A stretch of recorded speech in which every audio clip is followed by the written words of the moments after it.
best friend, sipping on a Starbucks for the trend. Got my buds in my ears cause they're my only crew. Audio book stack, got enough to get me through. Still doing my best for internet fame.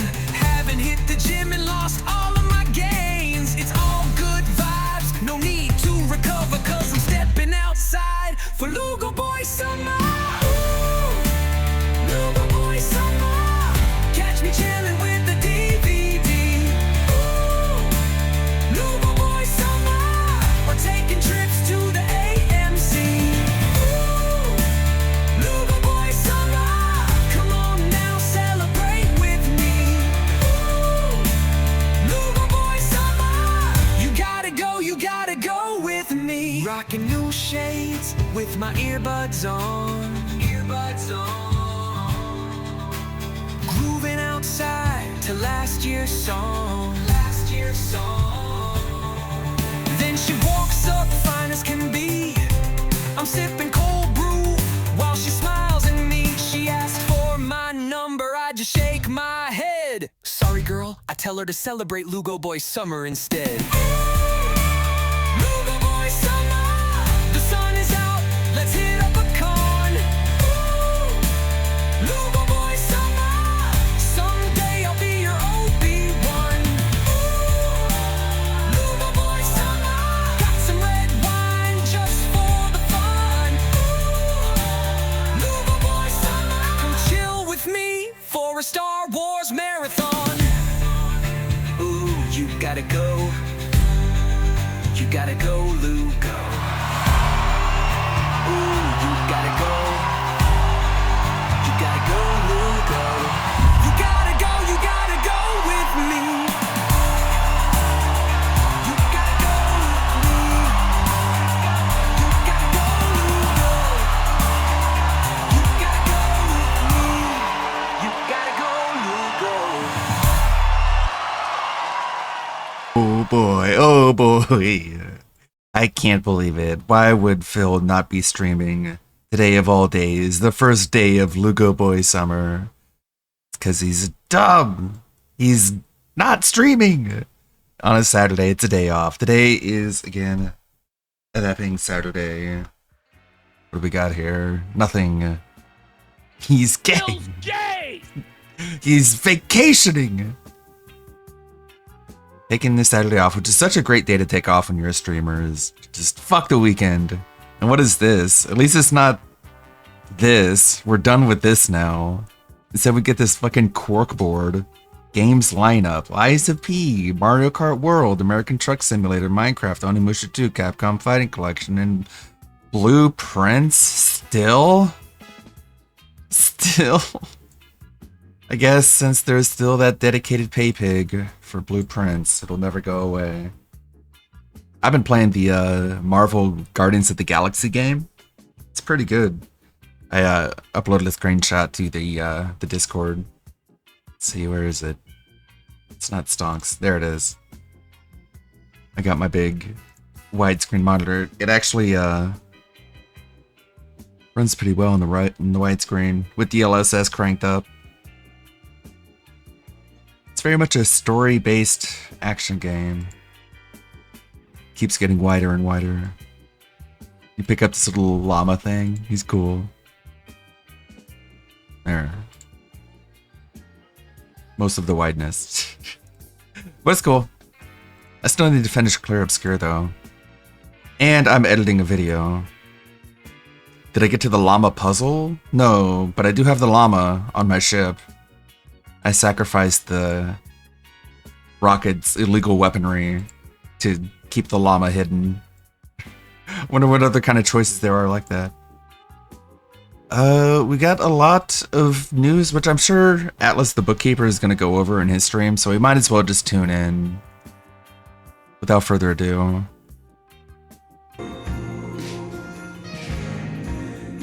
I still got a video to edit.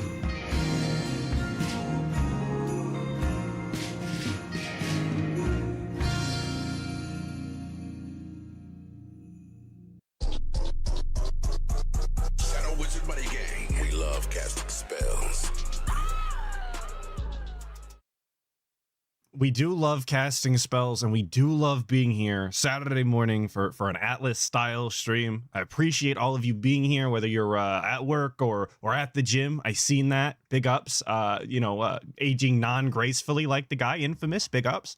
Thank you all for being here. I really appreciate it. And we're gonna start the Saturday morning off with the Atlas segment where I tell you how I've been.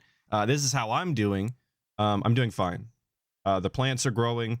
I don't have any pictures this time. I apologize. My phone was dead when I woke up, so I didn't get to take pictures while I watered them. But I watched movies this week, which was out of the ordinary for me. I'm not a big film enjoyer, not a big film watcher, but I did watch 3 movies this week, which is a lot. I watched Blade Runner 2049, the one with Ryan Gosling, and I watched American Psycho. I'd never seen that before. We did check Paul Allen's card. It was exquisite. Oh. Hey. FazeCon in Texas. That would be interesting. I have to say. And yesterday I finished Oppenheimer. We are definitely moving that way. That's for sure. I'll look that up. So hopefully you guys have seen those films and that's enough information for you to remind you that they exist, I guess. I don't really know what the point of the segment was other than to tell you how I'm doing, which I appreciate you guys caring about. You guys know how this goes. We're going to start at the beginning of the week. We're going to move chronologically, and I'm going to show you all my favorite parts that I may or may not even remember, and I don't want to be here all day. So we're going to get to it. Once again, thank you all for being here. It's robust and meaningful to me, of course. Well, let me tell you Pick up something, Snort Hogan brother. for this clip. Snort, Hogan. Drip, Snort. I got the drip. Go. All right. So, guys, So if you haven't seen it, this is from Monday. This is the final Blueprint stream. This is not the final Blueprint stream. I just No. made that up. I just remembered what this clip actually is. It's fucking terrible. This is one of the worst begs I've ever seen. Surprise, surprise, the guy is begging, I know. But this, when I woke up to it, was absolutely egregious. It's disgusting. It's shameful. It's nasty. And I really can't believe that he would subject his audience to this this content, in all honesty. Irie in chat saying, Are we "Oh, doing blueprints, this game you again or know." what? If we're gonna do it again, we got to hit the goal. All right, here, let me go. Full screen for blueprints. Hold on. Uh-huh. Here we go. If we hit the goal, Uh-huh. do it again. But if we don't hit the goal, then that's it. That was the arrangement. Because I realized that not a lot of people like this game. We don't get a lot of attendance when I play it. but Big it seems like UPS there is a Ludwig, small group that how really are like you on it. this hot I'm as one of fuck them, and day? I keep saying How's it. it going, Lonely Sully? I'm one Yeah, it's gonna be a hot one. of the It's another people hot that like one. it. He's the only person who enjoys this fucking game, I swear. How many weeks have we done Blueprint segments, at least here, Saturday morning, right? Is this the 3rd or 4th week now that we pretty much open complaining about nobody giving money for Blueprints? We complain about people not supporting games that he definitely does want to play.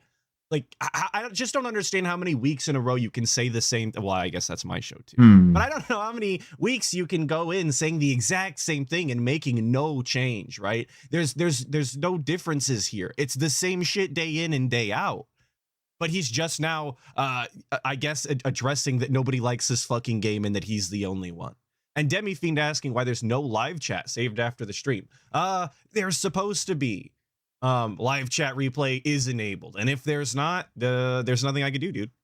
That's why I keep playing it, despite the fact I get yelled at every time I play it. Like, literally, I I get get yelled at, Why are you literally. playing Blueprints? This game sucks. Literally, I get yelled at. So, like I True. said, if we hit I've never played the game, but it's not my style, and I fucking hate seeing it. It's one of those games where if you're not into it, it's just the most abysmal watch in history. And not every game is like that either. There's definitely games out there that you don't have to be into to watch and still somehow enjoy through the commentary or whatever. Blueprints is not that. Because there's no commentary. goals, I will do it again. But we have to hit it in the next 15 minutes, because that's the end of the stream. And if we do it, then we will play it again and keep going till we're getting closer. I mean, this is it at this point. Rub I the think, like someone hair. said, man. Rub the look up the hair. scepter, look up the gem or whatever the hell it is, and Like the it's- crown, and figure out how to do it. I think Like, he spends so much time rubbing his hair and it makes no difference. It has zero effect. there's a museum room that you need to learn how to draft, but damned if I know how. I don't know how to do that. Damned if So I he's know. like, and this is just an admittance. Rub the and why hair. This is so fucking weird to me. Like, people are actually telling him, just look up the shit and then get the ending live on stream and you can be done. And that's what he's doing. He's just looking up the solutions to these puzzles, or he's being handheld by other people who have looked up the solutions, right? So what is the point? What are we getting out of this, right? If you played the game on the hardest difficulty and you looked up, you know, the meta and all of the weird, cheesy glitch ways to do things or whatever, I would imagine that some sort of satisfaction from the achievement would be taken away, no? But to the guy, the literal puzzle game, cheating to solve the puzzles is just as good as actually authentically solving them. I just don't understand the appeal for anybody other than DSP literally just wants to see the end. That's it. That's what's meaningful to him, is the end point, regardless of how you get there. I think there's a museum room, and that's where the crown. And then he's is, going to and get you a need to get the crown out blueprint of the museum statue room, to but I'm not commemorate sure. his victory. Rub the hair, rub the hair, Just rub raking the that hairline hair, back too. rub Jesus the Christ. hair. Do I look good? Yeah, yeah. Checking himself out in OBS. Giving himself. We're just You- raking that hairline back too. Jesus Christ. I don't look. Looking good? Yeah. Yeah, sure do. Okay, buddy. Don't do it for blueprints. Do it for mod pizza. Well, that is true too. We're Do three it for goals the away pizza. from DSP tries it. If we hit this goal, then it's just tonight, tomorrow. We can do DSP tries it tomorrow. All right, but we need to hit this goal right now, or else it not only is it the end of blueprints, but we're also not going to be doing mod pizza tomorrow unless we have like a miracle tonight. Miracle. Do you want to be For my the record, I miracle? did not watch Mod It's- Pizza. I will never watch Mod Pizza, or at least him eating it. I don't care. I've Be a never money cared. miracle. And you can't make me watch it, so I have no commentary on that. I'm sure it was gross. There you go. Just crazy. Like for me, Free. like talking about blueprints. Yeah, Mod Pizza. Sorry. Oh, sorry. Crown 46. Oh, the crown is getting to room 46 a second time. Yeah, I've done that. We've Whoops. gotten the crown. So that's the real crown. Okay. That's easy. We've done that before. So you're saying there's a scepter and there's another. I thing wanna to be get the to get to king. the crown that you all need to get in one I get run the and scepter them and I all get to the throne and I get to be the That's king pretty of the crazy. Blueprints How are you supposed castle. to pull that off? Get all three in one run? Yeah, That's just probably. nuts. Does this become personal for him? Yeah, Bite the I finger. agree, DSP. Maybe it's so nuts we should not do it anymore. That would be my recommendation. God, he's so invested in this So, game. This game is just wild. Like, I it's guess so unique. At the same time, it is a game that absolutely insists on taking your time. Like, there is no way that you could play through this game in any kind of reasonable amount of time because of the insane amount of content in it. I can't believe it has the amount of content in it that it does. It has wild amounts of content. Any of you who have Wild. played Blueprints and beaten it all of the way through and solved all of the puzzles like the guy is going for, please tell me your total play time in the chat. Because I find Anyone? it very difficult to believe that anybody needs to play the game as much as he has in order to get to this point. That's why all of his statements on how much content is in a game and how it insists on taking up your time and it's just too lengthy, there's too much side content, none of it can actually be taken at face value from the guy, because as is always stated by all the detractors and even the guy himself at this point, he takes about 2 times as long to beat every fucking game possible. Every game gets doubled in Wow. length because he's big up Switch just- 2. his inability to play a game, really. And I have people in chat saying 41 hours. Demi-Fiend with 15. Jesus Christ, must be a puzzle god of some sort. Lost in Hollow saying 37. Yeah, and DSP is going on what? His 50th, his 55th hour? Absolutely insane. I did forget to mention at the beginning of the stream, thank you, Dune Messiah, for the 11 months. Popped that. I don't like popped. He did that during the pre-stream style music, and Vaporware 336 for the 18 months that says damn the album dropped, and that's in reference to Meerkat's album with Dark Side Drill, I believe, which I just saw a post of before the stream started. So big ups. You guys should go listen to that. And Vaporware 336 with the 5 saying DSP has the magical power to make all games look worse than they are. Thank God he's not more popular, or it'd be 1983 until he finally croaked. What is 1983? Is this a reference? I wasn't born. I literally don't know. But I agree. He does actually have the power to make every game look worse. And that's why if you're thinking about buying a game, you should watch the guy and save your money because you won't want to play it after. I mean, I've been playing this game. I think we're at like part 40 or something. But if you look at the video time, game crash of 1983. Got it. I'm just too dented. Like I said, I wasn't alive. Video games have been crashing my whole life. right? Some of these parts are hour and a half or longer. So you're talking this playthrough is like 55 hours. And we're still not done. It's so wild. Yes, 55 hours. I was close. I was very close. So insane. That was off the dome. I don't even know. Is it good content? Someone just asked on King. Depends on the kind of person you are. No, it's not good content. Do you only like action? Do you only like adrenaline and risk and death over and over? Adrenaline? Then you're not going to like this game at all. If you're someone who likes investigating, taking notes, solving puzzles and clues, being a sleuth, basically, like you're a detective in this game, dick. then you're going to love this game. This is probably the best style of game of that I've ever seen. Okay, Hardy boy. There is so much to it. But what about the commentary? What about the thing that is actually in both pieces of content? Is the commentary and the personality behind them? Does he DSP's think that got a he's raging genuinely clue. being entertaining during the playthrough? Should have been the real question. And I thought that when I heard it live. It doesn't matter what the gameplay looks like. What the fuck is the commentary behind it? Because if that is not entertaining, it should not have been made. Seriously.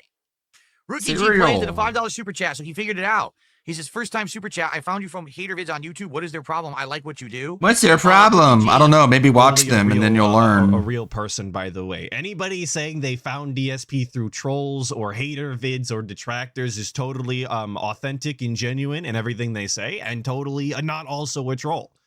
Thank you, NWO News, for the 2, saying DSP is driving the short bus and hauling tarts. I agree, dude. I agree. Which makes his all that posturing about being able to operate his business solo and however he wants. It just makes the whole thing that much more disgusting when you know who he's got funding his lifestyle. But you may not Thank you, realize NWO News. there's an insane toxic community on the internet. It's not just Insane. They're crazy. me. Focus Not in me. and hyper focus on Hyper certain people focus. that they call lolcows. They And what call try to do is lolcows. make people's lives miserable so that those people will give them Maybe a they are reaction that they lolcows. want that they can laugh at. For me, back in the day, I was very Hmm. bad at this. They would try to incite a reaction out of me. They would get it. Today, they don't get it anymore. Yeah, we don't get it what anymore. are we doing right now? Blip What do videos you don't think exist. This is like this guy says, "Oh, I came from the hater vids," and then you're gonna pig explain that like why people make fun of. Obviously, he knows he watched the shit, right? It's self-defeating when he tells these fucking stories about how he used to be a lol cow and how he doesn't react anymore while giving the exact reaction they want. So now they just try to find every little thing to exaggerate and nitpick and lie about, because most of the stuff they say about me is actually slanderous lies. What? Not Like truthful what? If you actually watch the raw content. Like what? But taken out of context, they like, oh, Like look, what? make it look Like bad, him being make it bad at funny, video make fun games? of him. That's Let's take slander? one moment of gameplay and make Right. that Oh, representative well, of that's the his entire example. playthrough of a game. Like, just recently, I played Doom the Dark Ages, okay? Oh This my is God. slander, apparently, Dude, saying he's he bad at video cannot get games. over this Doom the Dark Ages shit. Like this actually hurt his heart. His soul was crushed when he went viral again on Twitter because of how shit his gameplay was. And I said this last week. I think I said it the week before.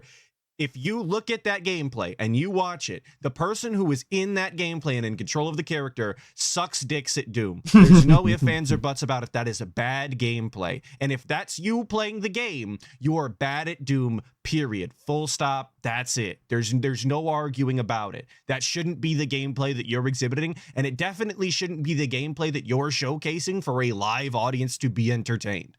There's no way around that. A room full of No explosive context barrels. You really literally needed, if you cannot ask me. attack in this room or you die. So I'm That's taking not cover and just going in true. and out of cover, shooting one enemy. Someone clips that and says, see, this guy sucks at Doom. He doesn't understand how to play Doom. Meanwhile, the rest of I the mean, playthrough, you I'm get ripping that and by tearing, looking I'm using at- all the weapons. I'm mastering ripping and everything, I'm having a great tearing. time with it. But they take the one thing out of context and say, see, DSP is still a lol cow.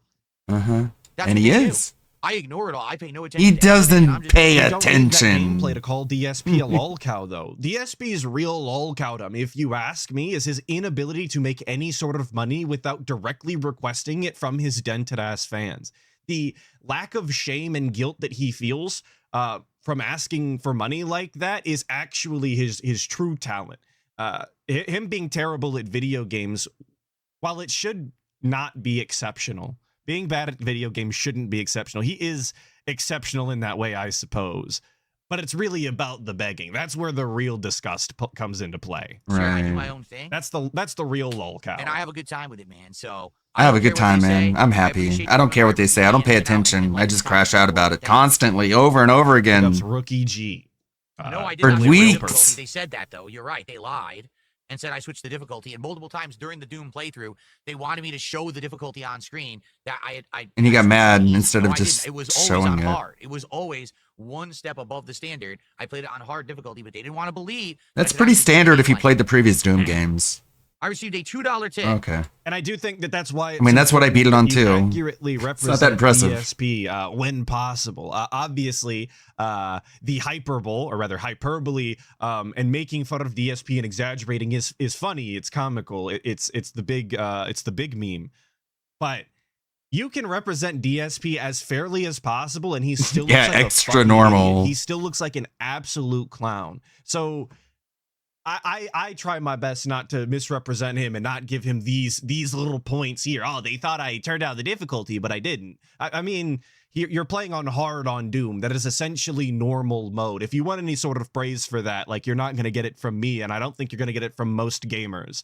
But like I said, Nah. accurately represent the guy. He's dumb enough. It depresses me that all people really want It depresses, from games is oh. high octane, over the top action He's and reading. adrenaline, full of rage. Something must be going on at all times. You got to play the duties. It causes stagnation and all. the You duties gotta are play the unrealistic. duties. It's why there's like 87 Soulsborns and sci-fi shooters at Summer Game Fest. Gamers are creating unoriginality by not embracing art games and indie games. Yeah. When's the I was last time a prolific DSP played an person indie previous game? To the last year, maybe 2 years. I Right. was one of those people who was like, I only care about AAA. I only care about what's big on console. Right. Now that I have the ability to play all the small stuff, dude, I'm so happy I'm playing the small stuff. He's I'm not, having way more though. fun playing a game like Blueprint than I am playing a giant bloated AAA title these days. And I agree with you. But he buys People are those, too. brainwashed to just like more of the same. But there have been indie games or smaller studios games on consoles for ages. Like, his upgrade to the PC didn't really change. I mean, his game library definitely changed. There's far more games on PC. I shouldn't, downplay that. But he, like Blueprints, a game that he's absolutely loving, can't put down, and is dragging out exponentially further than it has any business going. It's on console. A lot of the smaller games and indie games that he's been playing are on console. There's no requirement for PC. So what was the change other than him just stop being a stubborn old bitch to finally understand that just because something costs a fuck ton of money to make or to purchase doesn't exactly indicate quality? And again, like, if you want praise for this, if he's looking for any sort of like, wow, congratulations, Phil, way to go, you really grown as a person, like, you're not gonna get it from me. You're not, and I don't think you're gonna get it from most people. It seems stupid to try and look for any sort of validation in something that people were telling him for years before that point. Can you believe people are like, play the next Soulsborne game, the next one, the next one? They're all the fucking same game. I don't want to play the same game 4 How would you times. know? I'm tired of Soulsborne now. I really am. It's like, Jesus, they just don't get that when you keep buying the same game over and over, you won't get anything new because these game studios have no fucking incentive. They need to be told we want originality or else they'll never make I something. want originality. What does that mean? I don't know. You figure it out. I got another $2 tip. So because they keep making games in the same genre, the genre will not change. It will not Stop buying the innovate. games you like to play, or else Okay. that's all you're gonna get. Yeah, they need to be told to innovate. Why? How many first-person shooters came out year after year after year in the 2000s, and eventually one of them did actually do something different? There was, as a first-person shooter enjoyer, there was quite a few that introduced some sort of weird gimmick or storyline idea that changed the formula and brought some sort of interest to the genre, at least for that game. Constantly doing a genre doesn't inherently mean there's no innovation. But I guess to DSP Doing it my does. best part, King. And you're right, Robert Williams, he still buys COD every year. So what is he talking about here? He's sick of Soulsborne games. He's sick of Souls-like, as the genre is called. But year after year, we buy Call of Duty, actually the same first-person shooter. This is Adam. Thank you, Adam, for a $2 tip. All right, guys, look how close we are.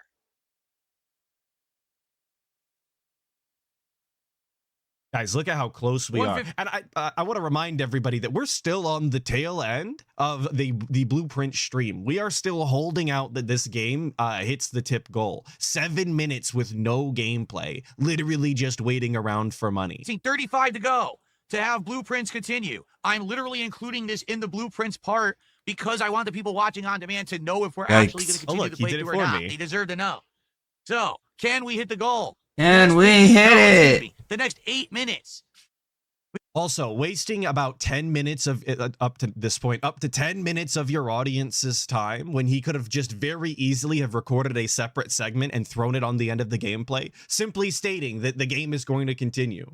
It just goes to show you the lack of respect that he has for the people that are video on demand style.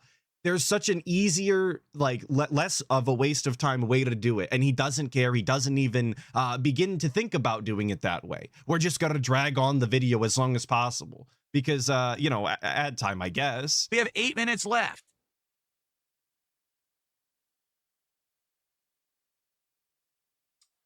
Literally sitting around for money. Come on, man. And this isn't even indicative of them wanting the game to continue. That's what gets me the most about this. If you have to do this, the game should stop. There What's should up, be King no Michael? How you doing, man? continuation. Big ups, King Michael. Come on, I let's guess. rally some Come support right now. on. Only 35 to go. Let's get a couple subs over on Kick. Let's get a super chat. Let's get a membership. Let's get a tip. One of each. If we go boom, boom, boom, boom, we'll If we get go it right boom, now. boom, boom. I'm not asking one person to drop $35. It could be a group effort. It can be done. Right now, let's save Blueprints. Oh Come my on. god. Come on. My favorite DSP beg is when he brings out the come on.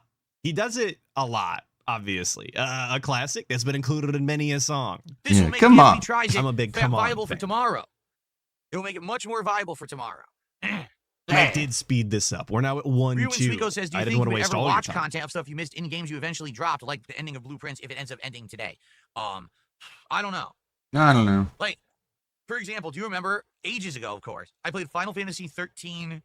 3? The stupid Lightning Returns. The game was awful, okay? Okay. I didn't want to finish it because it would have taken hours of grinding and investment. On that stream, on that freaking stream, Right. I said, fuck the end of this. Let's just open YouTube and watch the ending. And we did. And the ending was awful. And I was like, wow, I'm so glad I didn't just grind 10 hours to just finish this final boss room to see this awful ending. And you know what? Everyone gave me crap. Oh, Yeah. how dare you do that? How could you have done that? You should have grinded for 10 hours to see the ending. You know what? Those people are Fuck jerks. you. You're a Those jerk. people are jerks. You're a because jerk. They're seeing it from the perspective of like a gamer who earned the ending, right? Those people are Oh my jerks. God. What? What a Oh, sorry, whiny I'll let baby. him- I'll let him continue. He's on a Like he's on an they're idea giant here. assy code e-penises. get Assy hardened code when they legit beat a e-penis. game. For me, My it's like assy penis gets hardened. All right, bro. All right. Dude. I'm just trying to entertain an audience. And I played through this game so long, and it's a bad game. And we got to the end, and now they had the gall to say, "Oh, you're not." They had level the enough to beat gall Go to. grind for 10 more hours outside this hallway and come Right. back. And I was like, I've had enough. Fuck It's like either I this. watch the ending or we're never. I seeing don't the care ending, what you right? say anymore. Like, it's a double-edged sword. We obviously we could do that. We could go watch the secret ending of Blueprints, but then it's like we invested. Then people are gonna make hours fun of and me. Solved all these puzzles. We had a good time, and then we just like give up. I don't care what they say though. So he's actually agreeing with the people in Right. the past who were shitting on him. That he course. said that they were assholes and, You're and that they were jerks. being mean, and that they're looking at it from the perspective of a gamer, as if that was a bad thing while playing video games. But now that it's Blueprints, he's like, well, we already, we put in all this work. It's not really the same if we just look it up on YouTube, guys. Okay, it's I made a new, back-to-back contradictions. Made a And new he doesn't slideshow. even seem to care. I don't think that he doesn't realize. I just don't think he gives a fuck. And it's so weird to me that somebody can communicate this way live in front of people and think that this is just an okay way to live. Oh, I don't want to give up. I do want to see the end, but man, I don't know about you guys are telling me to get the crown, this You hidden secret hidden guys- gem, and then go back to the throne room. That's the ending. Like, oh my god, how do we do that? Oh, well, just look it up, you bum. You already said that you were going to fucking do that. And yeah, Kevin, grinding for 10 hours in Final Fantasy 13-3 is bad, but grinding for tens of hours in Blueprints solving shit-ass puzzles that he's not even really solving equals good. You're right. I added a little bit more into that, but we're on the same page. On earth do we pull that off? I don't know. There we go. I received a $2 tip. I never get why people on the stream complain about how much a game sucks, or it's woke, or it's boring, and then they stay the entire stream anyway. I'd get too bored if I was doing that. I'm sure you'd rather have 50 people enjoying themselves over 300 complainers. Yes, but you have to understand the complainers have no lives. Whoa. They're not actually my fans. Yay. They're people who literally crap on everything I do anyway. They're the same people who said my Doom playthrough sucked. They're the Too same- fast. But they're the majority of his audience. Sorry if I marble mouth that, but that's just the way that it is. To say that they don't pay his bills, this, that, and the other, as far as his ad revenue is concerned, Chris Farka. or getting paid on Kick, they absolutely do have an impact on his business, whether he likes them or not. People that say, oh, I suck at Lies of P. That's who they are. Those are LARPers. Those aren't fans. Those are just dickheads sitting here to try to crap on the stream so people will think it's a bad stream. That's They'll exactly think what it's it a is. bad stream, but it's not really. They received a convince $5 people tip. into thinking what they're looking at is bad. It's just by an anonymous talking $5 in tip, chat. No name attached. Aha. Thank you for $5. They're Wow. losers. 122. I'm a We are winner. 28 Give me your away. money, But we please. have to hit it right now because I'm going. This is the end of the stream. Guys, I'm really gonna do go. I'm gonna 28 leave. left. Spoiler alert, there's 10 more minutes left in this fucking clip. They're losers with no lives. Hey, give me your money. Get momentum for DSP tries it tomorrow. Can we do it? Please. And we do it. Come on. Well, the insults really don't work when you do that. Come on, DSP. Philip. Hit us with the come on. They're losers. Give me money, please. Oh, we're just gonna mean mug the fuck out of chat. Jesus. See, here's the LARPers over They're on the Kick. LARPers. What's a Hold, LARPer, Phil? A hold troll? contributions, Then just hold. say troll then. No, I really have to go. So I really it's now gotta or go, never to do guys. it. Tab Look at me. continue. I'm basically walking out right now. Look at this. Chair condom's still on. The stupid Dupixu or whatever the fuck in the back still on. Really about to leave, guys. Save us GTA 6 if you want someone to step up. You know what? There's no one better in life to step up and take control of a situation than you yourself. I want you to walk into your bathroom and look in the mirror, look at your own face, and say, "I will take control." I will You're take gonna walk back control. here and you're gonna contribute. And then you're going to give me your money. Absolutely fucking hysterical coming from the guy who for 17 years now has basically been blaming everything on everybody else the whole time. Every shortfall he's had, every tragedy or controversy that he's been in, all of it is everybody else's fault. Yet the change that you want to see starts with you, and there's no better person to do it, right? Yeah. You're the one that's in charge of your destiny. But there's nothing that DSP could do, of course.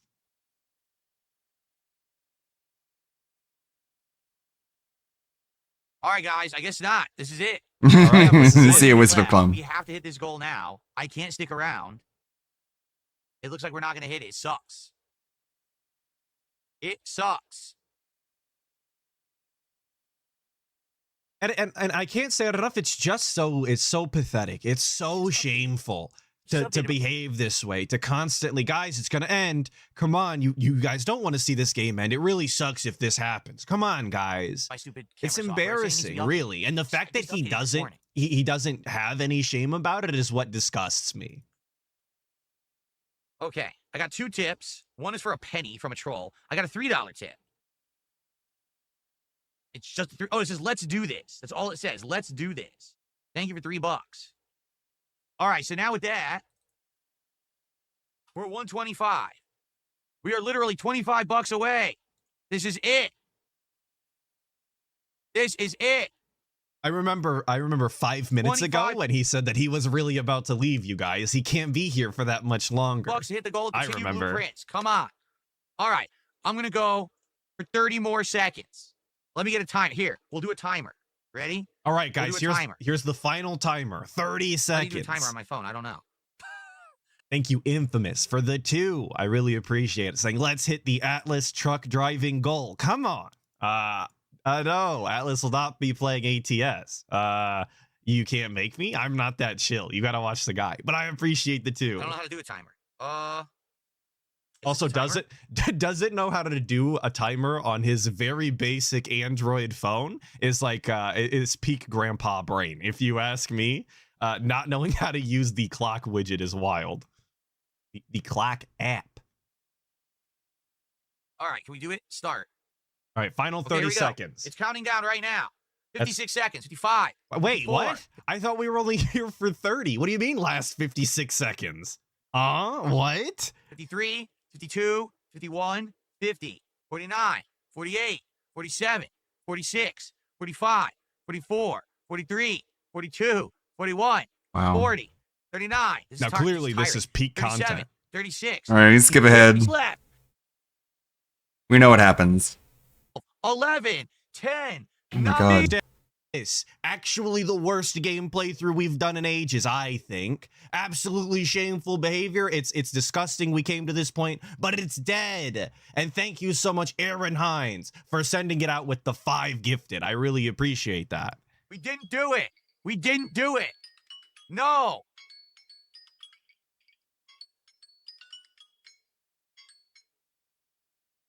We didn't do it.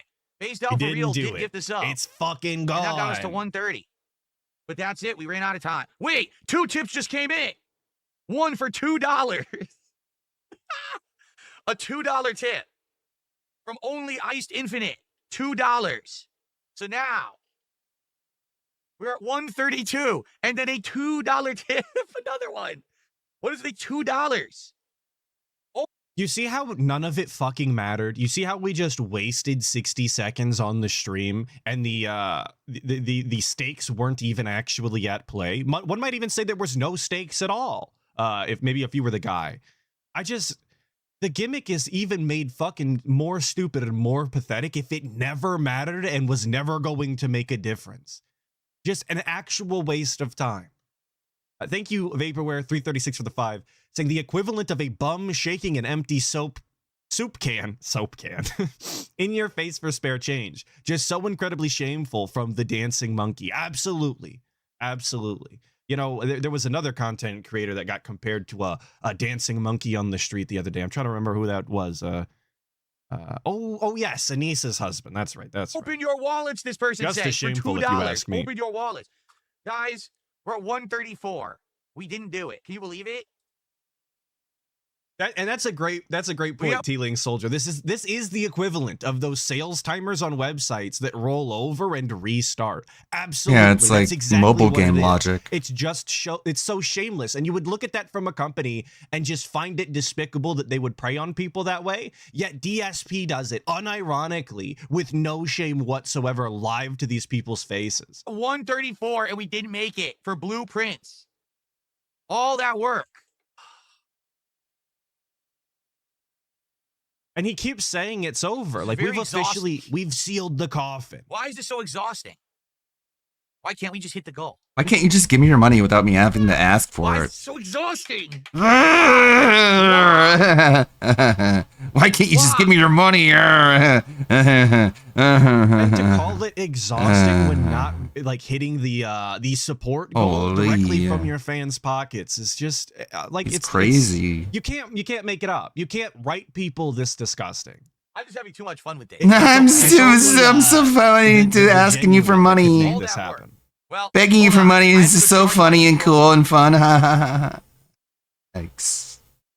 Fucking Hold on. I'm gonna turn yikes. off my controller and go charge. Why can't you just give me your money? Like we're just doing fucking anything to stall at this point. Literally anything. We got to go charge the controller, guys. Maybe if you send money, then you'll want blueprints. I thought it was, tip during the gameplay if you want to see the gameplay. Tip during the pre-stream if you want to see more. I didn't pre-stream. see that What part. the fuck are you tipping for now? You want to see the guy plug in his controller more often? I don't understand. I thank you, Steez Master, for the 2. Saying, I don't have to shill bullshit, guys. Exactly. Obviously. This is true, authentic support from real fans. And NWO News with the 2 saying, DSP is the deal dash of streamers. Real NWO News. And we'll see what happens. And a guy with long hair pointing out, thank you so much, saying, this is still in the video.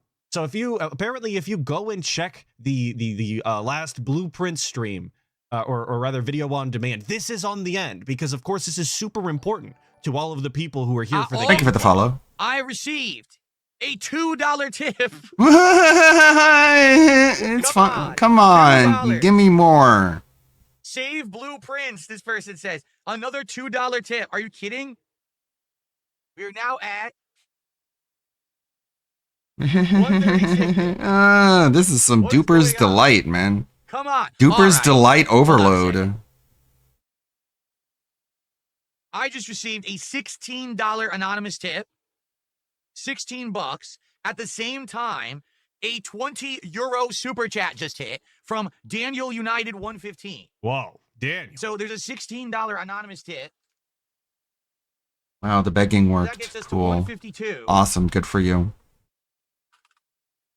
And then there's 20 euros from Daniel United, which is actually the biggest super chat of the day.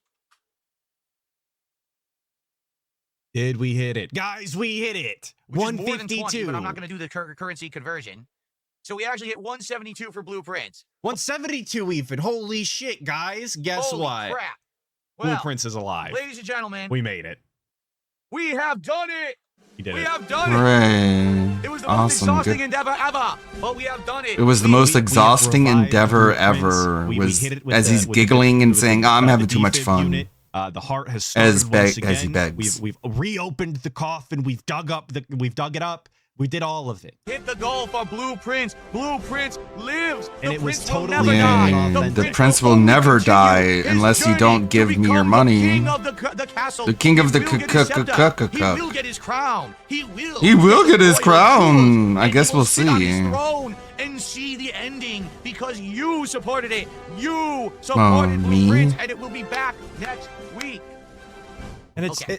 it really is Demi Fiend. It's so cringe. And I see He's gay. Wolf See Dev that in saying, chat? Atlas could never beg this This exhaustively. cringe. No, I don't fucking have the energy for Thank all of God. that. To steal money out of anybody's pockets that way. If I'm going to expend that Phil's much energy, I might as gay! well just go to work. It really comes down to that. Like if you're gonna spend that much energy, that much time, just go to work. I gotta go. Thank you guys so much. Blueprints will continue next week. There's Good nothing Lord. wrong with going to work instead. Okay. Everyone, enjoy the break. Tonight, we got a brand new game. Brand If new you game, want guys. To chill, if you want to relax, if you want to have a great interactive time with me, if you enjoyed those fishing streams that we did a few years ago, I think it was around 3 years ago, was it not? Okay. And this game is Tonight, we already have a brand new dead. game, Cast and Chill. Already It just dead. Came out on Steam today. Already dead. Demo. It was great. I guess no one wanted Fishing it. Tonight. You know what? All right, so he's gone again. Jordan Fadeaway with the 5 saying, heard of E-Thoughts? Then let me introduce you to DSP, an E-Slop content creator. He comes complete with gout action grip and 6 E-begging phrases. Oh, 6 E-begging phrases. Buy now. Now that's a real collectible I would have to purchase, of course. It would be robust and meaningful to me. My God, there's 200 Now, comments. this is still supposed to be on the end of the Blueprints VOD, by the way. There's 200 comments beneath Phil's tweet about suing detractors.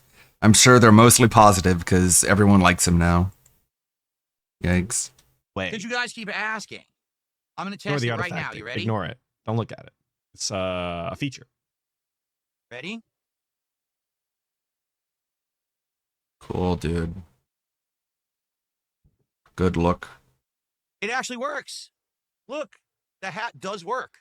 You can see Whoa. it. No. The hat works. You can see it. It's on his head. I don't really know what that's supposed to even mean. The hat works. How does it not work? This hat works. Yeah. Yeah. All right. So tonight, join me for Cast and Chill on the late stream. Did he think it would Here get on picked up by the KSP. green screen because it's I'll green, be, but not like casting. primary green? and we'll try to hook a lunker if you can make it. We'll All hook right, a that's gonna be around whale. 6:45 Try and PM hook a Pacific time lunker. tonight. All Sound right. good? Come on by for some Cast and Chill. All right, everyone. Enjoy the break. I'll see you tonight for Cast and Chill fun. Okay. So obviously we stalled. We begged our way into keeping Blueprints alive yet again in the most shameless, embarrassing way fucking possible. Everybody is reeling. Everybody is seething because unfortunately they have to continue to endure not only Blueprints gameplay but Blueprints talking, BRB. which is just as bad if you ask me. Now, I didn't personally. Such Sublime saying you'd be surprised how many hat-related incidents happen a year. You know, I don't know if you're joking or not, but I would imagine that there is some sort of hat-related injuries per year, more than one, and that's more than I would think. But I did not watch any of the Cope and Chill fishing segment. I honestly didn't even realize anybody posted any gameplay from it or any segments from it at all. But I did instead watch the Daily Cope afterwards, which may become a shock to you, or come as a shock to you rather. But he didn't hit the goal. Good evening, everyone. Phil here, and welcome to the Daily Wrap for what was Monday, the 16th of June, 2025, a unique streaming day. If you're wondering why my hair looks like this, it's kind of like uneven and messed up. It's because I was wearing a hat. I'll explain in a moment. What a weird day.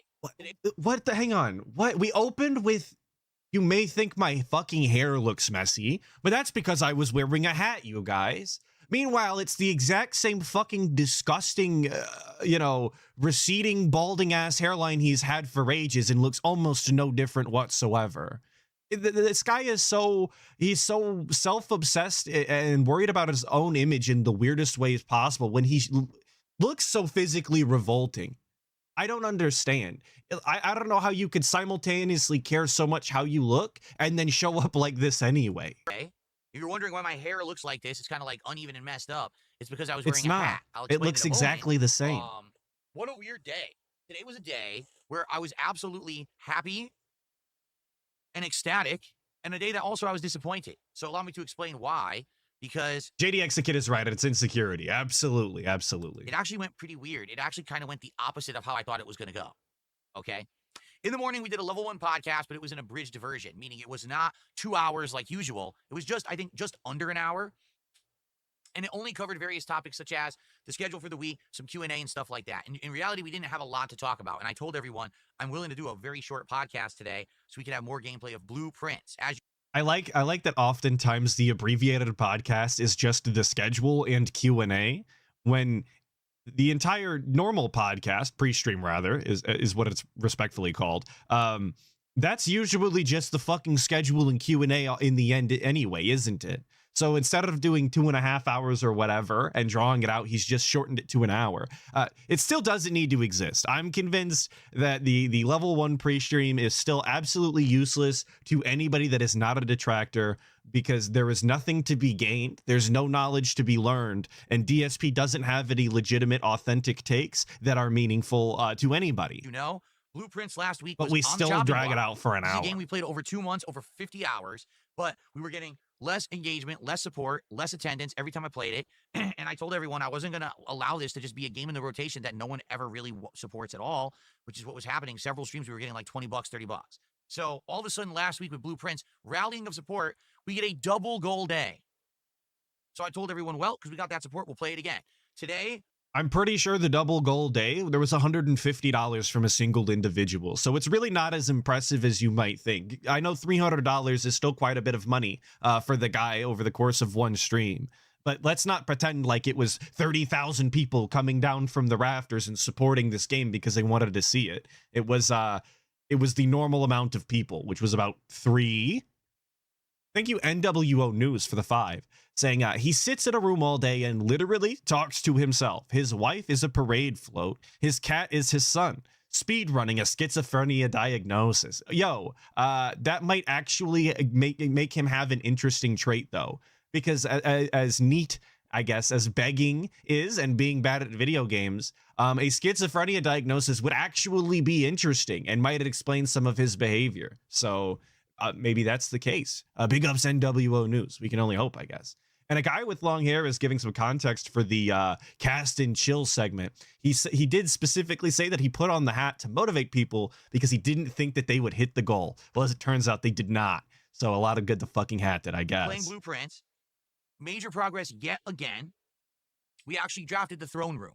We actually solved a optional, well, not really optional, but a very important puzzle that had a satellite dish launch. I was like, what? And a bunch of other stuff like that. Now, from what I'm going to understand, probably 1 to 2 more streams, we will actually beat Blueprints and see the true ending. It's so Weird quotations on beat Blueprints, brother. Like, if you believe it's the end, then just say that it's the end. I don't know why we needed to put air quotes around it. It's just a weird thing to do. cryptic to do, but it looks like we're on the right path and we can do it. Okay? So, all that being said, how did it go? Well, actually, at first it was slow. Then we had a rallying of support and got over $100. Then it hit a wall. We got stopped getting support. Last minute, end of the stream, bunch of people support, and we exceeded the goal. So Blueprints continues next week. To be honest, I did not think that would happen. I actually thought Blueprints would end today for sure.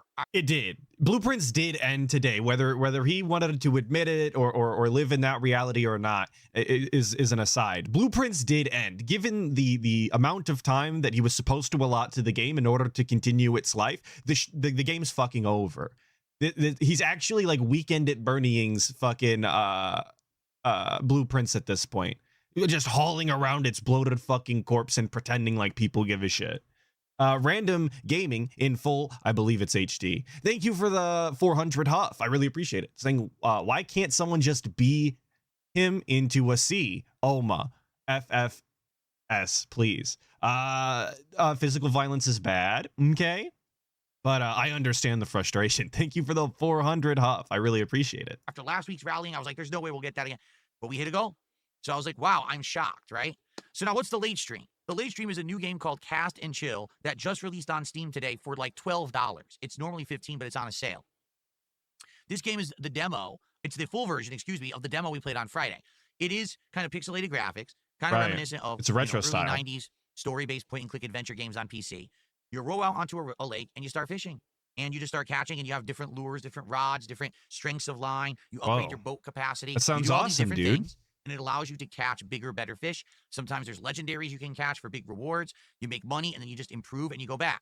Now, this full-fledged version of the game has a lot more to it. Way more upgrades to buy, multiple locations that unlock over the course of the night.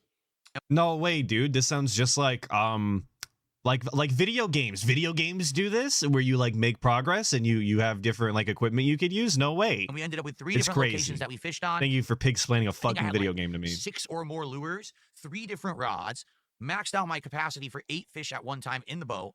And the different locations were nice. They Retirement were all on talk the is same river, hilarious. but basically each one looked a little different. You know, the first one is kind of just this lake side which has these ducks and deer. The second one, there's these trees that are like changing color in the season, which is really nice. And then the third one actually had this beautiful like underwater setting, and you can see like cabins and stuff out in the distance. And there were Whoa. squirrels in the trees and so many different kinds of fish. I mean, bass and trout and walleye. We got a legendary tonight. We actually caught a legendary, okay? But who does he think that this is for, though? Like, who cares about all of the squirrels in the tree? Like, what the fuck does that who does that appeal to? Right? How is that a positive for the game? How is he marketing that as a stream idea? Right? Guys, Cast and Chill is super cool because there's like a really nice lake and there's squirrels in the trees and I can pick different lures and there's like 10 different fish in the game. Huh? What? I don't understand how that's supposed to make anybody more that's not going to appeal to any more people than it already did. But in general, the game is mostly meant to be chilling, meaning Yeah, it's got woodland critter representation. Like that's actually what he's pitching here. I think the whole focus of the game is meant to just sit there and pay attention to the game all the time. You're supposed to be doing something else, watching TV, watching something on your phone, talking to someone else. And that was the point. It was supposed to be a throwback to my old chill streams where I did fishing 3 years ago. It was 3 years ago, the summer of 2022. I played Bassmaster on Xbox. And on those nights, it was meant to be a hybrid where, yes, I would sit there and fish, but also I would interact with the audience. And I told everyone that's how I wanted to approach this stream tonight. So what happened? First half of the stream. I know he's been around for 17 years. He does actually have like quantity wise, the amount of time he has been around is an actual legacy, whether we want, to give it its credit or not. I always find it so funny when he does throwback style things to content he's made in the past, as if he's so important that people are going to come back, right? Simply because it's similar to something he did years ago. I just couldn't imagine having that level of self-importance on the internet. Things were going good. First off, I put on the fisherman's hat, the same one that I wore during the Bassmaster streams, but I didn't make anyone hit a support goal. I said, I'm just going to wear it tonight because it's been so long. This would be like he even puts some sort of reverence on the Bassmaster hat. Guys, it's the same one, and I didn't even make people pay for it this time. You should be really grateful, and that was really robust of me. awesome. I just couldn't to see the hat imagine, come dude. back, right? So I did. And so I wore the hat all night, and actually, it worked okay with the new camera angle. It definitely wasn't perfect. It was phasing in and out partially, but it actually did work decently, I would say. Okay. First half of the night, lots of conversation, lots of fun chill. We're going back and forth, having good talks and everything, interactions while I'm fishing. Sadly, there was That should be every game though. Like this shouldn't be an exceptional thing for, you know, catch and chill. That should be every single game he's playing should have meaningful conversations with his audience. He is an interactive streamer, as he's self-described numerous times throughout the year. Once again, I don't understand how this is any more appealing than any other stream is supposed to be. I don't get a it. technical issue. For some bizarre reason, my third-party controller, the Mishinike, doesn't work with the game, which is odd. It works with the demo. It doesn't even make sense. Like, I played the demo with that controller on Friday and had zero issue. Tonight, I couldn't cast. It would just go like this and never cast. I'm like, what is going on? So what is this, by the way? The third or fourth game that he's played that the third-party controller hasn't worked 100% with? Jesus Christ. At some point, just play with the other fucking controllers so you don't have these issues, you know? I don't get it. I have no idea what happened and why it wouldn't cast. So I ended up having to use the Xbox Elite 2 controller to actually.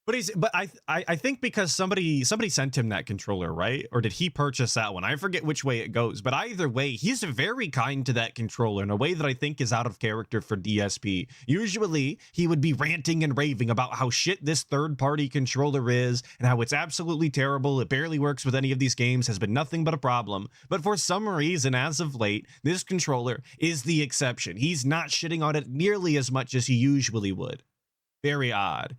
Play the game, okay? But once we got that technical issue done, it worked smoothly for the rest of the night. Like I said, 3 locations or whatever. But here's what happened. First half of the night ends. We got like $45. I'm like, all right. Second half of the night, we'll rally. No, second half of the night, people started saying we're bored. The game's not fun. The game is you know, not that good. And I'm looking at it, I'm like, no lie. This is exactly the same experience we had 3 years ago. The game isn't meant to be the big focus. The focus is we're hanging out talking. So, you know, tag me. 3-3 saying Tevin brought up that it's a genius marketing move to send something and pretend you are a fan. I don't know if you mean send him things that specifically don't work and will be a problem, because if so, that's actually hilarious. Or sending things that you like own or is part of your business or whatever, and then marketing it that way, like actually marketing it that way, is also rather funny. But I don't know how that'll translate into sales. We'll talk. We'll have conversation or whatever. Send your product. Yeah, I feel like we have a I don't know how that translates into sales. People who are kind of holdovers from 3 years ago.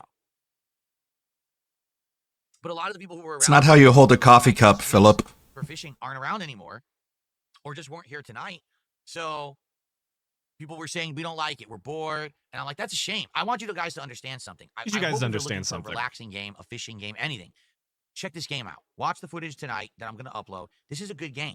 I actually very much enjoyed it. I know people are already saying they're adding sponsored content. There's a roadmap in the game where they're going to add Rumble and all kinds of stuff. Sounds good to me. Like, this is the kind of game that I very much enjoyed playing. I don't know how to make this game resonate with an audience when the whole point is we interact while I play. And it worked. The whole first half of the night, we were talking and engaging. All of a sudden, second half of the night, everyone started like clammed up. People got bored or left or just were clammed up. Falling asleep. I don't know. So it was on them, of course. Nothing that DSP could do, nothing that he could pinpoint changed in the vibe or the you know, how people were feeling on the stream. It was everybody else's fault. They clammed up. They didn't want to talk about anything. They started to leave. And it died. And it died. We ended the night only at like $60. Damn. So everyone's like, well, you're going to play it again? I'm like, why would I play it again? You guys told me Money. it was boring, and then no one supported the stream in the second half. All the support came in first hour, nothing second hour. Why would I keep going? You know? And I'll be honest. And I like that his instant move is to just, why would I keep playing it? You guys only supported during the first half. Well, if they supported during the first half, it's almost as if maybe the game wasn't the problem, because the game was up for the fucking first half. I just don't understand how he reaches the conclusions that he does. And oftentimes he misses the conclusions that are so fucking obvious, like dropping blueprints for the love of fuck. But he has a slow night stream on fucking Catch and Chill, a game that I didn't really expect to do very well anyway. Fishing with DSP sounds incredibly fucking boring.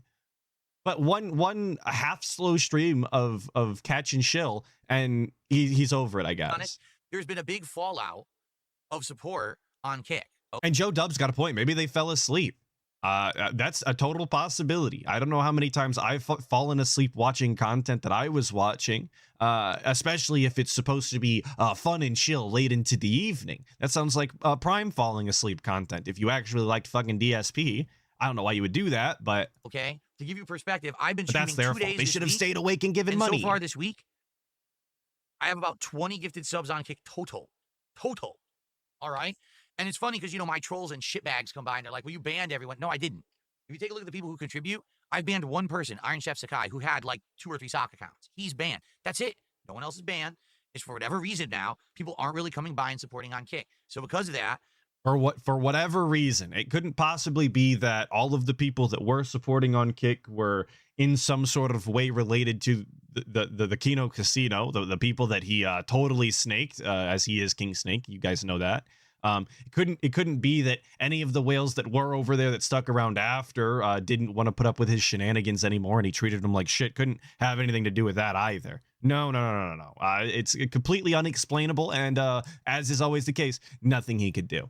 Thank you, XJS, for the 6 months. The day he dies on stream will be the day of the rapture.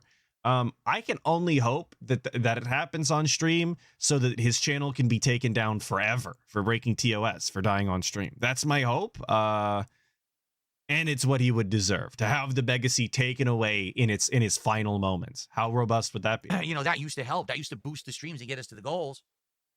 It's, you know, we're getting 1 sub here, 1 sub there, and I'm appreciative of that. I am. For those who are coming by and actually, you know, dropping a sub here or there, I do appreciate it. But basically, you get a night like tonight, it's like, I don't know what I'm supposed to do. I'm interacting with the chat. We're having conversation. I'm trying to be as fun as I can while I'm playing this fishing game and learning it. Same exact thing I did 3 years ago with Bassmaster. 3 years ago, everyone loved it, and those streams did amazing. Now, this stream tanks. Literally shrugging his shoulders, throwing his hands up. And I posted this on Twitter. It was a different segment, but it was the same sentiment. Just because he did it 3 years ago when it worked does not mean that it objectively just has to make money the second time around. The second coming is not guaranteed infinite cash. I don't care.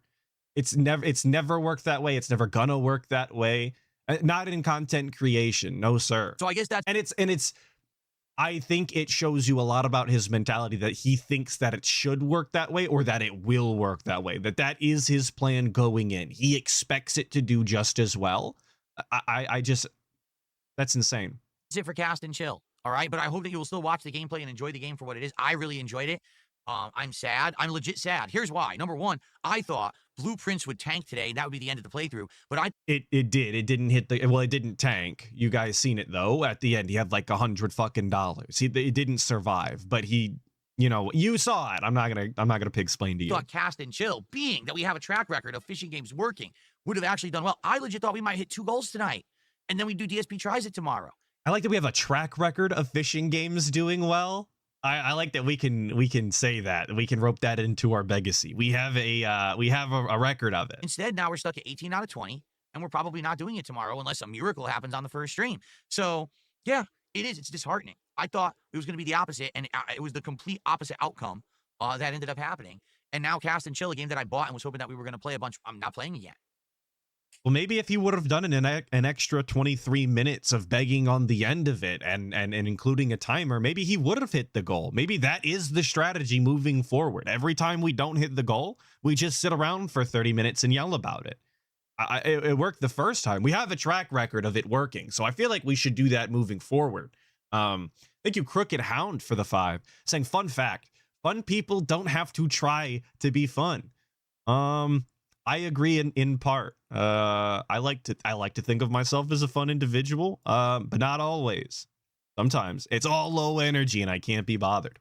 Thank you, Crooked Hound, for the 5. But So, you're right when it comes to the guy. It is what it is. Enjoy the gameplay. Brother is supposed to be see it go entertaining. already so soon, but I think it's a great game, and I hope that you'll give it a look. Okay? So now here's the deal for tomorrow. There is no podcast on Tuesday. I'm going to repeat that. We're skipping the podcast. Instead, I'm just going to chill with you guys for like 15, 20 minutes. And then by 12 p.m. Pacific time, we're starting with Onimusha 2 HD. This is a game Onimusha. that you guys wanted to see last month, but I told everyone that I was going to skip it at the time, that it didn't make sense to play it because there was too much going on with other releases that were lingering. Well, now, we've got Clear Obscure done. Blueprints, we're only playing once a week. We got time in the schedule for it, so we're going to do it starting tomorrow. Now, if you've been waiting eagerly for Onimusha 2, if you like the Onimusha 1 I don't like the way he was just jiggling his fist like that into the camera. I don't like that. that I did last or a few months ago, please come by, engage, and support with this stream. If we hit 2 goals during the stream, we will be doing DSP Tries It Mod Pizza tomorrow. Pizza. All right. Okay. All right. I don't need to hear any more shilling for Onimusha, or however he's saying it. I don't know how it's properly said, but I don't need to hear it anymore. We're going to be moving on to a couple of shorter segments from the next day, or maybe this was Wednesday. I don't know. You'll see the timestamps on it. Like I I said, literally shorter never look at clips. people watch at all. This is DSP saying that he does not people watch when he goes outside, which is really weird to me and unexpected coming from DSP. He talks shit about everybody on the internet. He's so informed and knowledgeable about how other people think and the things that they do, yet he doesn't people watch when he goes out into public. Very, very strange thing. Thank you for the big tip, Shinken. Appreciate that. I got a $1.30 tip here. Sorry, that's probably really low. Whoever cut this clip, it was me, should go to hell. It's a troll. Roll. What's hilarious is that people actually say things like, why would we be jealous of you? Well, let's Snort Connoisseur is asking, what is people watching? If you ask me, people watching is exactly that. When you go out in public and you spend a large portion of your time watching what other people are doing and the things that they say and then the ways that they move, because it's interesting how other people do things in public. I'm a very big people watcher. Maybe you could have told that by the way that I watch DSP and make fun of all the things that he does. I very frequently go out to dinner and then just ear hustle the conversation of the table next to me and then laugh at it with my girl. That's one of my favorite activities. Real talk. see. Because at any given moment, I could turn on a camera. I could talk about whatever I want. I could do whatever I want. I could have a good time, and I make a good living doing it, and I'm happy, and I'm married, and I'm successful. Yes, exactly, DSP. How robust that is for you. He's happy, he's married, and he's successful, doing whatever he wants. You are a loser sitting at home. Oh, on no. my keyboard, typing horrible things about me and my family because you're jealous. Because you're jealous. What did legal mindset say? Legal mindset. Legal mindset. More like legal dick sucker, bitch. What do you say? 20 seconds. Let's get here. Bob Starsky says, do you think Darkside Phil has a case to sue like Ethan thinks he does? I think I saw Darkside Phil commenting somewhere else, but Darkside Phil is a different matter entirely. And by the way, I don't think he's registered any of his stuff. I mean, Darkside Phil, that's a whole separate thing. And yeah. We would need to talk about that. Let's get here. He doesn't even have time to get into it. That's you guys. You guys are all fucking seething, reeling in jealousy because you want this setup. You want a fat wife. You want a broken bathroom with no toilet and no shower. That's what you would like. Right now, I'm editing a really quick supercut of the two side scrollers videos, the one about the interview and the one about the super chat reading aftermath. And I chopped it down to about 2 minutes, the first video, and I'm on to the second video. And I have that intro. I think it's here. It's gonna show. Oh yeah, the Joker intro. This is like really early face swapping. The best that the free one could do. But that intro it's pretty lengthy, actually. It's one of the last things I did for the video. But yeah, now I'm gonna add that. That'll be a short edition, just to get everyone caught up to speed. Because having all that just like right back to back is pretty surreal. Anyway, You're too anyways, stupid to get it. Obviously, come on now. Sorry if you can't deal with that, but it's still true. It doesn't matter how much deal you with deny what? it, Oh, it's I don't still care. True. People are mad that Darkside Phil is successful. People are mad that Fucking Darkside Phil is pissed that successful. DSP is so successful. I mean, he has all of the Sure. hallmarks of success, dude. Begging every day to buy groceries and Oh. eat fast food. So I mean, mad. who wouldn't want to live that lifestyle? They are angry. They're upset. I'm Why would upset. you be upset unless you're I'm jealous? upset. Literally no I am reason. jealous. Yeah, sure. What? It's all you can imagine. There's no other reason to be upset about I guess anything, more specifically about DSP, other than that you're jealous. You can't be. Can you imagine disgusted by someone his having a behavior better life than think that his he's and acting thinking immorally. that he's a You dickhead? cannot find him utterly pathetic. Like, it's a weird thing to say when all of DSP's heroes, all of the people he looked up to when he grew up, all these wrestlers and everything, they all think he's like an idiot and a mark and a douchebag and a moron. So, so that's a pretty difficult thing to deal with. And also, he thinks that all the people who thinks he's an idiot, a douchebag, a mark, and a moron, they're all just mad and jealous and losers, and they wish they had his life. But also, he looks up to them. It's gotta create a lot of dichotomy, Pathetic and shameful. You can't find him disgusting. a lot of dissonance cognitively. You none of that. It's purely because you are jealous. That is the only reason you could dislike DSP or have anything negative to say about him. And that's because you're a fucking troll idiot. Obviously. Whether you hate me, Obviously. it's like, well, Like all the cameos paid to all these wrestlers about DSP. Sure, they were paid to say that, but I'm sure they remember some of it. And if they look into it, they find out that DSP is everything the person who paid them to make the cameo says about him. I wish he wasn't successful because I think I should be successful.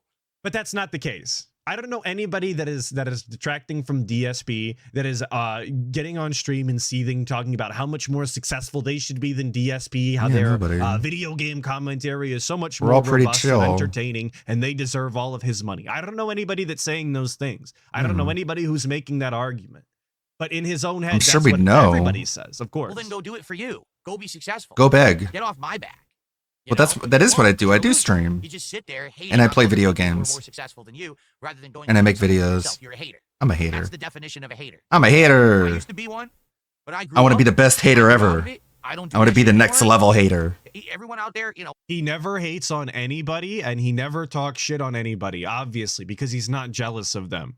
Meanwhile, I woke up and watched a clip from yesterday, literally yesterday, where he was bringing up LTG and comparing how shitty his foam is compared to the guys. Yes, the soundproofing foam was what triggered DSP to bring up LTG and shit on him for pretty much no reason. Completely unrelated, if you ask me. But he's not a hater. He grew out of that, you see. You're all just immature children. more power to them if they're going to be Yeah, successful. top haters.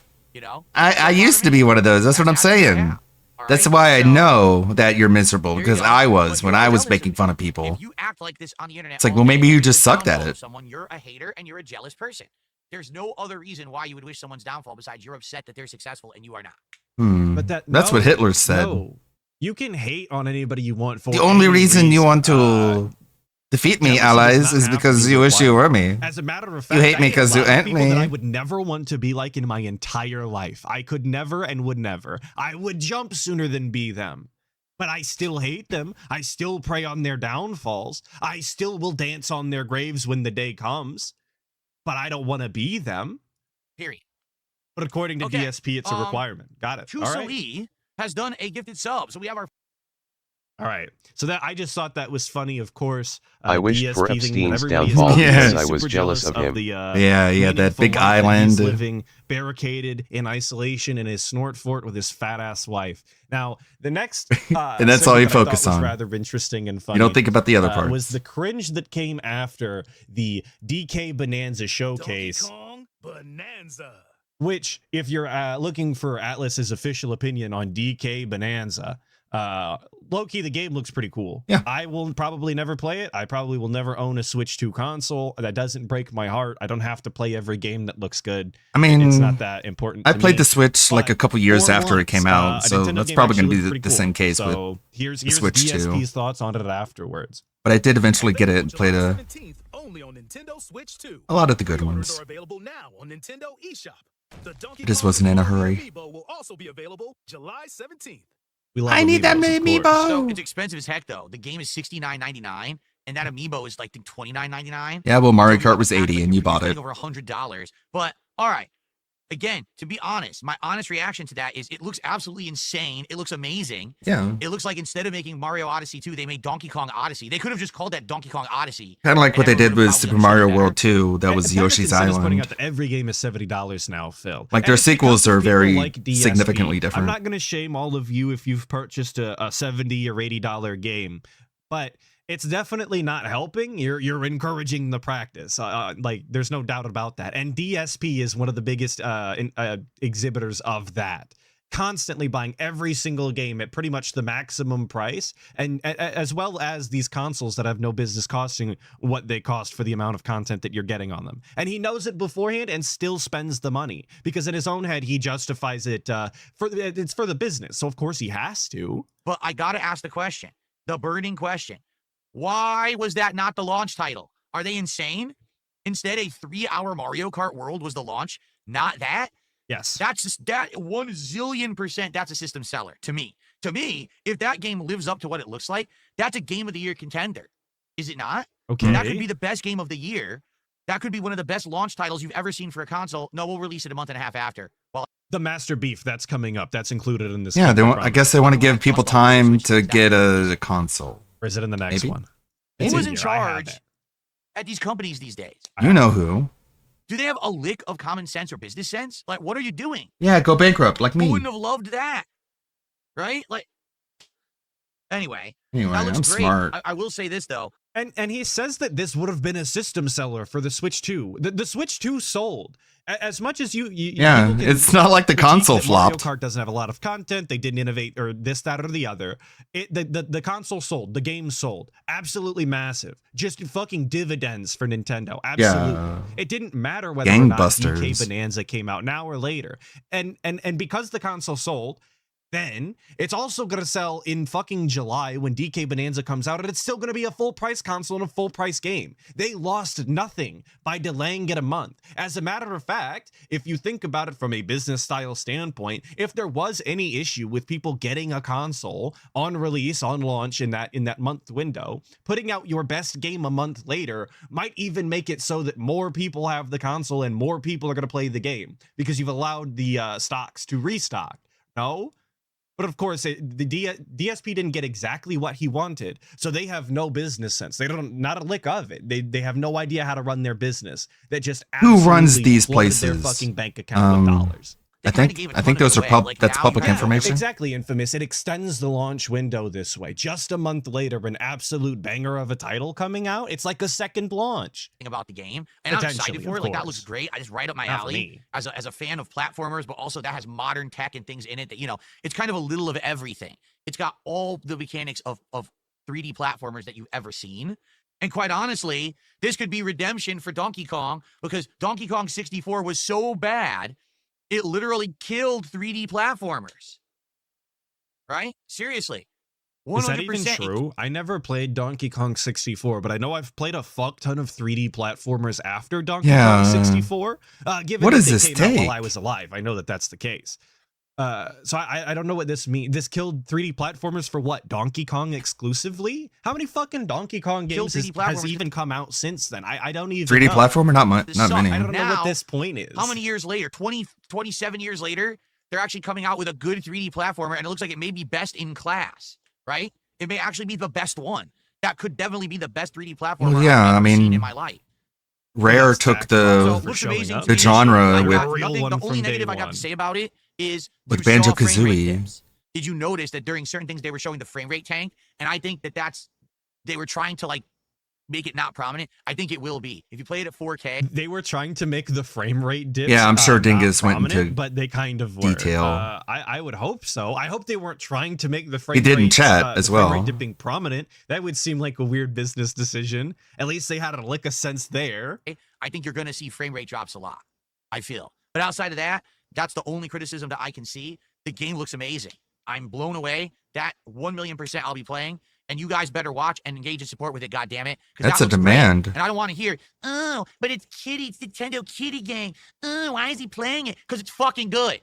Get used to it. I'm playing good games, and you're gonna like If you don't give me your money, you're just one of those I don't know people why who's we've like, been telling people that they're going to like it so much recently. I hate but good it is games. one of the most punchable things he's ever said. And like I said earlier, violence is bad. Okay, but I just it's disgust is the emotion that I feel the most, really, and I have visceral reactions to the disgust when it comes to DSP because it's so egregious. It's so bad. not enough of people complaining and whining when I'm playing a great game. Oh, why is he playing that? Why isn't he playing the millionth Soulsborne spin-off or an online game that sucks with lag? Because I like good games. Prepare your butts. I'm playing a good one in July. no, not my butt. He's Get away from my already butt. decided that this is a good game. There really could be a million faults to this DK Bonanza when Stop it comes thinking out. about One of my which butt, could be low please. support, Prepare which would your butt. absolutely ruin the playthrough for him. But he's already decided that this is a good game, and he will be playing it. Scat fetish. He's just got that consumer mentality. New game that he saw a preview for that looked good. It's a good game. He has to buy it. Day one, maximum amount of money. Who gives a fuck? $100, $120, doesn't matter. It's a good game. Okay. now. All right. Oh, There was that. That was the Okay. the DK afterthoughts. I thought the cringe on the end there, the scolding of his audience in advance, as somebody put it in chat, very cool, is exactly how I would call it. I thought that was worth showing. I thought it was funny. Immediately, this caused drama. Why? Because one of my detractors / restreamers Yeah, I brought up other 3D platformers, like including ones that you play in VR. I don't think I said the name of it though. It was 3D Super 3D Lucky's Tale. It was like a classic sort of 3D platformer, but it's in VR, so you're like looking down at the map and you're controlling with the controllers. Pretty cool.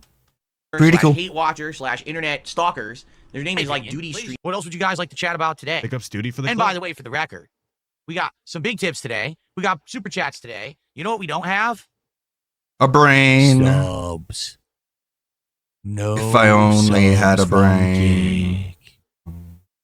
I don't have any context for this. If you were wondering what was going on when we got here, I don't fucking remember. I remember he put the sunglasses on for no reason. If I like, that's what my memory serves, and he looks absolutely dented because of it. Mm-hmm. Holy shit, that t-shirt's long as shit under that overshirt, huh? No, you're He's got, hyperfixating. like, Stop fucking it. 3 inches worth of t-shirt. You're not allowed to sticking notice or out talk here. about it. Oh my god. You're hyperfixating. You know, I'm not typically a fashion faux pas individual. I'm not a hyper fixator, as they call us over there. But Jesus Christ, dude, shirts that are at least a similar size. Why the fuck are you wearing a large underneath a medium? Huh? Let's get our first sub from somewhere over on Kick right now. Who's going to support the stream from over on Kick? Dressing like a teen in 1998. That's pretty Sidious funny. says DS1 I wouldn't recap know video before DS2. real life because I wasn't born. But yeah, from all of the images I've seen. I'll watch one. There is one Sony just put out. It's like 6 minutes long. I'll watch that video.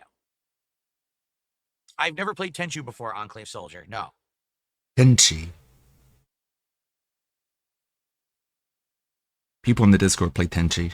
All right. Are these Ray-Ban polarized avatar black tinted glasses? I have no idea. How much you I think spend? they are Ray-Bans, but I Why have would no you idea know what you that? just said. What else are they They're worth? Ray-Ban sunglasses, yes. Name brand. Very Very nice sunglasses. what'd you buy them for?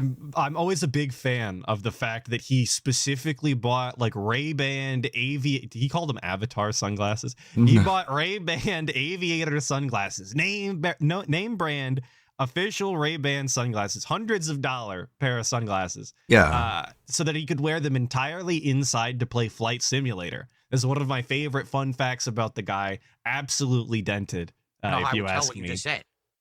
Nothing on the case. I don't know.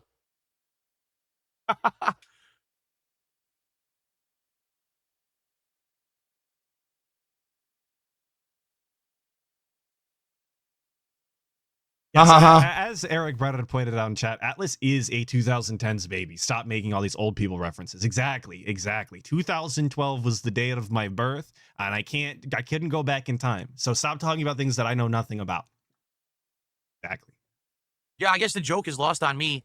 If someone was referencing that I look like someone called Razor Fist, I don't know who Razor Fist is. Never heard of him. Never Razor heard of him. Fist. Couldn't have. Good for you. He looks like Me on the Razor. internet? He looks like a Over my head, I dented don't Razor care. Ramon. Oh, Razor And I Fist. find it Oh yeah, really the weird commentator. that he's never heard or seen Razor Fist, given that he's had direct YouTuber. interactions with Stuttering Craig, and Razor Fist was a regular over on that show for a while, as well as DSP doing his dented ass politics. The way show you said it, for- it made it for sound like little a while fucking there. comic book character It or a would be wrestler. surprising to me if a Razor Fist never popped up in his recommended. But sure.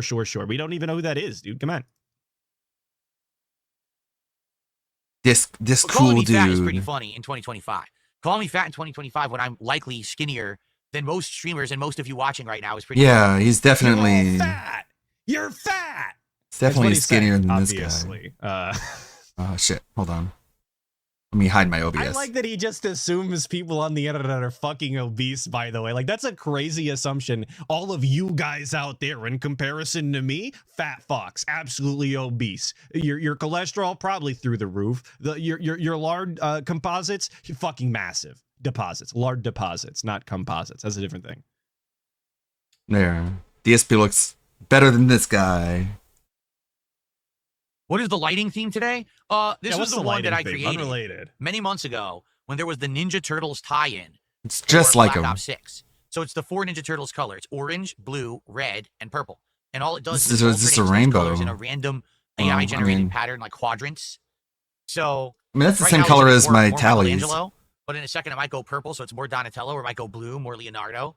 So yeah, it's Wow. randomly generated. My tallies are orange, It's blue, fucking red, RNG. If you want to see your favorite turtle color, purple. you better start praying to RNGesus. He knows you're not, and it has to be in a place of worship. Obviously, shout out RNGesus. My Epic Journey 73 with the 2 saying he gave all his fat to his wife. And that's what it appears to me as well. Always very funny when he decides to insult other people for their weight and how they look when his wife looks the way that she does. But he just doesn't have the insight for that, you know? And I don't understand how we couldn't. To say the things that he says the way that he does, knowing that his wife's situation is what it is completely asinine to me. It doesn't make any sort of sense. I don't know how you could even formulate those thoughts and not understand that you're specifically speaking of your wife as well and insulting her actual existence. Yeah, I like the color alteration. It's pretty nice. The 4 Ninja Turtles colors. Okay.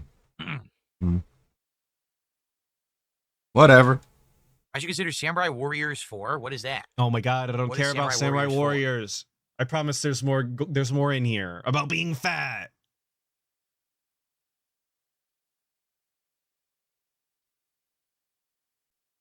And John Bono saying he must make her feel like shit constantly. Well, you would have to think if he's willing to say these things live on stream every day and totally not take into consideration what her actual reality is. Like, think about all of the things he probably says to her in passing about other people that he doesn't even relate to her, despite them being true, you know? He has so many negative things to say about so many different things.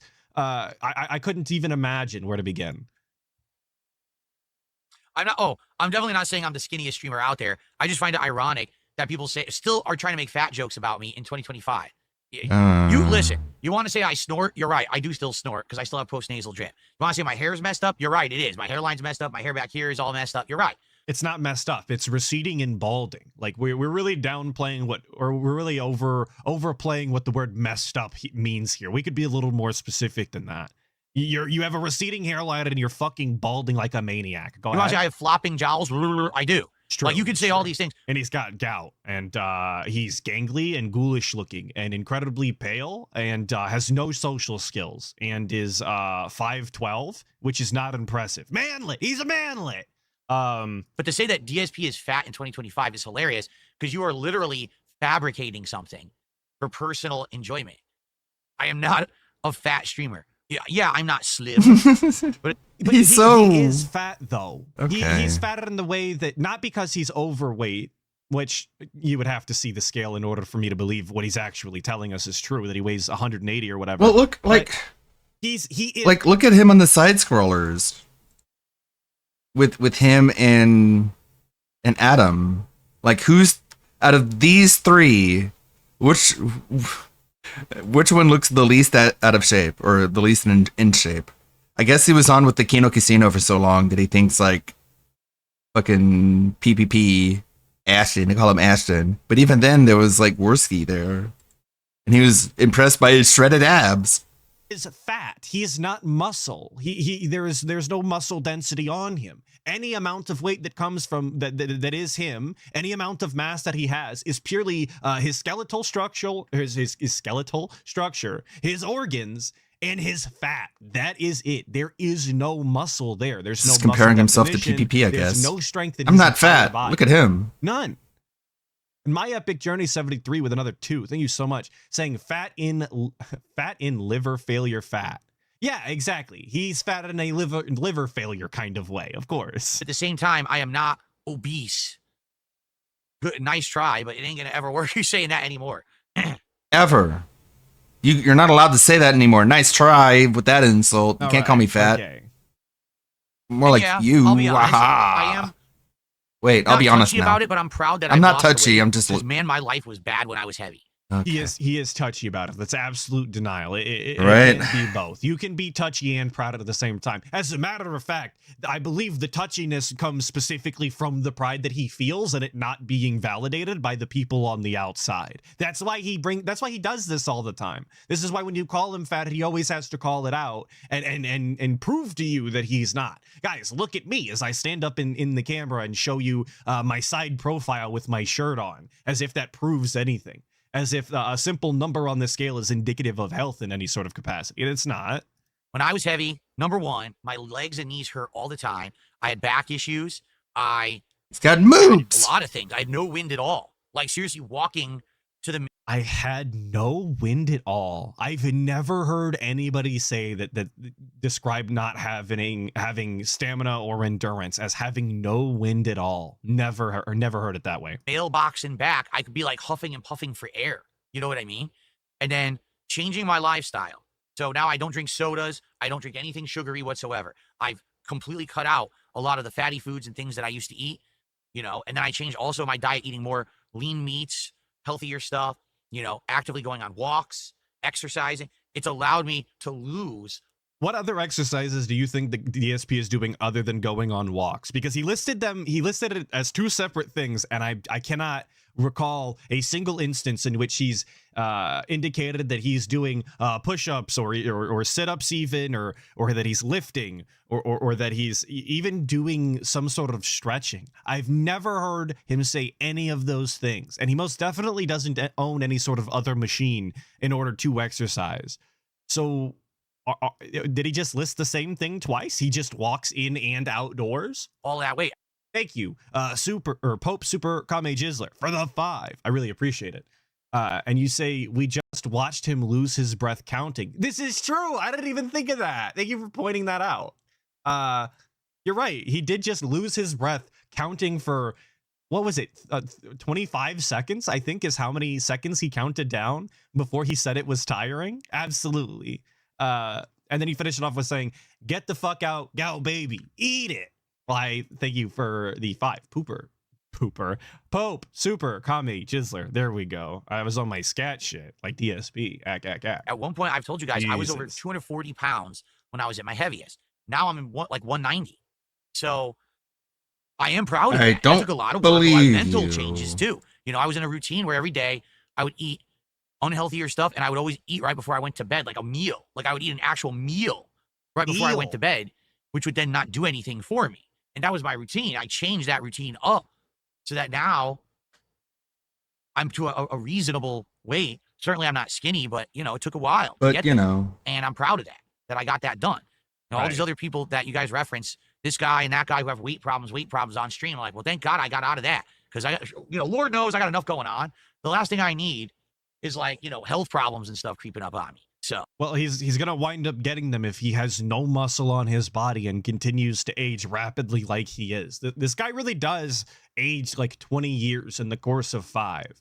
So if he's looking this skeletal and ghoulish now, I can't imagine 10 years down the road what he's gonna look like. He's not even gonna be able to get up and down the stairs at all. He's just not going to have it in his legs to lift himself. Yeah, he's gonna have to make room for the fucking wheelchair in the office. You're absolutely right, Infamous. Like wheelchair bound is pretty much a guarantee if he does not have any sort of muscle mass.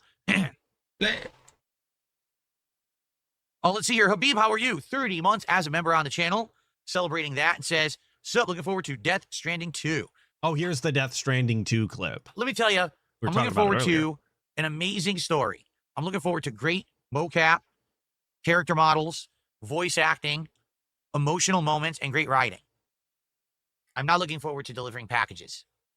So then don't play the game, bro. Like, if you're not interested in actually playing the game, if you're not interested in interacting with the gameplay mechanics of the video game, don't play it. Don't waste your time. Don't waste your audience's time. Don't waste their money purchasing the game. It's not worth it. Like somebody said earlier in the chat, he should just be watching YouTube story summaries at this point on the internet with the amount of fun that he doesn't have in a video game. It's just not worth it, you know? Thank you, Wesley H, for the 18 months as a member of the 60 Skulls. I really appreciate that. Thank you, Wesley H. And Yanks fan 84 with a 5 saying PPP made him do push-ups or a push-up or a push no up. Peak health. It's true. It's true. And his reluctance to do so, I think, is a clear example of how healthy he really is. I'm just not. Thank Like, you, Yanks seriously. fan. That's for the another 5. thing, too. Like, I really don't crave sweets. I used to when I was younger. Always have like a dessert, like a cookie, a piece of candy. And I basically don't really crave that stuff anymore. If it's available and it's lying around, or if it's a special occasion, I'll have it. I'll give you an example. Oh My wife and I went God. to Trader Joe's Shout out back Trader in, Joe's. like the week before it was like early February. We wanted to just stock up on stuff. And while we were there, we saw this container of dark chocolate peanut butter cups.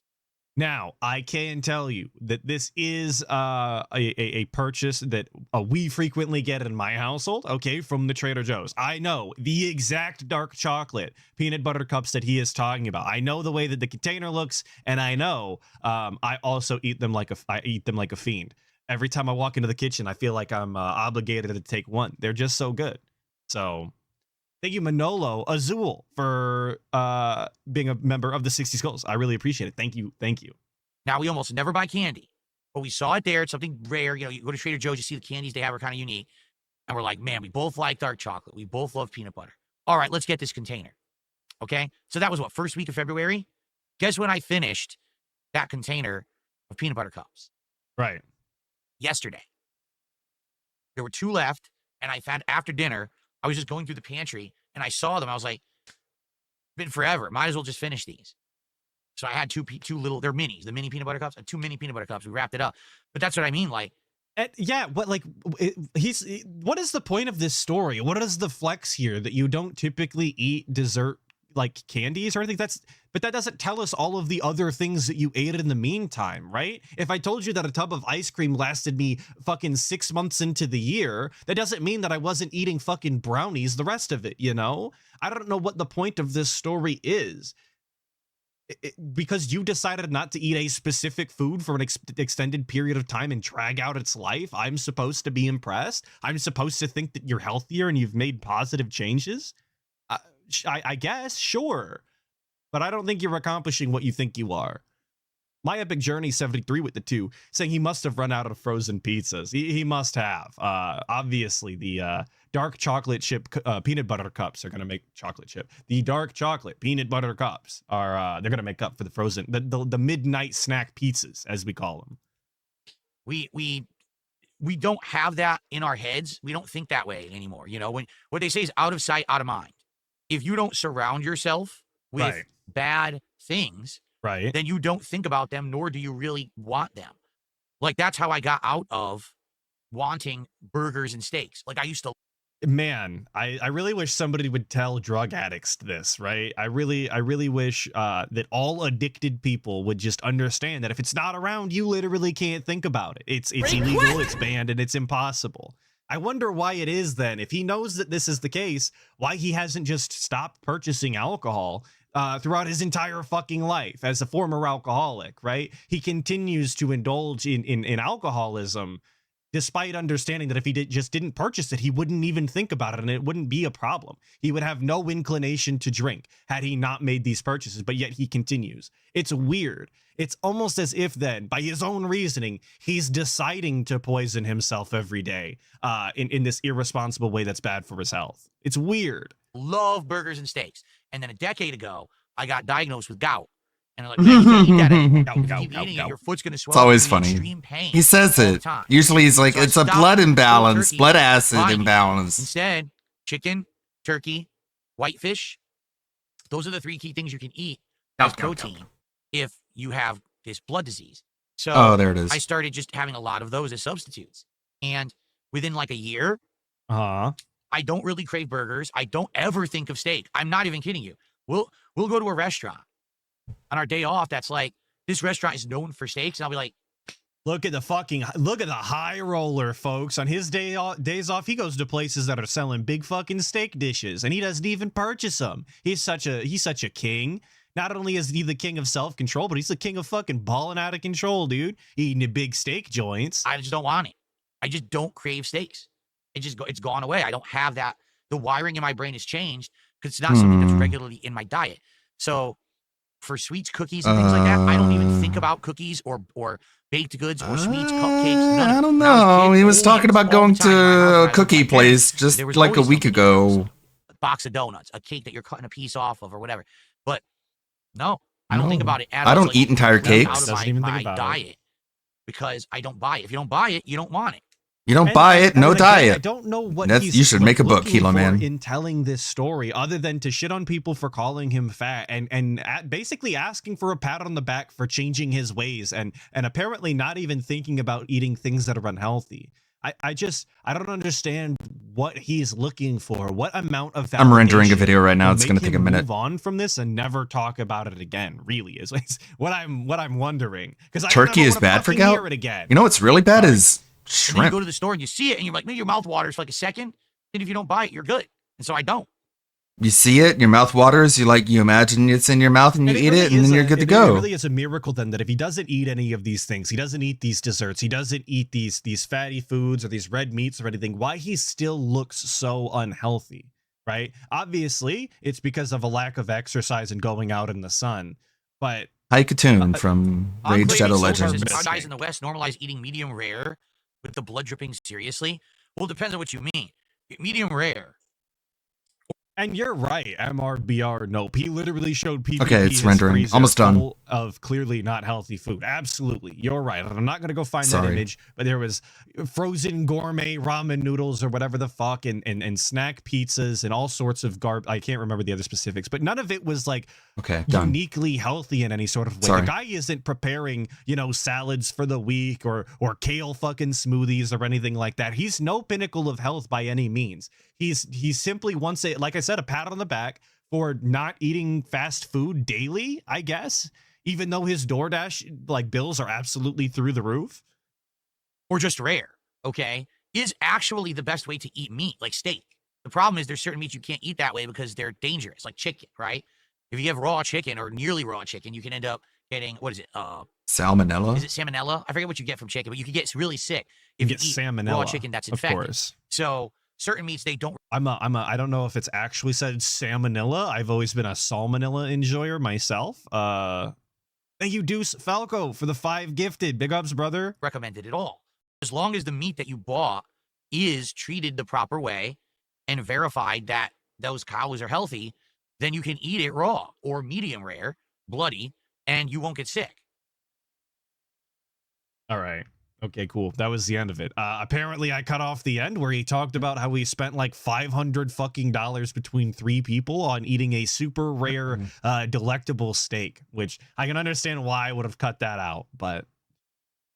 And it's not blood. It's myoglobin or myoglobin or some shit. You're right. And that was said in that segment, but I cut it out because I didn't think it was important at the time.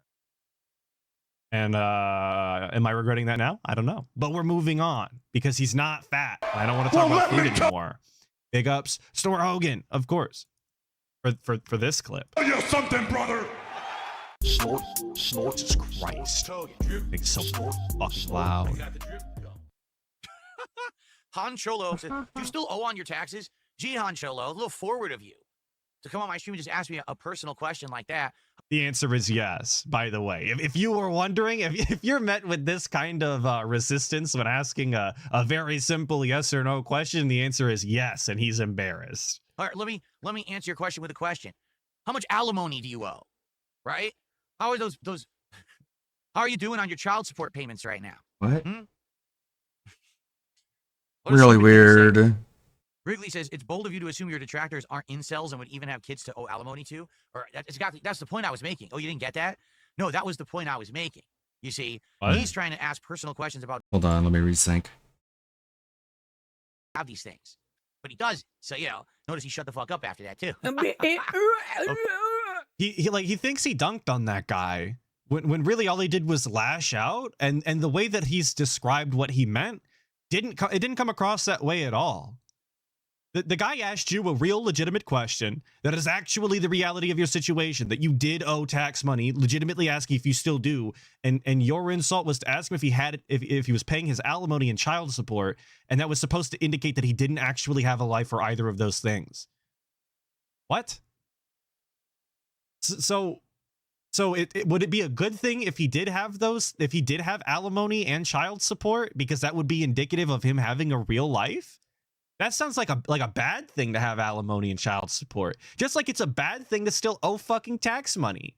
But DSP lives in such a weird, pignatized world, a weird reality that he's built around himself. Nothing he fucking says makes any sort of sense. And this is now the second instance that I've shown you where he is very, very easily perturbed about things that really shouldn't have any sort of bearings on how he feels. He should not be giving an emotional reaction to being called fat, nor being asked if he still fucking has back taxes. The answer is yes, and then move on. Everybody knows that you still have taxes to pay because you are irresponsible and are unwilling to just pay the fucking things outright. Of course. Like, But he thinks he got that guy. He really thinks he did it to him, and he'll never come back. He's so embarrassed, right? Talby with the 5 saying, what goes unsaid is what food is in the house. Cat doesn't get like that eating salads. It's true. It's absolutely true. Back in talks about It's the Arsapusa. health, right? Absolutely. There is something going on, whether it be some sort of health condition or just an inability, an inability to self-control when it comes to food that explains Cat's condition. And any sort of conversation that he has in regards to health comes off as really insensitive given how Cat looks. And I can't express that enough. And he really should just shut his mouth. Thank you so much for the 5, Talby.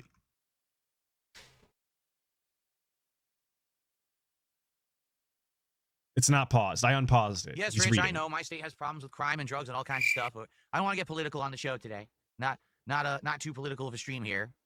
I'm shying away from that stuff again because it didn't really do much for me, did he? So, let's see. Do you think goals? Well, first of all, this person says tip goals, but I don't think that that's accurate. I don't have a tips goal. Talking about politics didn't make me money, so I stopped talking about politics. Isn't that like the definition of a grifter? Fresh air and fun to watch. Okay. Shame for games to be incorrectly overlooked. I've already said this before. All right. I feel like there's 2 layers to the way that I get support.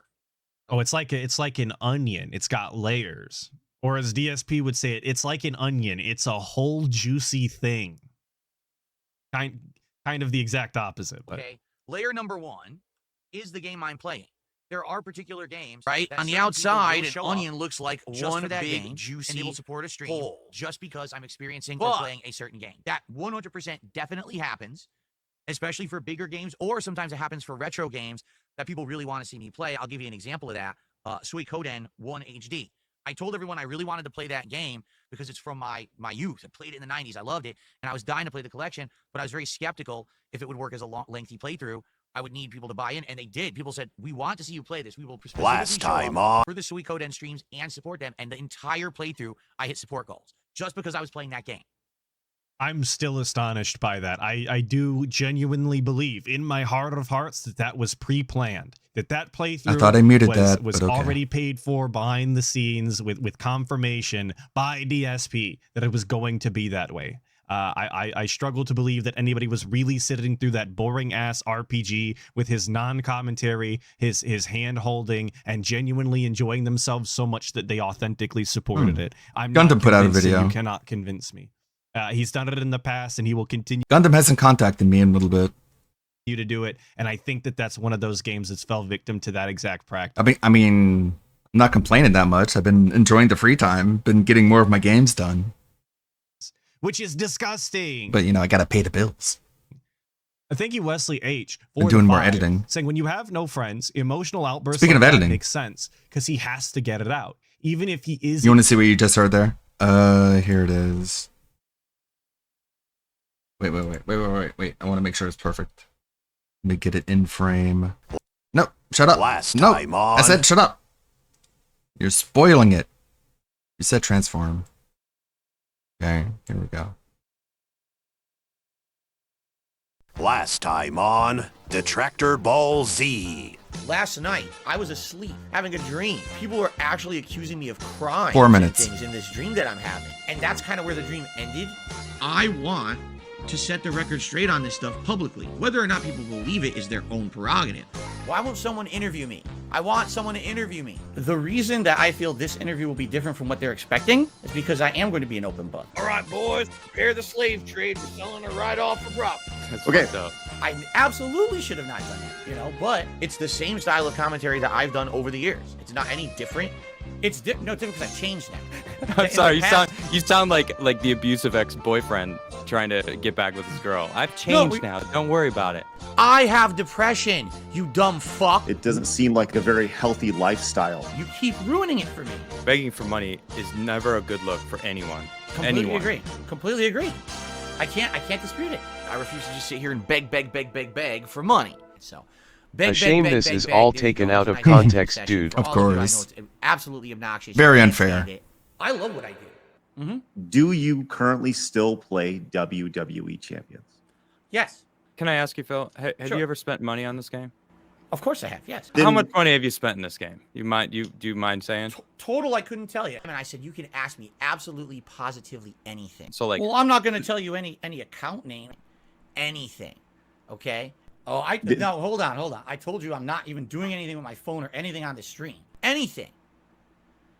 I don't care what it is. Just ask it. You got to understand there's liability here, and that way I can answer it. And we actually have a place where I've answered all these hard questions. you know, you say you beg too much, and you know you're working on that, which is good. It's not a Why good don't you look. kill yourself? They're assuming that's me in the game. Keemstar offered to you. They're assuming that's $50,000. me. I don't like these drama. I have to retroactively include the clips where he admits it, but I have to include the. God, I'm just trying to recap up until so I can properly tell the Kino Casino story, but I have to start here because I have to lead up into the June the King documentary, him admitting he's down from the rafters. Then June the King puts out the Rich documentary. That gets some attention with Kino Casino. Him and the Kino Casino react to the Rich documentary. DSP takes his chip. Then that begins that whole arc. Like this, I'm still in the intro here. That's why I have to rush things along.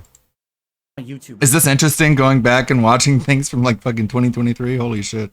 I call them misery brokers. I feel that's the worst kind of content. Stop watching Keemstar. He starts insulting me and everything on the internet. Keem, you are someone who, damn, I'm impressed with what you've done. Keem, you are someone who, and you know what? I think I'd rather be a beggar than a Keemstar. I'll probably be forgotten. I'll just be a fart in the wind, right? I respect you immensely, but I'm going off documentaries, right? Holy shit, Phil! I gotta say, this is fucking rich coming from you right now, though. Yeah, you're fine. like, do you hear yourself right now? Indeed, I do. That's the nature Okay. of the beast. That's how YouTube works, man. That's how all this works, right? Fuck, man. You're right. So, Phil, level 1. Yo, you've been for 15 years. You're just on level 1. Do you think I need that? I have renamed my podcast as the Level 1 Podcast. Oh, I wouldn't even say I'm successful at all, but I talked with my wife about it. I want to get this out in the open. Did you ever find the restraining order that she had against her ex? Cool, dude. Goodbye. But I do feel like I very intelligently conducted myself on that show. You know what I'm saying? Holy shit, Phil. Fuck, man. How do you feel it was a setup exactly? Right? If you do part 2, you have to ask about the business expenses because all he did was dance around the question and he never answered the question. Yes. We went back to that 3 times, never got a straight answer. So here I am. But essentially, that's what I thought it was kind of going to be. But that's not what it turned out, because I pretty much knew what was going on all along. But so yeah, so that was where it was left. The detractors were there, and every time that basically they were asking a prying question or twisting a little more, there was more contributions coming in. Okay, that's what I've been told. I felt that it was a fair interview because. Well, there's more to do there, but that's as far as I've gotten. A little less than 4 minutes. Yeah, anyways, back to current day DSP. In the wrong, but he can't see that. He should try. I don't know fucking why journaling anyone would or dislike something this if guy. If he feels so inclined to get things like that out. I failed to see how that kind of lashing out, those outbursts, are a positive for his business and his business style. But what you say makes sense. I just there's healthier alternatives. Okay. That's Thank you, one Wesley H, for the angle. 5. Yeah, I have to include the for real, Just like me and my content. like a lot of these dragon people are breakdown actually not rant streaming that anymore, happened just but they before watch the it on Kino demand. Casino arc, because Okay. that was like the They low show of up when his They can. They support when they can. mental But that's point. not always. You know what I mean? Like they can be here sometimes. Do you want to take a short break and watch this new Gundam video that just came out? Let's see. I don't even know what this is about. It's a new song by Lady Gaga. It's like, my face is hard, my face, rah, rah, la, la, la, la. It's you. Wow, this is garbage. It's a Gundam. He's just a piece of crap. Another PWR. focused late night show is over. PWR is losing it over having his voice in Gundam's intro now. It's funny. Not since Yeah, effing coward, that's a Gundam. If PWR, if Gundam is such a coward, why do you hang up the phone every time his name is brought up? saying if I've been so dumbfounded as to how this show was ever greenlit. I hate Maybe that being guy. horrible is a prerequisite. He just reports even the be hired in the news. first place for many of these late night shows. Ew. Look at Jimmy Fallon. Look into his eye. He's more dead inside than Mr. Beast. It's a soulless smile, and it never reaches the eyes. Black eyes like a doll's eye. What are you doing? Unlike me, I'm bright-eyed and bushy-tailed. Taylor Tomlinson is a popular female comedian. She's had 2 Netflix specials that I know of, and I watched them. I found them to be horrible. I promptly forgot their existence after I finished watching. To put it simply, she's the Taylor Swift of comedy. You watch, you listen, you don't get any of the appeal, but white women are willing to die for her. Her humor is that modern interpretation of funny. It's not offensive or thought-provoking, like a female Trevor Noah. Some people may scream, Hey, I like Trevor. Oh, wait. and they'd be right. Not The Trevor Joker Noah. said it He's best. bad. I mean, the other Trevor. The whitest kids, you know, Trevor. Clips of her Trevor comedy Moore. from Netflix He's the good sizzle Trevor. reels, and you'll be Not Trevor reeling Noah. on the floor. You people didn't get me to 1 million subscribers, so from now on, you get the cringe, unfiltered, until my demands are met. Play the clip, Stu. Oh God, that means I have to watch him again too. I didn't think this through. Oh Lordy Lord, he's desperate. Do what he say. Do what he say. And I still have a lot of childhood How far shit that is I'm he? working Is he through still on at my own. I 822? don't want to put that on a kid. 822 right? is still. Oh my I was watching a god. TED Talk recently. Sorry, I was watching It's impossible. Sub count is frozen at 822k after being below 800k when I joined. TikTok recently. God, there's some sort of throttling going on. I always get those confused. The information's still good, it's just vertical. It said if you have childhood trauma you are still working through as an adult, you need to learn how to parent yourself as a grown-up. So I've been trying to do that in order to heal. I've been trying to parent myself. But I kind of feel like I got pregnant with me in high school. And I was not ready for this responsibility. And now I wake up every morning totally overwhelmed, trying not to shake me. Like, okay. Now that's comedy. Oh, get this the hell out of my face. I played her comedy specials backwards and forwards, looking for secret messages.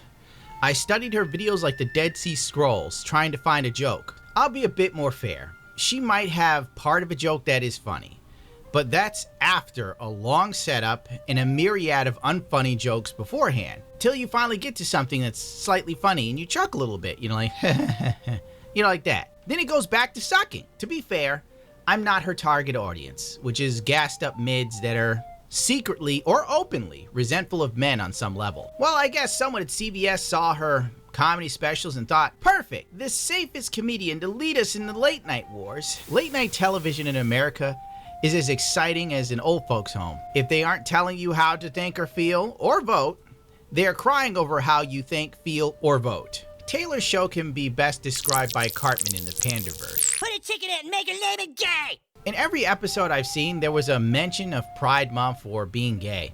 Then the crowd cheers unanimously, as if something magnificent has taken place, when in all actuality it's just a reminder of something that's shoved down your throat so frequently you no longer care and you're slightly desensitized. That's why they have to keep hitting you over the head with it. It's Pride Month, you bigot.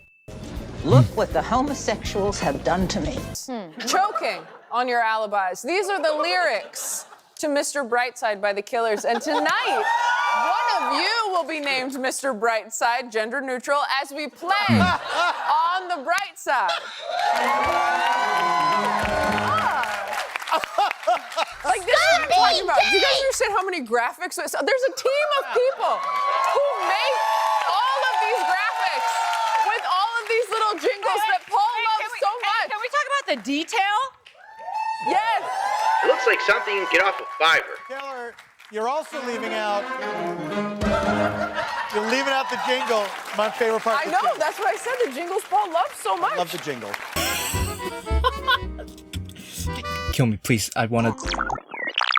Mr. Brightside's grand finale gay, is and that's an okay. I don't interesting have to mix hide. of Taylor sleepwalking through her lines with what I assume are comedians doing improv comedy that is so rough it's the equivalent of swallowing a jagged little pill.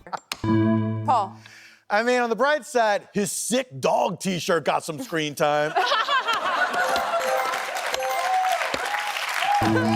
Marcella, on the bright side, most marriages end in divorce. Those are just the facts. Gillian. I mean, on the bright side, you got a really good long Hey, it's lingering Phil. look at the bird poo-poo on the... On the bright side, at least this show is over. Wrong answers only. I didn't make it past 1 minute. The Asian woman is about as funny as watching my dog get hit by a car. And just as soul-crushing and reaction. traumatizing. It's a new song by Lady Gaga. It's like, my face is hard, my face, rah, rah, la, la, la, la. It's you. You have to. I do like. If you dare travel past the 1 minute mark, you will be subjected to the comedic equivalent of waterboard torture. Sashir. And just like that is what heterosexual magicians say instead of abracadabra. Just like that. Just like that. Just like that. I wanted to stab myself in the head after watching this. Pigeon on the plane. This is fine. That's our episode. Now, before we begin, who really needs a win tonight? America. You know who doesn't need a win is this t-shirt. Are you guys ready for this? Newsflash, guys. I'm gay. Pretty cool, pretty queer, pretty gay. Pretty good. Maria, how about you? I don't need a win. I won in second grade a cake. Laura? Women everywhere. I don't want that shit pickle. Eggs. And Maria's gonna do it. This is garbage. Work for it, Pretty cool, cocksucker. pretty queer, pretty gay. Sums up this video as a whole. I really couldn't sit through this one. It was even less funny than the last two clips I watched. And that's saying something. It's that sort of unfunny comedy that's embarrassing for everyone involved except the people that don't realize they're not funny. Because you just can't sit through it. You have to pause and walk away or do something else. Then you watch a little more and you're like, ugh, and you put it away. It's like drinking a health drink that's all green, you know, with nothing but vegetable. No, it's not even like that, because at least that nasty-ass drink's good for your, helping you detox. This is just trash. It's like swallowing mental raw sewage. Sydney Sweeney's bathwater episode has one plain story from a female comedian named Atsuko. I've never heard of her before, and I never will again after deleting these videos. Racist. Sexist. Homophobic. Singing girl, what's the best thing that's ever happened to you on a flight? Atsuko? Well, one time I saw a woman watching my special. So I was like, well, I'm gonna go say hi to her because that's exactly what she would want. Of course. So I went up to her, I said, boo, hello. And she said, shh, please do not interrupt me while I'm watching something. And I said, and that something was me. That's how entertaining I was. That's amazing. Shut the fuck up.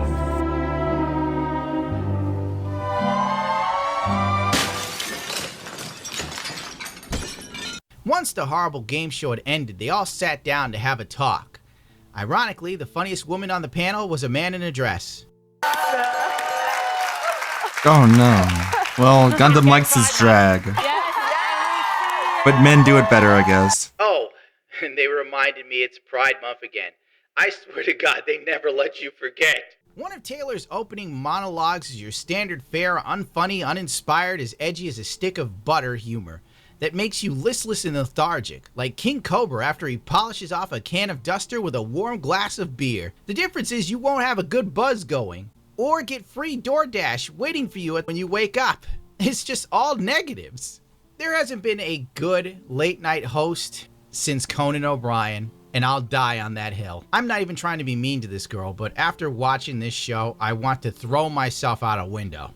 If looking at the views is any metric to go by, at the end of the second season, it was averaging 9 to 14K views per video on YouTube. Do that on stage. No one was chomping at the bit for these clips. A 1-minute clip from the new King of the Hill season As he did was like the singer. 300K in 30 minutes. And The you might band. say, that's an unfair comparison. Well, riddle me this, Batman. How is it her stand-up clips that are on Netflix see 14 million views each, but not even 100K of those could be bothered to check her late-night show clips? Taylor Tomlinson says goodbye to her after midnight show. Wishes CBS had picked a replacement for her.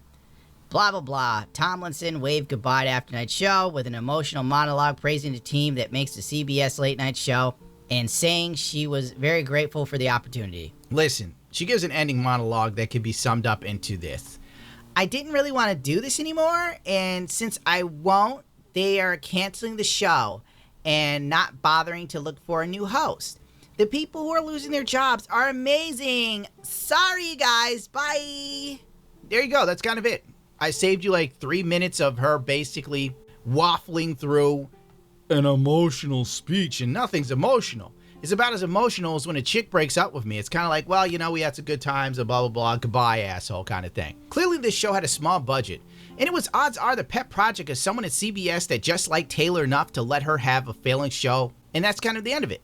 Without her, CBS wasn't dumb enough to keep burning money for that obviously non-existent modern audience we hear so much about but never see, like Sasquatch or the Loch Ness Monster. On the bright side, at least she isn't black, because then they just call us racist for not watching. That might come off as wrong, Stu. Like, people won't understand. I don't know. Who cares? Whatever. I'm trying to be a wild animal. Just be a wild animal. Back to the stream. But not all the time. So these people might just show up. I don't know on what any time That Being Said is today. I don't see a scheduled Sometimes they're just dropping a tip. They don't even scheduled talk about the game. stream. Okay, here you go. Here's support, right? So it's kind of the two factors there, right? Now, in general, when I play a game, if there's a Isn't that weird though? Like, am I the only one that finds it odd that that's just something that happens? They don't care about the game, whatever they drop. Hey, a Major Chilla video about Shani. I wouldn't expect anybody to behave that way. Usually, like, there's some sort of odd, uncomfortable relationship there for me. If like a bunch of people routinely come by, don't care about the content, and then just leave money and go. That seems weird. Yeah, that 7-4 thing, that's even worse. It almost that would feel to me like a fucking charity instance, right? Like you're the internet charity case, which is exactly what he is, and maybe that's why he says it so casually, because he has to know that by now. But I don't see how that's a positive. A lot of support for the stream, it usually means that people are really enjoying that content and want to see more of it. It's not always the case. Sometimes there's been well supported playthroughs, but actually they don't get a lot of views. What that means is that there's a very small amount of people, but they really want to see it, and they're willing to finance it, essentially. And that's cool too. But I understand what you're saying. You know, last night, here I am, I'm playing Taxi Life. It's actually really different, like completely different from when I played the truck driving. Because the truck driving simulator, I can chill and relax, put it on cruise control, and just sit here and read and talk with you guys and interact the whole time. Right? Wow, really, doesn't that sound awesome? He just puts on cruise control and just talks at the chat for hours. Doesn't that sound super cool? Doesn't it sound like you should give him 150 of your hard-earned dollars every single stream for something like that? I think so. Like very I think that's a responsible thing to do. Just driving on the highway. When I'm playing Taxi Life, I have to be paying attention the entire time. There's pedestrians jumping out in the middle of the street. There's cars pulling in and out. There's things in your way constantly. There's The things. lights are changing. There's a lot of the lights are changing. There's so much going on, you guys. It's very clearly a far more entertaining stream. There's lights and cars. stuff, hectic stuff you got to pay attention to. So it's a completely different kind of driving experience. And it was fun. It was like I told everyone, I had a great time on that stream last night. Time flew. Like I felt like that stream passed in a Should I make moment this bigger? because we were so into it. And, adrenaline gets up when you're driving and everything, right? But if you didn't notice, There we go. What? Your adrenaline gets up when you're driving? I'm sorry, I need to hear it one more like time. I felt like that stream passed in a moment because we were so into it. And, adrenaline gets up when you're driving and everything, right? What? Hmm? It's a taxi simulator. What the fuck do you? He's not racing. He's not going 300 miles an hour, fucking F1 style, making tight turns where crashing is legitimately like the end of the race or anything like that. There's no high stakes. His adrenaline is going from driving normal streets in Barcelona, Spain, pretending to be a taxi.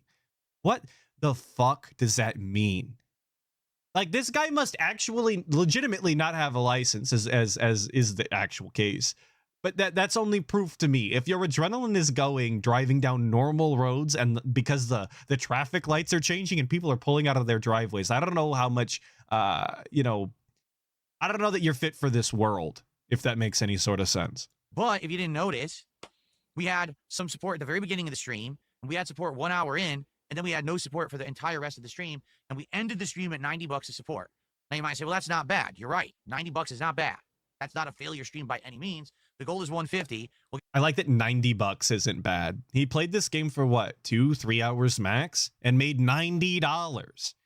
But yeah, that's not bad, you guys. It's not great, but yeah, it's not bad. guess what? We did hit the goal. Are you aware of this? As I was taking the stream offline, there was a sub bomb of 12 subs. And that pushed us over because we were around $90, so it pushed us to the 150. So we actually did hit the goal. And that person actually said that they had been trying to support earlier in the week. Like, remember the Minecraft stream that I did this week that didn't hit the goal? They said they actually had tried to contribute at the end of that stream to hit the goal, and they were getting declined. Like, it was getting pushed back and declined. So they couldn't do it then, but they finally got it to work last night. Sure. Okay? Okay, yeah. That explains it. I understand what you're Too saying. many details. The level of support that we get.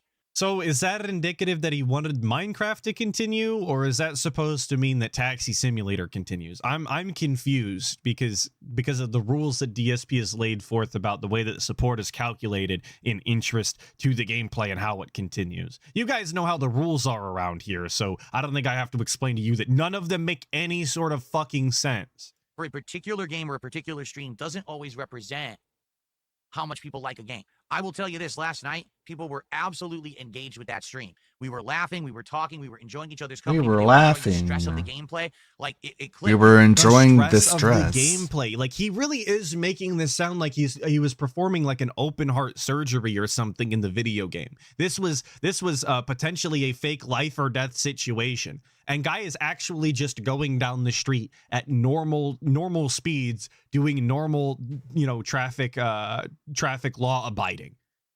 But he's making it sound like an impossible task that just he was amped for. Manolo Azul with the 2 saying didn't know commuting is a high intensity sport. Well, maybe that's why he's incapable of having a fucking job, because he feels like he's running an absolute gauntlet every time he would have to go to work. And by the time he would get there, the adrenaline would wear off and he'd be exhausted. Maybe that's what he's not admitting to. Seem to really That would be the only thing that makes any sort of sense to me, given how he's described normal driving. That content. And I'm down for that. You know what I mean? Like, I want content people are enjoying. But the real question is, why do we not hit a support goal then? I'm being told that he was not blasting around downtown, or that he was blasting around downtown, running people over and hitting parked cars. He was not actually driving at normal speeds or following laws. This is news to me, but I guess I shouldn't be surprised. During the gameplay of the stream. Is it just that by random chance enough people couldn't show up to hit the goal? Is it because, you know what I mean? I don't know. It's random. It really is random. It could be any explanation. Who knows, right? But in general, I'm not going to make a determination on a game unless one of two things happens. Number one, if literally the chat and everyone is bored with the game, then I get it. I'm probably not going to play it again. But also, if it's multiple streams, all right, where we're not doing good and we're not hitting the goal, then I'll be like, all right, it's time to pack it up. So why are we getting rid of Catch and Shill then? Why that only had one stream and didn't do well? And according to what he literally just said, it's completely random. And yes, nothing that he could do. Exactly, Spectre. Don't worry that flies completely in the face of pretty much every other way that he's, calculated his success or whatever. Apparently, money coming in on a daily basis is completely random and has nothing to do with the quality of the content. So then why does Catch and Chill only get, one outing when it really should get multiple? Again, according to his own rules, he's setting forth right now. Taxi Life, we're going to play it again. First of all, we did hit the goal. We just hit it later. But even if we hadn't hit the goal and we had ended around $90, I still would play it again. One more time, give it a shot. Damn it. Hopefully it would do better that second time. It seemed like it. I didn't check Twitter because I've been busy. No, that being said today, see you Monday, sound good. That being said, we'll be on Monday this week for a pre-stream and chill style show. Oh no. It did resonate. People who were watching it after the fact also seem to be enjoying it on demand. So that says something, you know what I mean? So if people are really enjoying it, then good, right? Let's keep it going. So don't worry there, but I have noticed, for example, I'll give you another example.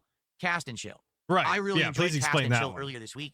The audience did not. In general, the people were complaining. Yeah, I like They said that it was design. boring. They didn't like it. I'm like, I don't get it, because you guys liked Bassmaster 3 years ago, and it's the same exact kind of game, just the graphics are different. You guys enjoyed this 3 years ago. Why aren't you enjoying this It now? usually messes it up. If you put things in front of me that I enjoyed 3 years ago, I probably would also not enjoy them the same way today.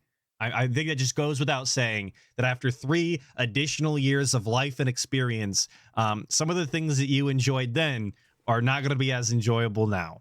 Pretty, I think, universal. And that doesn't go for everything, obviously, but there are definitely instances where that is the case. And I think a pretty universal experience. Well, people just But didn't. DSP actually wouldn't fucking know because he's not a real human being. He does not function like a normal person.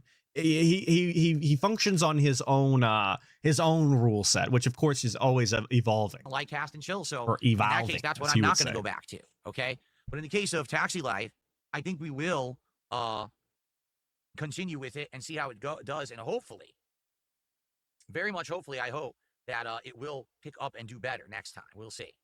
And he says that they weren't engaging with it, they weren't really impressed. But didn't he also say when it came to Cast and Chill that the first half of it did rather okay? So were they not engaged with the game then? They were just giving money, or how has he determined that? I'm just kind of confused. Yeah, sometimes it connects, sometimes it doesn't. It's got to be, because he always tips $1.50. I like the diving belt And we because still read I it. like scuba diving. Still give him the time of So day. thanks, Beaver Brother, for $1.50. Time to I've always been a fan of it. I love it. Dude, I love it. Fuck you, Beaver Bother. I take your money. Sorry, Beaver See you Brother, tomorrow. bothered by your beaver today. Bill Colonel wants advice starting up streaming. Same advice I've Amazing. given What a over wordsmith. the years hasn't changed. If you're going to go into content creation for yourself, select a topic that you love, you know a lot about, and that if you were going to invest time in it, you will feel. Oh, sorry. This kind of just, I'm gonna run it back. I have to set my own brain up. This Yeah, is dirty room. DSP trying to give It's not that dirty. genuine advice to be successful in doing something. Years hasn't changed. If you're going to go into content creation for yourself, select Specifically content creation, right? This is genuine, real advice from the king of hate, from the king of beg, from whatever you want to call the him. topic that you love, you know a lot about, and that if you were going to invest time in it, you will feel like you're having fun. So, for example, if you're going to do video essays on a topic that you absolutely love and have passion for, because here's why. If Here's you're why. streaming or you're making a video essay or doing whatever, you're putting a lot of time and effort into it. If you truly love I wish I could the afford subject the, matter of what you're doing and you love the content you're making, I wish I could afford the new generation of video editing because I would be making AI generated movies all the time. it doesn't matter if you get 2 I viewers. just have to get the local hardware, which I'm saving up for. Enjoy the time you spent on it.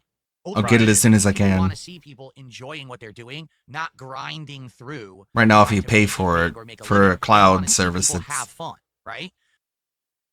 This restricted. is just level one You want advice. unrestricted. Like you could have went to anybody pretty much in the world and asked them how to be successful doing something, and they would tell you to find something you're passionate about and do that regardless of the income because your quality will show through. It's again, actually level one advice. Oh, here we go. But I'm not even sure how accurate that is when it comes to content creation, specifically with video essays, because I can't tell you whether the people writing the video essays that I've seen and I've watched, retrospectives on this game or this hobby or whatever the case may be, I couldn't tell you if they had fun while making it. they had enough fun in order to accurately represent the topic at hand and talk about it in an interesting way. But I don't know that they had fun with it. If you told me that they weren't super passionate about the Yu-Gi-Oh beef that they were talking about in that video, I wouldn't be able to tell you the difference, because what I was listening for was the actual content. It was the story being told. I don't know. And if you're truly enjoying what you're doing, people will see that true authenticity come through. It will resonate with them, and hopefully that will translate into views, into support, and into reciprocation of the joy for whatever the topic is. But there's a lot of people out there who go into it with the mentality, well, I've seen this content creator make it big, making this kind of content. I'm going to try to emulate what they've done, and here's my business plan for doing it. And so his advice is to not have a business plan. They lost all their time and money, and they wonder why it didn't work. Well, His advice is to not put in like, this is your, effort. You know, you're just doing it because you want to make a paycheck. I don't agree with that at all. You know, I made content for 2 years and never monetized any of it at all. Because he couldn't, and that's not even true. Just one of DSP's many lies that he stands by every single time. That'll never be true. It's because he literally could not monetize gameplay, and even then, he's pretty much always had a PayPal for free money. Yeah, it's just the way that it true. is. Denying reality does not change it. It wasn't. That's until why, like, April of 2010. That's why with my Russell Greer videos, I try and like use a Gordon Freeman voice because I think it's better than mine. Excuse me, I take that back. I completely screwed up the timeline. It was 2.5 years. It was April of He has the best delivery. What can I say? 2011 that I actually started monetizing content. Take it over, Gordon Freeman. With Machinima on YouTube. Before then, it was Morgan 2.5 Freeman. years of nearly Gordon Freeman is full-time silent. grinding, Morgan Freeman is the. putting out content that I had Eh? passion for gaming before I even thought that I would make a buck doing it. I already had that passionate viewer base built before I said, oh, maybe I can turn this into a profitable business. You see? Okay. So there you go. That's my recommendation. So DSP's recommendation is, I guess, to just do things that you find enjoyable and hope that they take off. I hope that's helpful. I hope all of you are super successful in the coming future, and I hope all of your businesses take off. Yes, Robert Williams with the real advice. Click on the ads. That's the real advice, I guess. You're right. Fuck everything he just said. Do it for the passion of it. Do it for the love of it. If you truly come through as someone who's authentic, hopefully that will resonate with an audience, and then maybe you can get that buy-in. You'll get that buy-in. What's up, Game Boy? Good morning. And how Get are you? that buy-in. Big ups, Game Boy. And I wonder how that translates into continuing to have fun despite years and years of grinding through the same content, like DSP has with the video games, right? I don't know why I had to say it like that.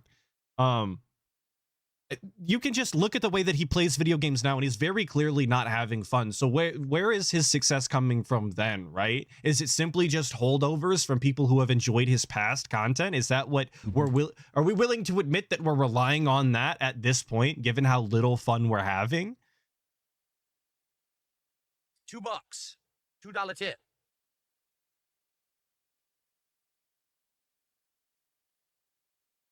Okay. You didn't elaborate earlier. The fishing game dev contacted you with DLC.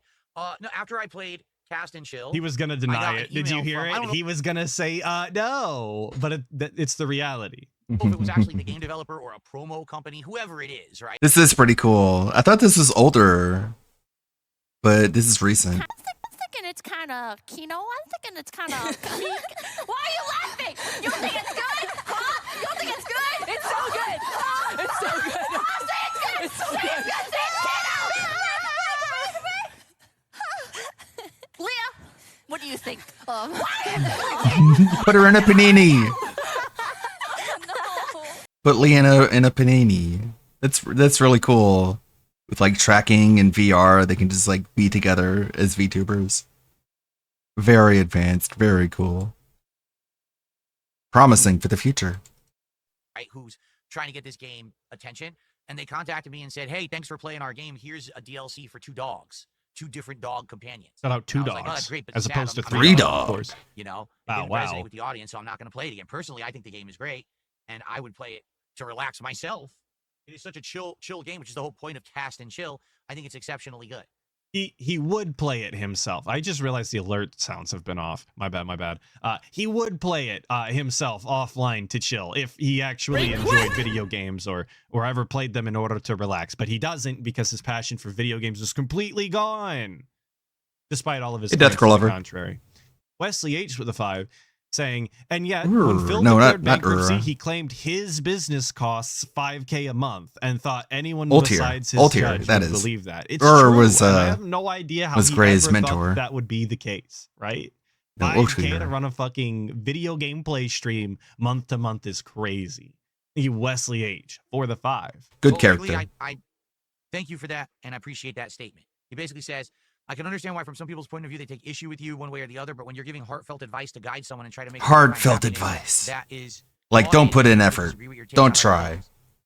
I don't think that that's the case. I don't think that simply and giving heartfelt advice, I think, is giving him a little too much fucking credit there. Like I said, it's level 1 advice. You could have asked any adult outside of content creation about being successful in any capacity, and they probably would have given you the same exact generic ass response that is not actually going to help you in any meaningful way, right? It is what it is, but I don't think that it's genuine and heartfelt and super helpful in any capacity.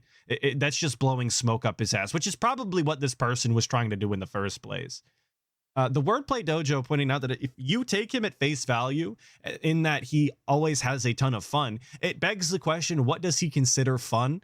Bullying, scamming, belittling, complaining, etc. Absolutely. And that's exactly why I think it's so important to really listen to what DSP is saying and the way that he frames things.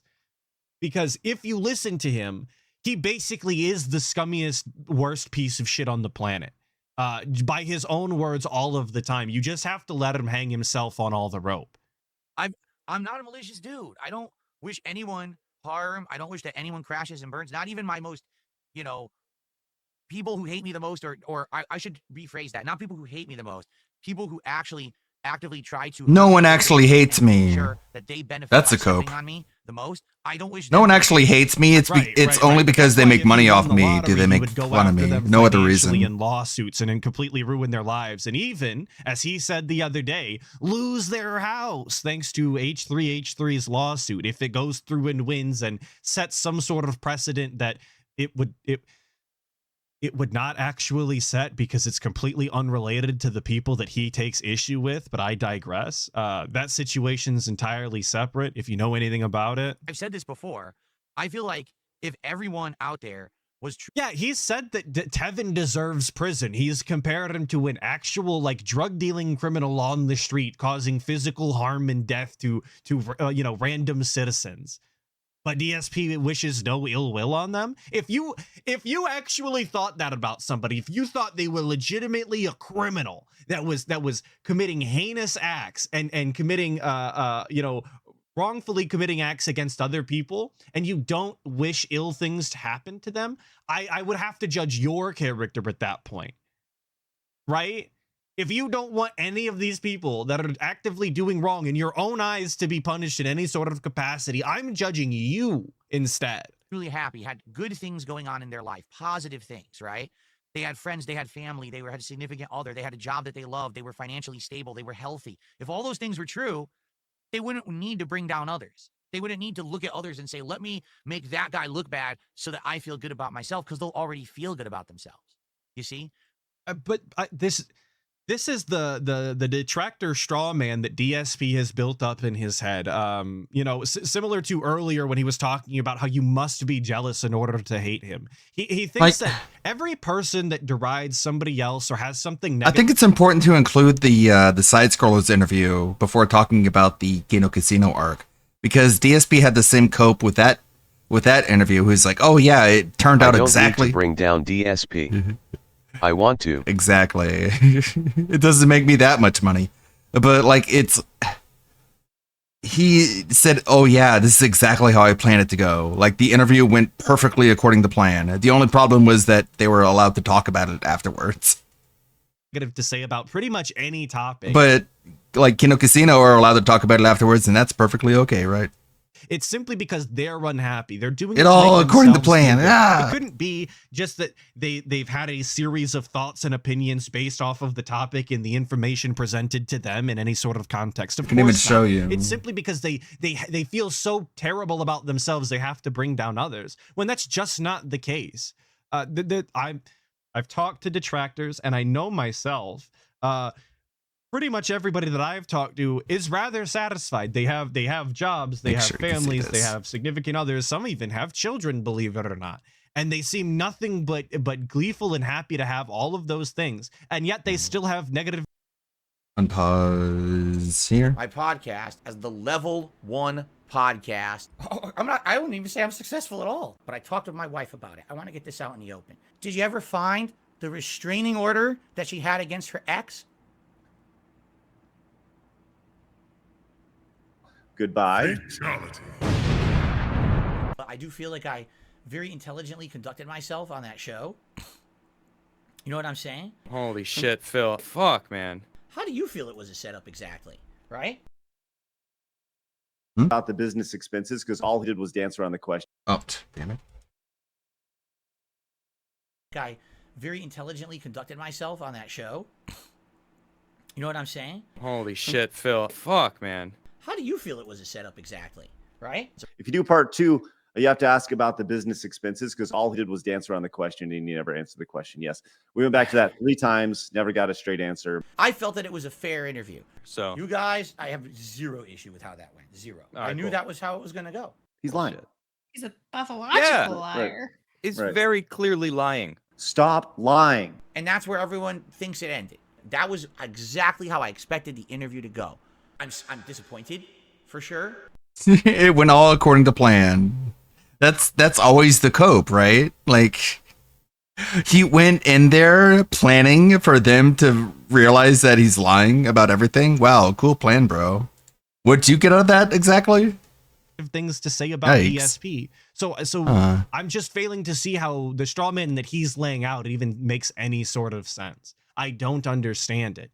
That person doesn't exist anywhere other than in DSP's I'm disappointed, own mind. but went all according to plan. All of it. Right now, I could literally lash out at all these people who do toxic things to me every day. But why? I'm happy. I don't need to do that. I'm good. I can just focus I'm on good. me and my positive stuff. And if they were in that life situation, they would probably do that too. And that's the difference here is that I'm in a better life situation than you, man. I don't even need to talk about it. then no one would need to be bringing down others, you know? This is Rakeda wishing everybody that hated on him $1 Yeah, million. a million- This is just the sell a million equivalent. hats. He doesn't mean this. This is all posturing to pretend like he has the moral high ground. And I don't wish ill on anybody, dude. Everybody's just mean to me, and I'm super chill and positive style, and I don't deserve this. Meanwhile, if you catch him on a regular stream, just whenever, and you bring up something or someone that he doesn't like, he will absolutely lash out and shit all over him, like we just saw a couple of clips ago. That's my take anyway. Got another $2. A lot of $2 tips this morning. Was there ever a point in your career where you lost your passion for a second, or a point where it became all work, no play, grind? Yeah, I already spoke about this. There were basically 2 times. Okay. Pretty much his whole legacy. He's gonna lie here, and he's gonna give 2 specific, instances in which he was less passionate. But I would argue that even before he ever left Connecticut, there was a lack of passion from DSP, and it was very clear in his inability to change anything about his content. His lack of interest in commentary and a lack of evolution in it. An inability to, keep up with the technological advances of content creation, whether it be in an edited format or in a live format. I think if he was truly passionate back then, it wouldn't have taken him so long. And I think that stands today as well, actually. Thank you, Wesley H, for the 5. Saying if Phil wanted to look good in the eyes of others, all he'd have to do is not beg, not be an a-hole, and not treat his audience as wallets, but he won't. Well, of course, because as he stated recently, if you don't ask, you don't receive, ever. He has to ask for the money or nobody would give him any, which I think just tells you more about how much they value him, but I can't tell him that he won't listen to me. Thank you, Wesley H, for the 5. The first time was, I would say, around, let's say 2013. So I'd been doing the on-demand videos only. No streaming, no direct capture, just these on-demand videos with a camera pointed at my TV. I've been doing them for over 5 years. And at that point, I liked what I was doing, but people were tired of it. They basically called me a dinosaur. They said, you're not innovating, you're not changing with the times. All content is changing, you're not. You have to change for the better.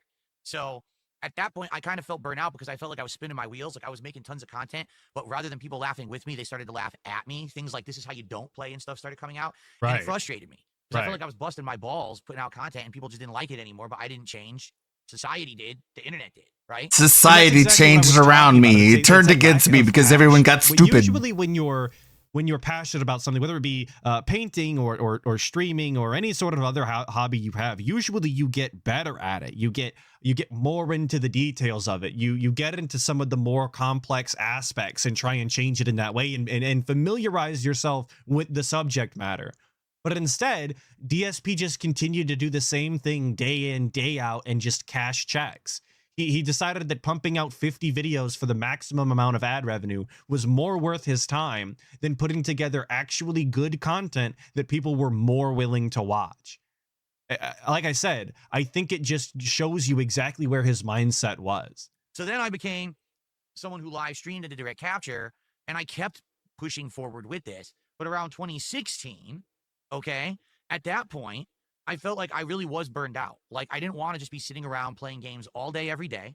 I was tired of just doing that. Keep in mind, at that point, I still was not an interactive streamer. I was streaming, but I wasn't talking with the audience like we're doing right now. I ignored the audience and I pretended like I was in a room by myself, just playing this video game as if it were the old days of YouTube, on-demand commentary. So in 2016, the bubble kind of burst for me because I had false copyright strikes against my channel that hurt it. I had all this crap going on.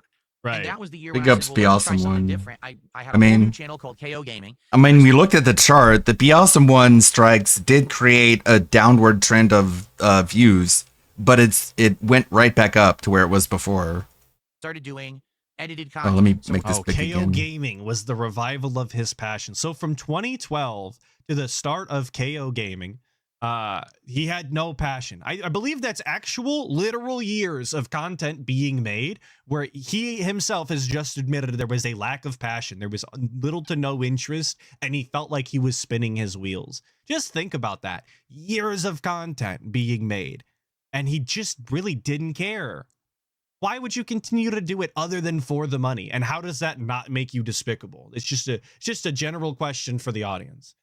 I see John Doe asking me, well, my prediction on the H3H3 thing is in regards to DSP. Do I think that it will massively backfire because DSP does not understand how copyright law works?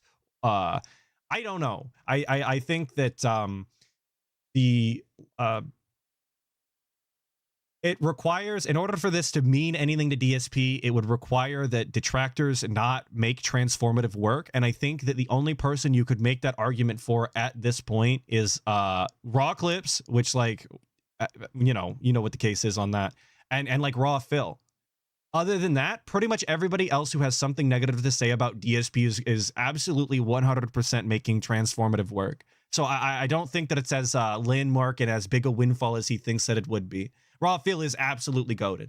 But I just don't know that it would even pertain to DSP. And he would still have to sue them. He would still have to go get his get backs. And I'm not convinced that he has the wherewithal nor the time or effort to do that. So it could be a big nothing burger for him. But I do hope that H3 wins his I hope that he wins his lawsuit. I think it's really funny. I have to respect any long con that is so well put together, in all honesty. We're talking highly edited reviews. Incredibly funny to dunk on topics, people like that. The channel did very well. I had 1 million. And T-Ling Soldier's right. Raw Phil having the chat, having the timestamps, both chats even, I would argue is also transformative. It's one of the reasons, not only because I don't want to give DSP the views, but one of the reasons I watch Raw Phil. It is objectively just the best experience if you're going to watch DSP in a raw capacity. Absolutely. Video, the channel went viral once. It got me tons of money. Like, no lie, in 1 month that channel made me like $5,000-$6,000 on like 2 videos. Okay. John Doe pointing out also that it's not about transformative, it's about registering it for eligible damages. True as well. Then during that year, it got a little bit more busy for games, so I stopped making as much content. But we're for the talking channel, about KO and then YouTube Gaming now. demonetized You it for guys no care reason. more about KO Gaming. So imagine you're burned out on doing all gameplay. You do something different, it's working. You take a short break from it to focus back on games a bit, and then YouTube just takes all of it away from you, just pulls the rug out from under you and says, oh, too bad, no monetization for you, with no justification for it whatsoever. In reality, it was just their automated systems don't work, and they turned on a stupid AI that said, oh, your channel's like red flagged, you can't get ads. Right. So all that worked for nothing. Then I was really burned out because I was like, now I don't even know what I want to do anymore. So because he couldn't make money the way that he wanted to on the content, he instantly lost all passion and had no interest in making that style of content anymore. So there was never a passion then. You just heard him just a segment ago give advice to people and tell them, well, as long as you're passionate about it and you have fun doing it, then it should be successful and you'll draw your audience or whatever. And the second that he can't make money on the videos specifically, he could have opened a Patreon and he could have done live streams in order to make up for the loss in revenue when people would tip then or whatever. Instead of doing any of that, he decided to just instantly give up because the money didn't flow in. The on-demand video, but he had passion, you guys. That's what revived his passion. Not working, and the edited content has been stolen from me essentially. So what do I do? So that was the year 2017. I became a fully interactive streamer, 100% interactive streamer, like I'm doing right now, talking with you constantly, social interactions, answering questions, going back and forth with discussion. And when I did that, it clicked. It clicked. It was like, it's an epiphany. I should have been doing this since day one. I like interacting with the audience. I like having fun, talking and hanging out while we're also doing things like playing the games or whatever. We could do all these different things. And since then, I'm gonna rewind it for all my audio styles. You should see the miming of video gaming that DSP does. I've always hated the miming of gaming because it looks like he's never done it in his entire life. Similar to the other day when he was driving, and I pointed it out to ALT then as well. It always looks like he's completely unfamiliar with the activity of playing video games. With the audience. I like having fun, talking and like hanging he doesn't out know how while to we're also hold a doing things controller, like playing the games or whatever, and We could do all these different pretend to things. play a game. He didn't move the sticks. He didn't press the buttons. He simply held the controller and shook it back and forth to indicate playing a video game. Why? Since then, the content I feel has just been way more natural, way more fun to make, and I have not felt burnt out at all since I became an interactive streamer. Every day I'm excited to come to stream and hang out with all you guys. So. Parasolo, 49 months as a member. Happy Midsummer Eve from Sweden. Thank you so much, Parasolo, for the ongoing support. We're going to start gameplay momentarily, but I have a couple more shout outs to do here. I have an $11 tip from Shinken25. Let's play your animation first and see what they have to say.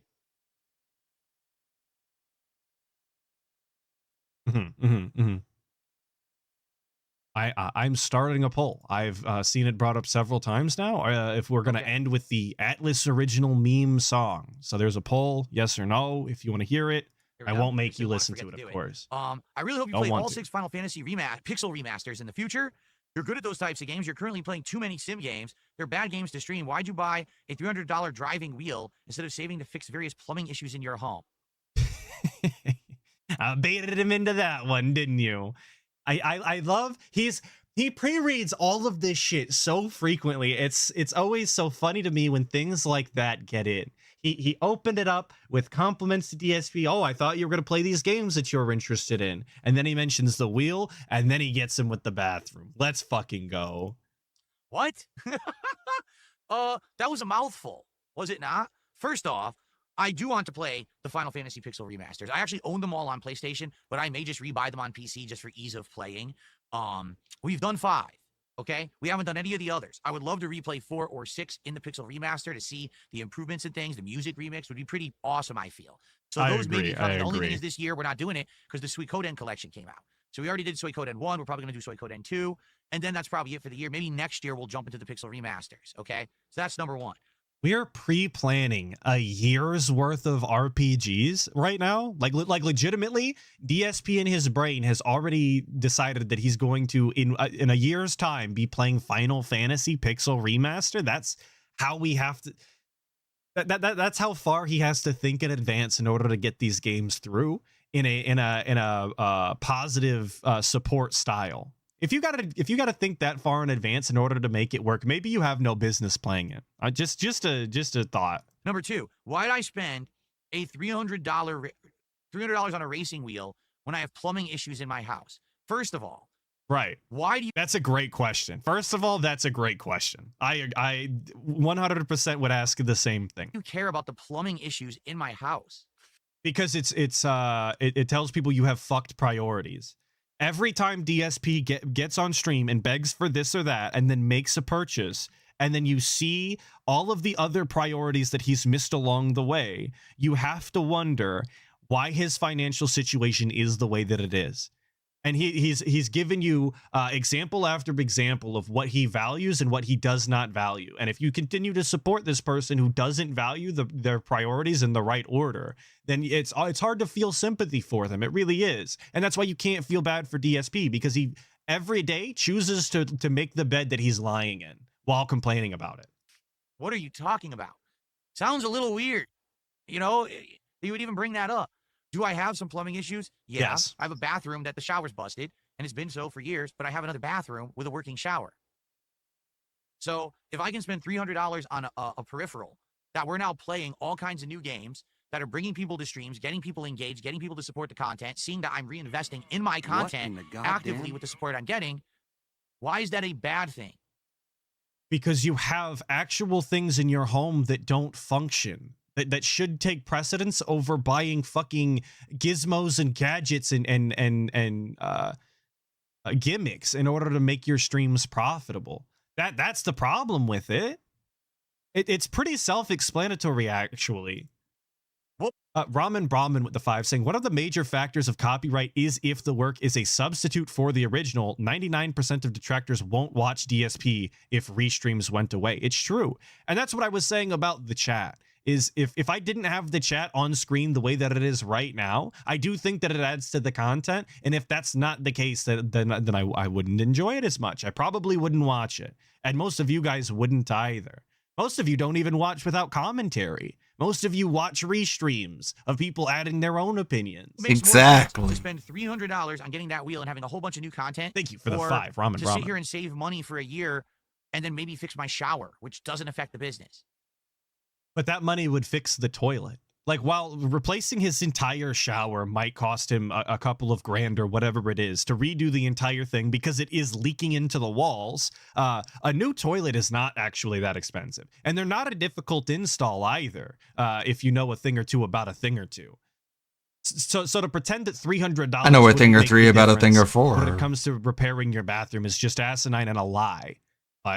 These people wouldn't know because his fans legitimately probably don't own homes. They probably don't have to deal with home maintenance. They don't know what living a real adult life and being responsible for your property is like. In reality, they really do rely on SSI. $300 is nothing. It's a drop in a lake when you're trying A to drop in a lake. You know what I mean? Like for me, You know what I mean? A drop in a lake. It has nothing to do with Not a spending drop in a $300 bucket. So, You know. Anyway. And he brings up the wheel. I mean, this person brought up the wheel and he justified it by saying that it's bringing people into these streams. Is it?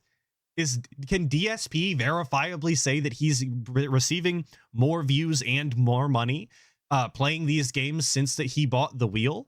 I don't know that he could because he never played the games before the wheel. The content really didn't change in any meaningful way with the wheel. I don't see the evidence for it, is all I'm saying. NWO News for the 2 saying Hogan's over plumbing all day long, baby. Absolutely. Dude. Hogan's over plumbing. You know what's real and you know what's fake. And what's real is those fucking JPEGs. Come on now. Thank you for the 2, NWO one final News. tip here, it looks like.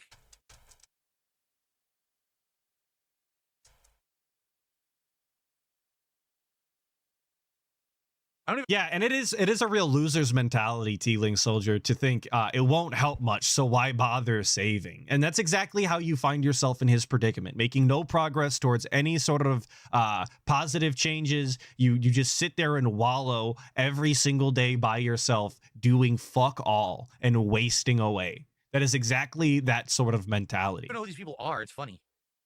So first of all, this person, Tips of Buck, says, it sounds like all your peers had their moment in the sun. Then he says, Wings, Boogie, Keem, Dreamcast guy, etc. What makes you think they're my peers? What are you talking about? Anyway. They were as popular, if not more popular, in the YouTube content creation space Off as the you BRB. were at a similar time. That's how they're your peers. Also, yes, they're all lol cows. It's true.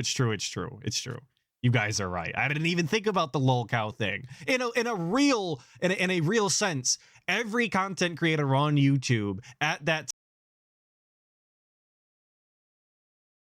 era is a peer to some extent. Whether you want to call it that or not is entirely up to you. It's where you draw the line at. But they are peers, regardless of how you look at it. And then he said, it sounds like, well, they do because they benefit from being bad to me, right? And the truth is, if no one benefited from being bad to me, no one would ever mention me. That's not true. That's not true. Or I would occasionally be mentioned in a positive light. But people have seen distinctly that there is a group of thousands of people on the internet that are mentally deranged that like to see DSP have pain. So the more that they try to bring me down, it benefits them. They literally make big bucks on it. That's the only reason. So what's the explanation for all of the people that make $0 making fun of DSP and continue to do it anyway? If they're not getting the financial gain, what is the positive? Like, why would they do it then? It just doesn't make any sort of sense. People would make fun of DSP and have been making fun of DSP far before they ever made money. In fact, there was an entire group of people that made fun of DSP relentlessly and actually did horrible things to him and his business or whatever, and they never made any fucking money and vehemently said that making money was the wrong move. So explain that. Make that make any sort of sense. The big bucks coming from it is where they profit. Now, others, for example, you might say someone like Boogie, right? Boogie benefits from being downtrodden. He does. He's found a way to bank on, hey, I'm the victim. I'll do this self-deprecation stuff, but I'll make money doing it. So you know what? That's what he wants to do with his life, more to him. But I actually want to make positive content. I want to make stuff that's useful for an audience that they can enjoy and learn and have a good time with me, have a good laugh with me. I don't just... He wants to make content that's useful for his audience. In what way has DSP ever produced a piece of content that was useful? I mean, I guess if you can describe useful as it makes them laugh, whether it be, that be at him or with him, pick your poison there. But that's the only way you could ever just like, he's never made a real tutorial. He's never informed anybody on something with like in-depth knowledge that he's acquired, not in any real capacity. I know you might want to argue Street Fighter. You'd be wrong. He's a third-rate player with a fucking fourth-rate deck or whatever the quote is. I haven't seen that scene in a while, so I'm a little off. But you know what I'm saying. He doesn't actually provide anything other than a laugh. Hey, I'm just going to hit myself in the face with pies today. I'm going to drink piss out of bottles. There's nothing wrong with that if you want to do it, but that's just not who I am. I'd much rather make stuff that is meaningful rather than a cheap laugh. Oh, fuck. Biscuit's got a point. He does genuinely think that he had a huge impact when it came to Sopa and Pippa back in the day. You're right. He does genuinely think that he informed people and made them aware of the situation because he brought it up so fucking much during Act the King back in the day and cried and whined about something that he has no idea what he was talking about. You're right. I forgot about that. How could I? Just to make a buck. You understand? But I don't know why you would think... Did he say that nothing is wrong with drinking piss? I believe so. If that's how you want to get your money, drink your piss. Sound good? Sounds good to me. They're my peers. They're not. I'm going to say this. I've said it many times and I'll say it again. I am a man alone on an island doing things his way. It's been like that since day one, and it will be like that till the day that I decide to stop making content. I hate that saying. I can't say it enough. I remember the first time I heard that saying. It was actually when I was making a fucking video, and he was talking about how he used to be a man on an island alone and how he was no longer going to do that, and he was opening himself up to new styles of content with other content creators, and it was going to be robust and refreshing, and it was going to maybe even reignite his passion for content creation, doing this new variety style. And then inevitably, when that went south, because he is one of the least likable people on the planet, it all went to shit, and he went back to his island. And now we're proud of being on the island once again, and nobody can do it like him, and he's entirely unique. And that's why I hate this, because there's 9,000 retellings of this, and they're all the same. I've always been And they're all an individual, meaningless. an innovator, and someone who sticks to his guns and does things differently. And everyone out there claims that's the wrong way to do it. You should follow this path or that path or this. Because I decided to go down my own path. Everyone has issue with me. But here I am, still making content, still having fun, still profitable, still successful, and there's nothing they can do about it. Maybe the reason so many people have issue with me doing my own path is because they're pissed that I did it that way and I can be successful while so many others are failing and then have to go into those beaten paths of drama, hating on people, shilling, selling out, product placement. I don't have to do any of that. And I'm still here and I'm still doing good. He never had to do any of that except for when he absolutely did a lot of that at different times throughout his career to try and cash in on it. And while he can claim that he's never done any of that, he's also never made any sort of content that was good either, actually. He's never made riveting commentary that is insightful and provide a unique perspective that makes you think on something. He's never provided any sort of commentary that's just been the funniest thing that you've ever heard, an entirely unique joke that he's come up with himself that is just laugh out loud hilarious. He's never done any of that either. He's just done it his own way, which is begging, an entirely unique way that nobody else would fathom in getting on stream and just clinking his cup around and asking for shillings. Like that's the unique difference between him and everybody else. And they're angry. Yet he's still here. It's true. Oh, well, sometimes reality pisses you off, but that's still reality. Alrighty then. All right, are we ready to get started? It is now time for Lies of P, my friends. All right, Now so time. guys, if you are here to enjoy Lies of P, welcome, welcome. It's time for some gameplay and some fun and progress, and hopefully we will make good progress today. It's been a great playthrough so far. I've really enjoyed it, and I hope that you guys are liking it. Please support the stream. No. And we're going to move on to what I will spoil for you as the final clip, which is just from yesterday. And I don't even remember what it was, despite watching it right before I started the stream. My mind is addled and rattled. You know, we will get back to Street Fighter 6 eventually and get it back into the mix. But for now, the retro stuff has been working well. I'm excited. Good variety, all right? Please support the stream tonight. I mean it. Let's hit that goal tonight. Let's not have it be a big arduous task where I gotta... Surprise, surprise, guys. He's begging. I know. You can't believe it. I'm appalled. I'm shocked. But we're still begging, even on Friday. Bring it up every 10 minutes. Support old fighting games. And for goodness sakes, let's have a strong finish to this amazing week where we got so far into the week. Look at this, 26 out of 30 goals. We're almost, the DSP tries it already. Already. That's amazing. Let's hit that goal tonight. Let's show them that fighting games, prominent old ones, can still show support. Let's do it. Right now. You can't see it through the stream, but I am physically cringing at the fake hype for retro fighting games right now. And I'm sure all of you are as well. Like, I know cringing is outplayed and it's a little old hat at this point, but it is really my face what I'm doing right now. Different colored soundproofing foam. What do you mean? The foam that I have behind me is these hexagon panels. There's 3 colors it comes in: white, blue, and black. That's it. You can't get them in another color. White, blue, and I actually black. wish you could, but you can't. If there were more colors, I actually would get them and alternate them out for my backdrop every month. And so what I do is every month I switch it around. Like last month it was black on the border. The month before it was blue in the middle. So I'm going to probably keep doing that for variety's sake, like swapping them around. Oh, but thank God. I can't get any other colors than this. These are the only ones they have for the hexagon panels. There are other hexagon panels that aren't the real ones. They're truly worth pointing out and talking about live on the stream is the fucking, I was about to say a slur. The stupid soundproof foam behind the guy is obviously super important to the stream and definitely worth conversation. Everybody was wondering, everybody's been asking whether we were going to change the colors or the layout of it. And obviously this is what we're talking about. Knockoff bootleg ones that look like shit and that really don't do anything for soundproofing. And those you can get like a million colors because they're awful. You might have seen them, for example, in LTG's backgrounds before. They're like, I'm not even kidding you. They're like off Temu. They're like discount bargain basement shit that you lose, like, they're very crappy felt and you stick them on the wall and they don't do anything. I got the good stuff. I got the good stuff. I'm a real streamer. I'm actually successful, unlike all of these other fucking posers who like look more handsome than me, or like have more fun on stream, or like don't have fat wives. Those guys are losers. They don't have cool, robust soundproofing like me, dude. I have the hexagon ones, okay?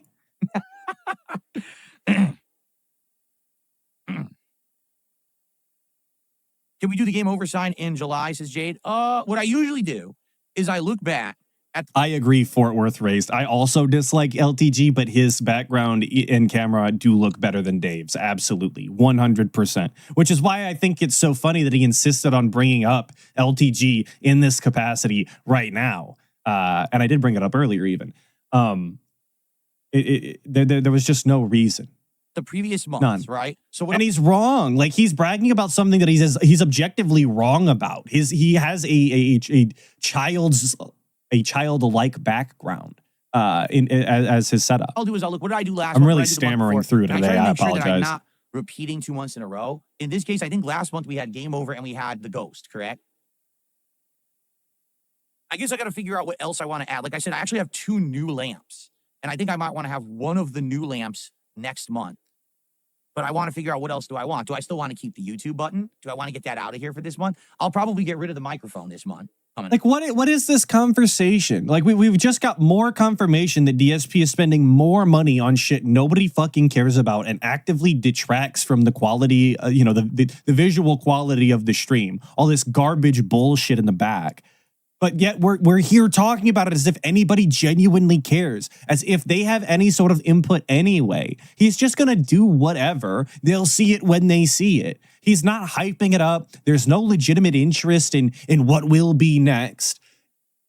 No. It's a waste I think of about time. this, I got to think about it. We have, like I said, I literally have 2 new lamps, an accessory thing there, accessory, because if I don't say ac, what you want to hear, the ac, which is why everyone's saying that I'm pronouncing it wrong, so I'll say ac. And then they can clip it and put it in their content. Like, they think I'm stupid, and I don't know why they're saying that.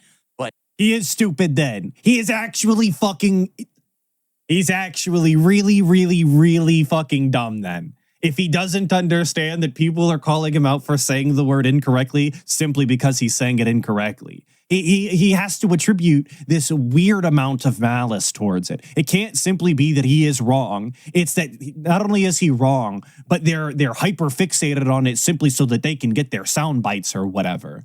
It's so delusional. It's so paranoid for no fucking reason, dude. Accessory thing that I'm going to add that's going to turn one of my pieces of equipment into part of the background, okay? So we got that, and we've got some other decorative things to add. I think I have like 5 new things, but I don't know if I want to use 1 or 2 next month, or if I want to slowly ease them in, alternate them around. I got to think about it. So we'll see, but the Game Over sign would be eligible. I'm thinking, like, is there any reason to have the Sony sign? Well, we will be playing Death Stranding 2, so maybe the Sony symbol sign could be in there. Pac-Man sign is always a go-to. We'll have to think about it. I have to think about it. I hope you guys are pondering. I hope you're wondering. I hope you're planning. I hope you're going through your Rolodex of all of the dumb bullshit that's in DSP's background and has been in the past, and you're itemizing the list into what you would and wouldn't like to see from most to least. And I hope you're emailing that to him at darksidefil@hotmail.com, of course. Very important. Every single person who streams on the internet flawlessly pronounces every single word that they say. They never would they wouldn't just say accessory, just be fast. It's like accessory. They say accessory. Like, you're an accessory to the crime. You're an accessory to the crime. Who said? But both of those are wrong. Like, accessory is still an incorrect pronunciation. You're an accessory. You've always been an accessory. And to mispronounce the word specifically to make it like what you deem faster, this is the equivalent of Kevin from The Office using less words to see world, and then everyone, you get what I'm saying? Like, what are you going to do with that time that you've saved from saying accessory instead of accessory? You saved no time. It's the same fucking amount. So there's no speed increase. This is not a fucking speed run, brother. You're not saving frames here. There's no reason to say it wrong other than that you're an idiot and you don't know. Is that? Right? Okay. All right, guys, we're going to get set up. Gold coming from me, I know, somebody who also cannot speak properly and also says things funny. But It's different because I'm me, obviously. Ready to go here. Actually, I want to turn on my air conditioner higher. Exactly, Dr. Face Robber. Why use more word when less word do trick? Exactly. That's the DSP mindset. He's going to see world. In here. Cool it down. I see no contributions. So when some come in, I will shout them out, but there are none as of now from what I can see. It would be great to get some support rolling in to start the stream tonight. But let's get What up, Nibbity? Thank you for stopping by towards the end, but I appreciate I it. can only do shout outs between stuff. Did you? Jack says he already tipped. I don't see that. I'm not getting the email for it. I wonder what's going on. Oh yes, PayPal's not working. We got to stop the whole stream for this. Yeah, I'm actually not getting the notification. I'm not saying you didn't send the tip. Maybe there's a big delay tonight or something. Let me check a couple things. Number one, let me see if I check on my phone. Oh. I love this gameplay Not on my stream phone here. either, which leads me to believe Checking emails on our phone. PayPal with the issue tonight. Then let me take a look. Perhaps PayPal's acting up. Perchance. Ah, fuck. It's happened before. Ignore me.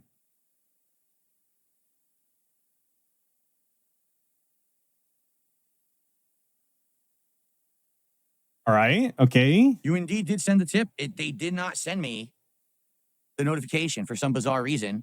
I'm supposed to get it.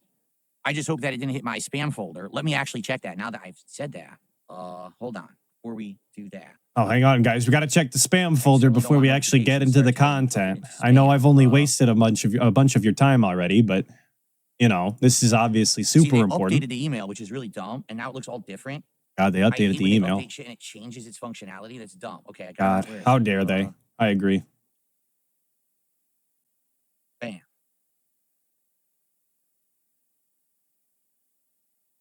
All right. Nope. Didn't get it in spam either. So it sounds like perhaps PayPal's having issues tonight. Mm. The good news about that is the whole PayPal app thing recently, it got better. So now I can actually check if people say, hey, I tipped and I didn't shout it out. I can actually directly go into the app and check for that. Oh, Obviously, thank I God. prefer to have it on the desktop here, but if I have to check the app, I have to check the app. So do we have passion for this content? Is this the type of streaming that we're really excited about? And I don't think that I said this earlier when he was talking about having that rejuvenation of passion when he started doing the live streaming and he started actually interacting with his audience rather than pretending they weren't there. I genuinely believe that the only reason he had any sort of increase in interest in making content at that point is because he realized that he could do half as much work and make just about the same amount of money, or he would at least still be getting paid. The amount of money aside, right? He doesn't have to be nearly as entertaining. He can rely on the audience to both handhold him in chat for the video game, which is something that he was getting tired of doing off screen. And he can also rely on them to say funny things or ask interesting questions and not actually have to think of anything to say himself. That is the only reason that there was I believe, any sort of rejuvenation and passion then. But obviously, this is what we're passionate about now, checking for tips in our email. That's the real content. All right, so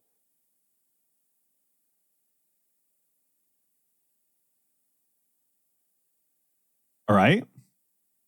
Okay. don't tell me I can't see the whole message. Are you kidding? You kidding me? Huh? I don't think I can see the whole message. It cuts it off.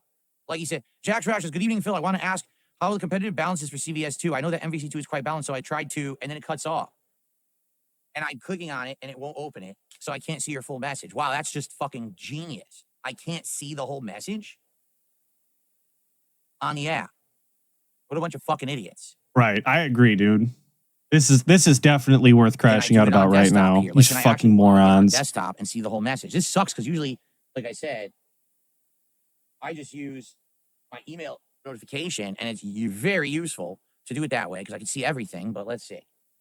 And despite all of the changes to his setup, right? Despite all of the additional screens that he's got, the multi-PC setup, the dumbass side desk that he's got, the laptop, despite all of that, brother still has to look like this in order to read or type anything in regards to his streams or his emails or whatever the fuck is going on. This is still an unacceptable way to have to be in order to operate a stream live. There's just no excuse for this. You shouldn't be leaning in this far with your noodle arms, fucking head way past the microphone, almost impossible to hear him. It just shouldn't be the case. Very useful to do it that way because I can see everything, but let's see. I'm glad we figured this out now. We're doing it now rather than in the middle of me playing games because that would have sucked. Killer Grooves saying that the live email check is the cornerstone of YouTube streaming. I guess it has to be. Maybe that's why I'm an illegitimate content creator, because I'm not checking my emails the whole time.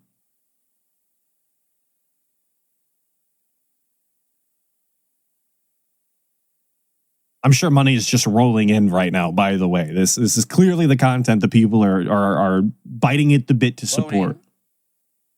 Okay, so now. Chomping at the bit, I believe is the saying. Biting at the bit is it's the dented way. Yeah, because more came in.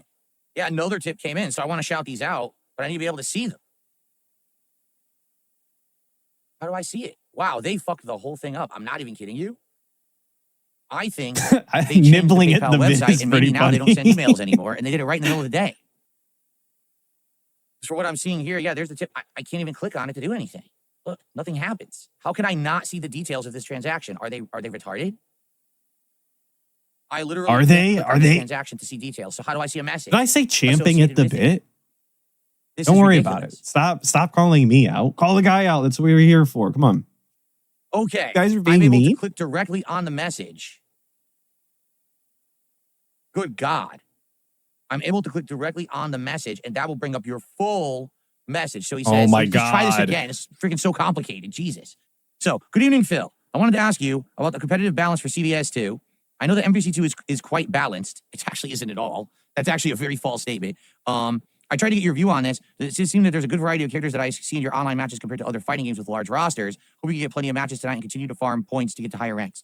CBS 2 has a distinctive top tier, but there is an interesting mid-tier game where if you play mid-tier well, they can actually win, unlike some other fighting games where it's very one-sided.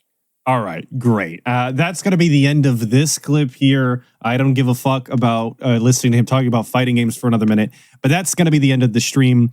Thank you all so much for showing up. The poll is concluding right. Yes. Those of you who voted no, I'm insulted. I'm going to say insulted a second time.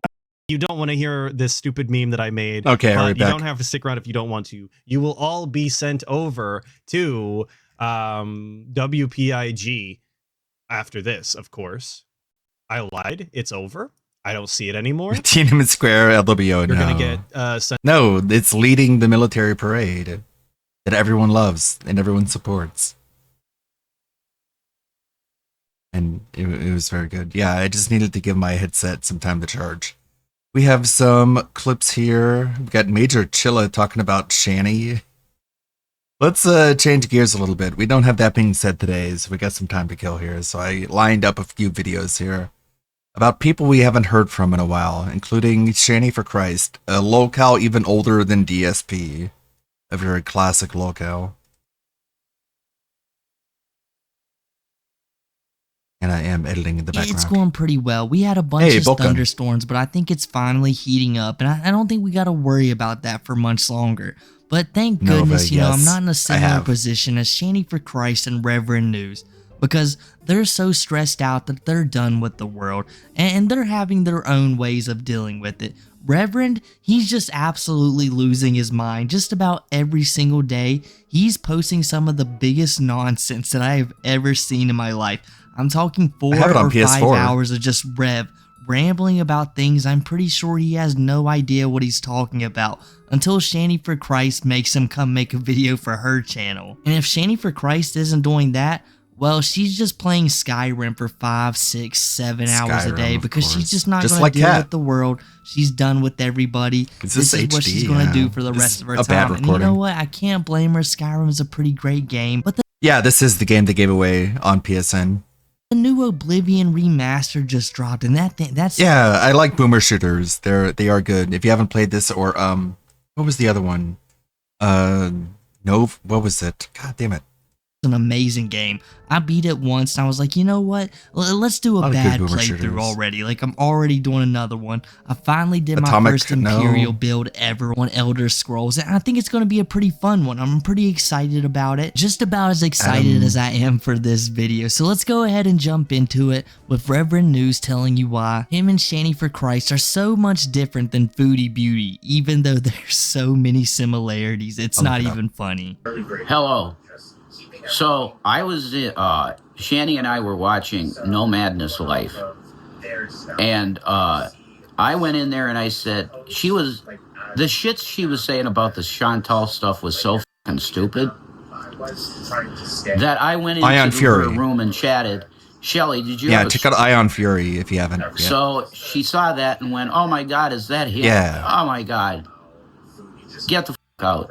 And then she said, "Go eat a pizza." So guess what I got from Sheets tonight? Pizza. I got a fucking cheese pizza. Good for you, Rev. Guess what, Shelly? Eat it. This cheese pizza Eat it with a spoon. Bullshit is dedicated to your ass. Your ass. We actually love you. We watch you, and I think you're Christian, and you got a Christian audience, and that's really cool. But like you say that, get a lot of good results here when I look up what was it? Build Engine FPS games. Got Shadow Warrior, which is very good. Blood, Duke Nukem 3D, of course. Power Slave, there's Ion Fury, which is, I looked it up and saw it. Redneck Rampage is another good one. Witch Haven, WW2GI, I don't remember that one. Nam, Blood, I remember like Heretic and Hexen. But I guess those are more like Doom clones than Duke Nukem clones. that we've manipulated stories from the past and stuff, you're wrong. I love that for you, Chantal, that right now you might be detained in some area in Kuwait, and I get to enjoy pizza. Shadow Warrior is still good. I might have to start doing mukbangs more regularly for the Beezers, because you're going to be not around. Mukbang for the Bezos, because they're going to need someone to watch eat food, because the fans of Foodie Beauty aren't going to have people to watch anymore. The weight back. Start with the she's not going back to Kuwait. Cheese pizza. Rev's looking right at home with the prison outfit. It looks like his alternative outfit in like a fighting game or something. I wonder if that's just what Shani for Christ makes him wear when he's in the doghouse nowadays. It's a real step up from getting a shaved bald head and an A written on yourself, just to show everyone that you cheated on your girlfriend. And you know what's the best about it? Rev likes to complain about all the people who cover him. I have Bolt Gun for Steam and for the PS4. You can see right here. And they're coming out with the second one soon. And Shani and everybody. Noah's Ark 3D. I have not played that. He's just taking everything out of context. No one has the true story except for Rev and Shani. And they're not very willing to tell it except when it really matters the most. And we all know they're lying for the most part. So it's really funny when they're watching Foodie Beauty detractors, even though they despise their detractors, take time out of their day to rage over specific people who covered them, but at the same time, follow all the people that do it to Chantal. And the most ironic thing to me is, out of everyone, Shani and Foodie Beauty are very similar, and I think Rev knows it, but it's the only way he can even passive-aggressively get his anger out on Shani, but still yet, why do they think things would go well talking to anyone in that sector? Like I mentioned, the similarities are so alike between Shani and Foodie Beauty that the chances are so low of them being cool with you, Rev, that you've probably got a better chance at selling that book AI wrote for you. But no, I have not played Chex Quest. Yeah, I've been missing out. You're making me think I'm missing out here. Again, maybe I did play Commander Keen and a bunch of the 2D side-scrolling Duke Nukems, though. This was part of Rev's plan. He was able to trick Shani into allowing him to DoorDash some sheets. I would say walk and go get it, but Rev isn't doing any of that. And you know, guys, I'm going to typically believe most people when they say, look, I got plenty to eat. You see these biceps right here? But not Rev. Especially when you're talking about a Sheetz cheese pizza with red sauce on it. I've never seen anybody but young people at birthday parties go wild over cheese pizza. And if you guys don't know what a Sheetz is, it's like really low quality food for the most part. It's really cheap, and I couldn't see anyone like super loving a cheese pizza from there. And isn't it funny how spiteful Rev is?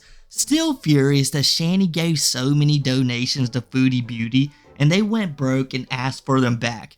And Foodie Beauty, out of all the unreasonable stuff she's done in her life, finally takes a reasonable approach to something and says, no way guys, that is absolutely insane. I'm not reimbursing you donations that you gave to me like a year ago. Why would I even still have that for the most part, right? But Rev, he doesn't understand that. You know, his mom gave him $750K. He's just used to getting handouts whenever he asked for it, so he's despised her ever since. He can't stand her. And it's so funny, if Rev got locked up tonight, since his and Shanny's relationship is always on the rocks in some way, shape, or form, or literally, that'll make more sense in a minute. But if Rev was to get locked up and when he got out was informed Foodie made a video on him with like ramen noodles and those Cheeto pizzas, like a mukbang of that, he would be furious and he would seethe about it for like the next year and a half. I'm mainly British over Irish. I'm British, Irish, and Anglo-Saxon German. That's my lineage. Which is why I was very privileged as a boy, and I call myself a boy even when I had inherited my mom's stuff. I was not a man yet, I was a boy. Now that I am he's and American. I've gone through some shit and I've been in jail, I appreciate my freedom. I appreciate the ideals of America. Alex Jones, are you out there? I'd love Alex. You tried to give me a job, and he wants to work for InfoWars. I'm like, He is built for I it. want to build Revelation News. And you were so gracious to me on the phone, Alex. You just said, you know what, son, that's the right thing to do. There should be a lot of heads to the snake to take out this bastard system. And he said, you do you. Yeah, Alex Jones he's gonna want to be all over that. This has gone too far. You wanted Johnny Silverhand manifested in real life in front of you, you got him. Donald Trump did this. Donald John Bitch Trump did this. How will we ever recover? At least you're realistic about that, Rev, that you was still a boy back then, and to be honest, I'd say there's still a lot of you that is today, not putting your foot down when Shanny was destroying your life, even though Donald you Trump, had more like all the Donald ability Bitch. to put a stop to her ruining it. But you Destroyed. didn't. You could have been an adult and not lost your two sons. That'd have been a real mature thing that you could have done. But no, you and Shanny, like a pair of teenagers with a baby, thought He CPS pushed one was of a the daycare kids system, down and kicked or them. at least that's what you was trying And to then tell the internet. And Child Services nobody arrived and took believed the you, kids but you're still away. gonna push that narrative anyhow. But he's so And if it wasn't cool. for your uncle, I don't know where you guys would be at the moment. You'd probably be on the streets of Pennsylvania. And you're the same guy who not even 3 months ago was saying how you cannot, under any circumstances, be asked to get up before you want to and go to work.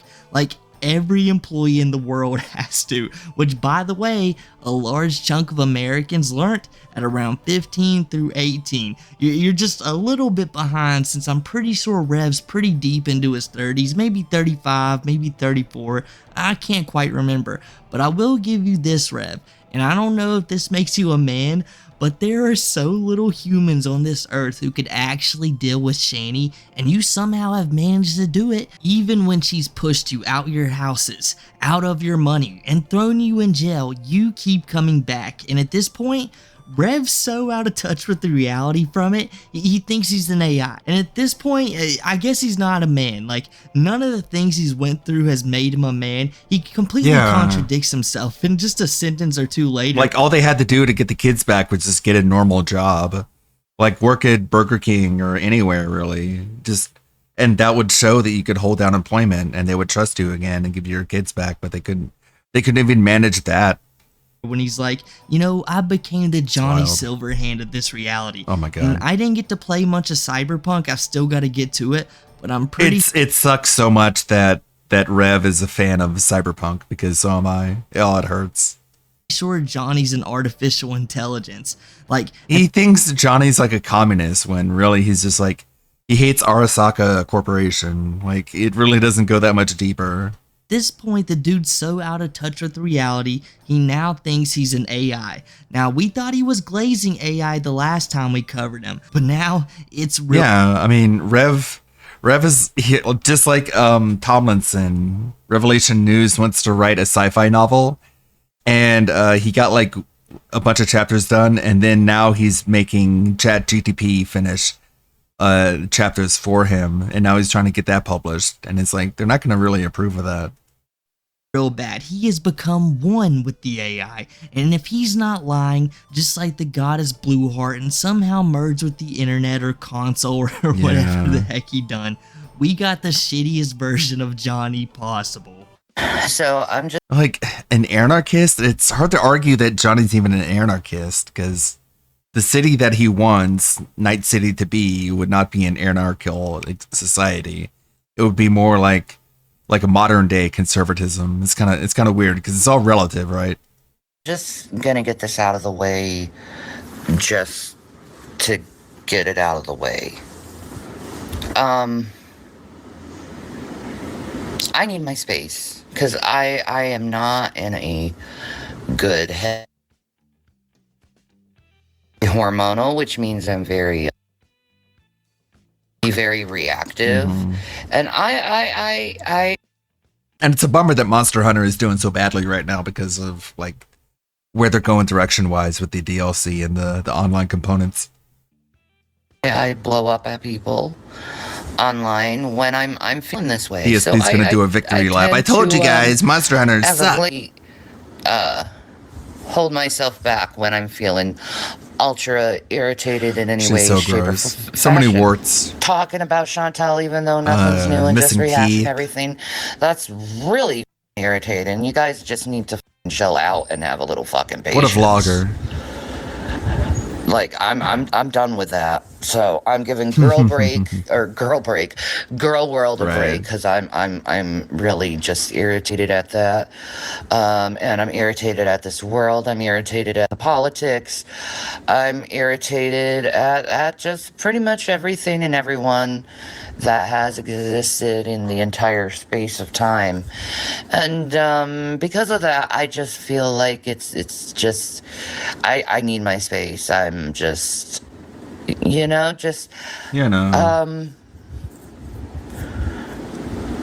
Knowing that I'm irritated, knowing that I'm angry at mankind, and knowing that no one owns Yeah, why are up to her their own lips shit or green? holds themselves She's got accountable. green They want to lips. hold everyone else accountable. Let me get to this quickly, as much as I can. Honey, let me speak my mind. I'm not saying a word. Okay. Nothing. I have to admit, I've been kind of depressed lately. Kind of because of my and pain management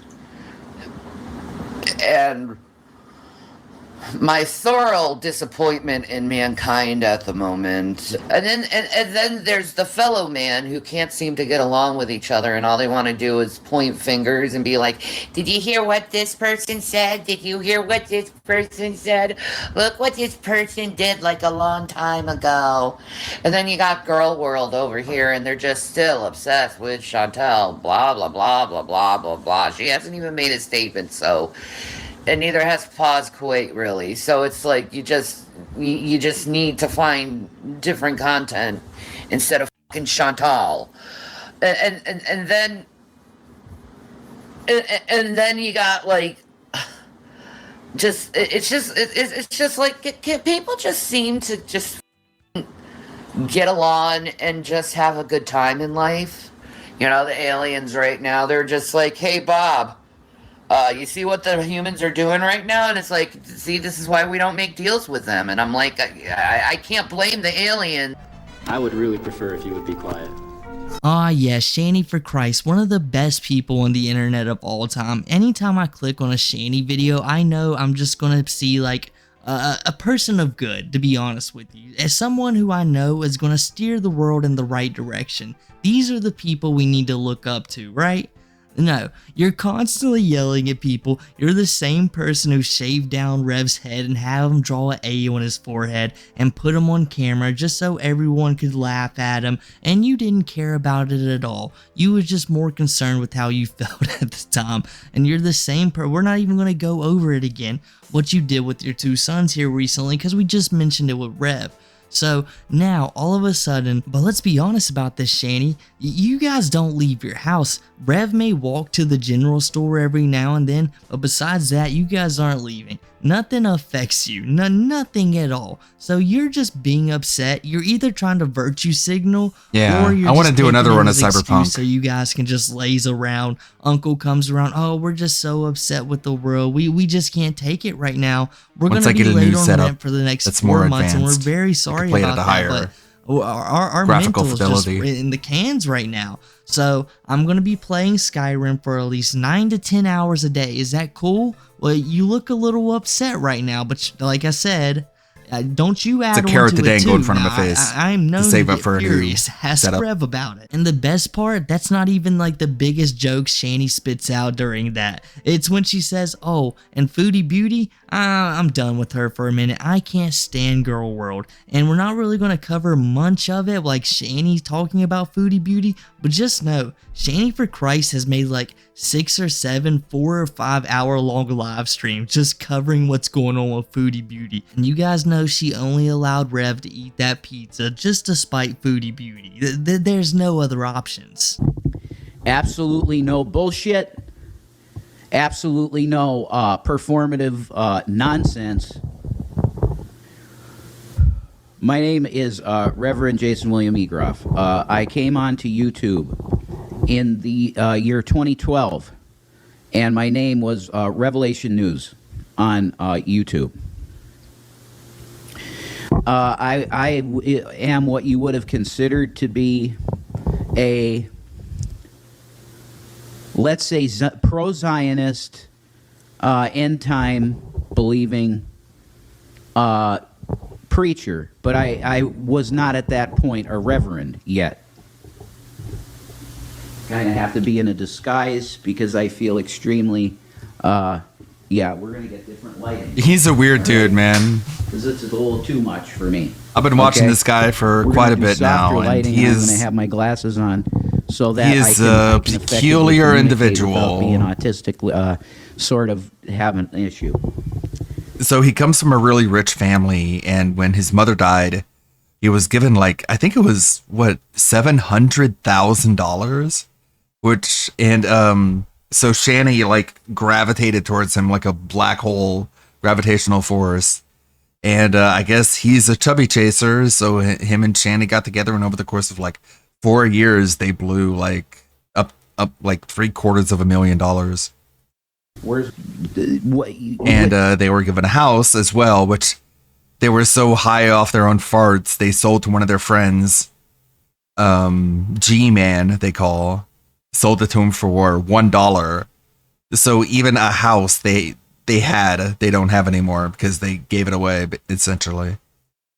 As a male, So now they're living with one of Rev's uncle's house that the uncle doesn't live in barely, because I guess he has multiple houses. It's like a weird situation. They're like starving. I guess how starving can they be if Shanny is still like 400 pounds? But I guess Rev is not eating any food at all, so I guess he makes it work. in society, Yeah, they sold the house for $1. it's understood It's a lot of lore. that you take the hits if you need to take hits. So I'm taking hits. I don't know where my mic clips went. I think I left them in the TV room. I had a radio show with It's a an bad camera individual by angle. the name of Philip Kirshner. Philip B. Kirshner was a 9/11 first responder, and I would have liked to to think a partner like a friend partner for life, but he turned out to be pretty weird. And let's just say that He my turned out to be family, weird. Couldn't no. exactly That's a mesh bummer. with Mr. Kirshner. That always but sucks. Anyway, this is straight from my heart, and because I feel this, and I needed to do this video in order to cleanse my soul, and I Cleanse asked that for forgiveness, soul, and Rev. I asked for a clean slate because I wish to serve him again, and I'm clean. So the last couple of clips I just played for you might have been kind of confusing because I haven't ever heard Rev necessarily mention this. In fact, I never heard that he had a friend that his parents got along with so poorly that Rev had to be sent off for some amount of time, which was incredibly crazy to me to hear. So I'm like, how can I figure out about this? Let me try to message BGTV, one of the better people who covers Shanny for Christ. I mean, he's one of my favorite YouTubers on the platform at the moment. He's great, super funny. You should go check out his channel. I'm probably going to link it below, but if I just happen to forget, it's literally how it sounds, BGTV. But so I ended up messaging him and I asked, hey, do you know anything about Rev ending up in some kind of ward? And he's like, yeah. That guy he mentioned said he was in talks with, I can't necessarily remember his last name, but this dude was able to creep into Rev's head so much. It makes sense, doesn't it, guys? Think about how Shanny for Christ treats him to this day.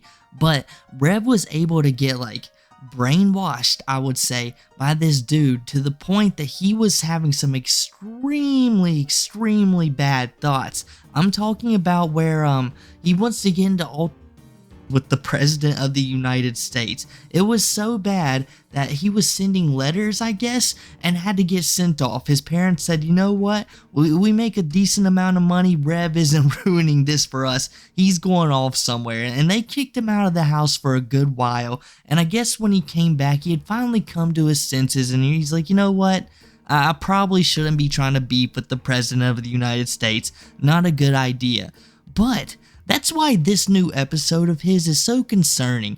Rev has really seemed to be off his rocker here the last couple of days. I wouldn't call Rev the smartest person in the world, but what's been happening is really making me think, like, is this like the beginning of like a new insane arc for Rev? Has he completely lost it? Is it possible him and Shanny are now on substances again? You know, they'll never have to see the kids again in their life. Apparently they're making money, which I assume is through YouTube or Instagram. Maybe Patreon or someone buy me a coffee, whatever that one is. But Rev's making money somehow, and I don't believe he's actually going to a 9-to-5. So the possibilities are really endless. This just is like a stepping stone to something crazy, potentially. La la la la la la la la la. How's everybody doing? Okay. Yeah. Maybe we do this. Maybe we do this. Oh my god, this is a porch video because porch videos sometimes happen, you know. Here we go. All right. What? What? What?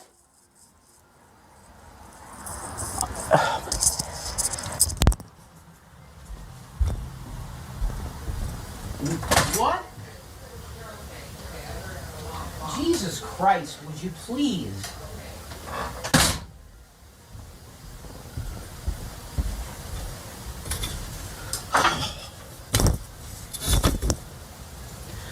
Paranoia level is epic with her. Seriously, the paranoia with her is insane. I repent with all my heart and feeling and everything in my being for ever fucking voting for that sack of trash, Trump.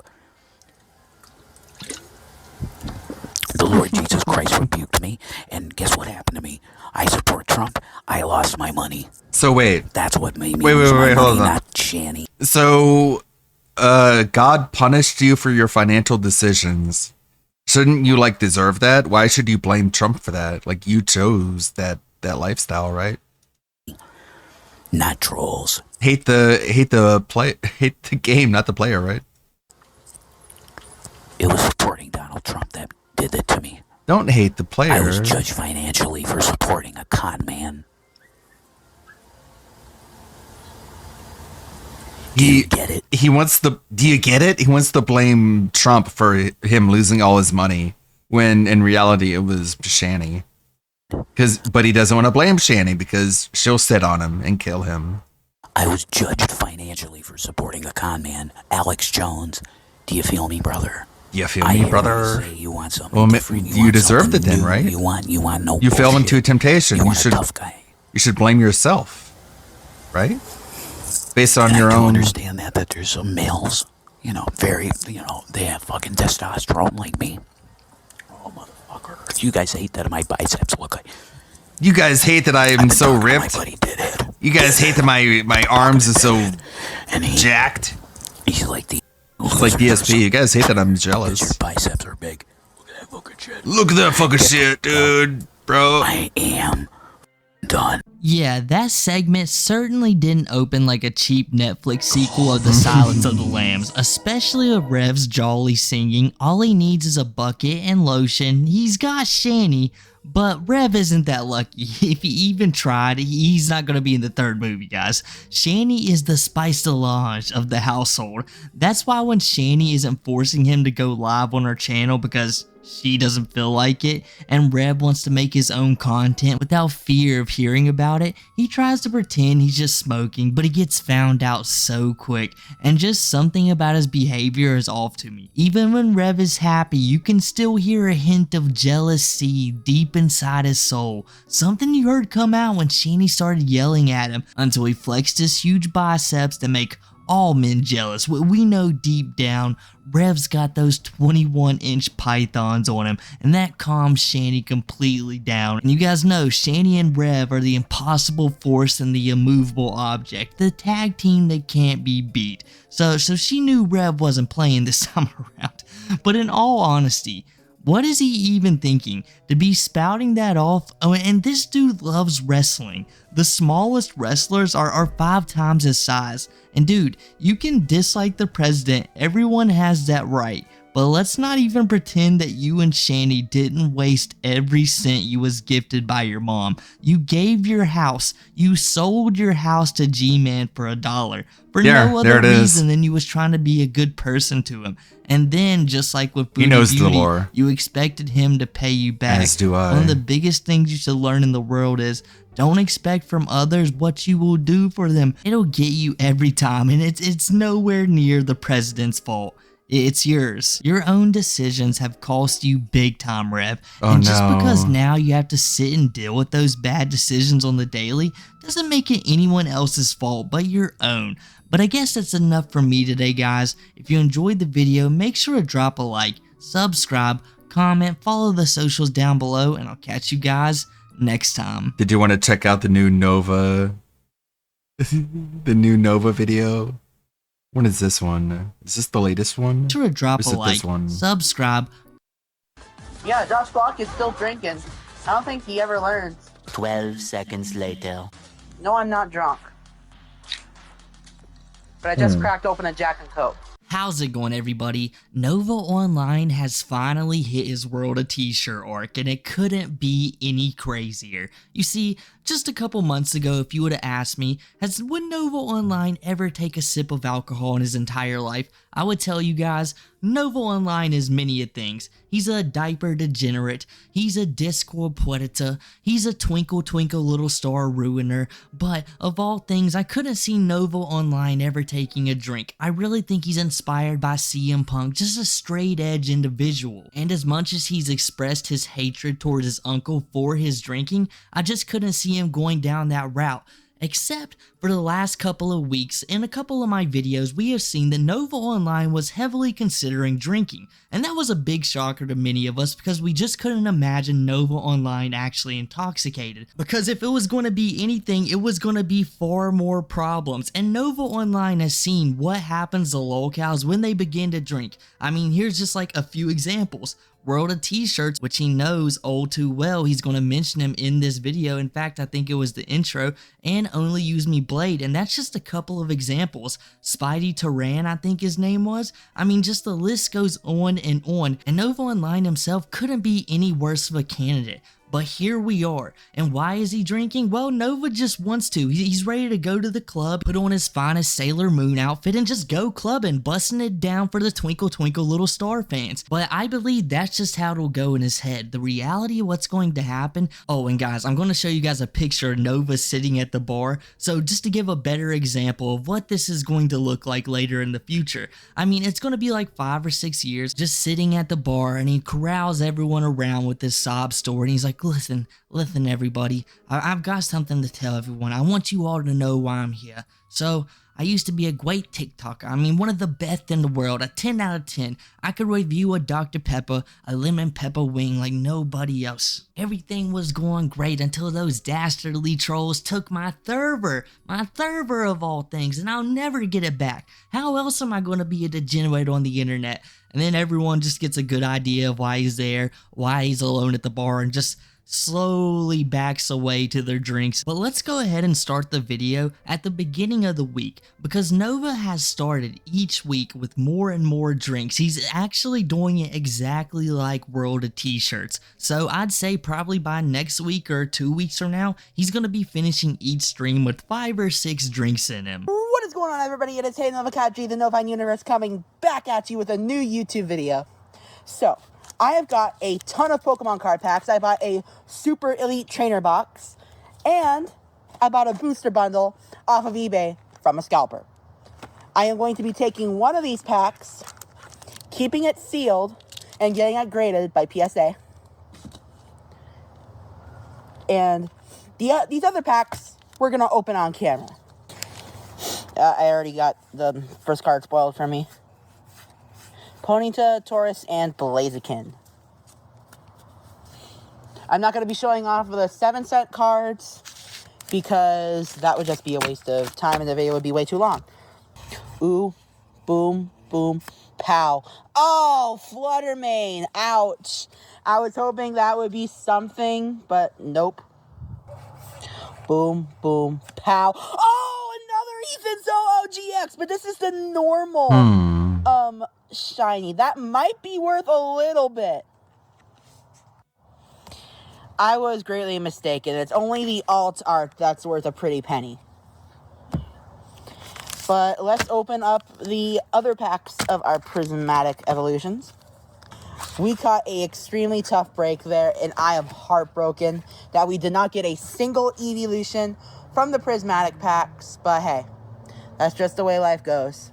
When we're seeing Nova open up these Pokemon cards on his very first day of being 21, I think this might have been recorded like a day before, but he's talking about it a little in the stream, so we're just going to assume that Nova was 21 already during this live stream. But he's opening up these Pokemon cards, and he's having all of these drinks all of a sudden, and I can't help but wonder, where the heck is Nova Online getting this money? We know he has $900 worth of rent. And if I'm not mistaken, didn't he already lose that job that he got so soon? I mean, he's talking about being in interviews just in a couple videos later that you're going to see. So I'm not very sure what's going on or where he's getting the cash from.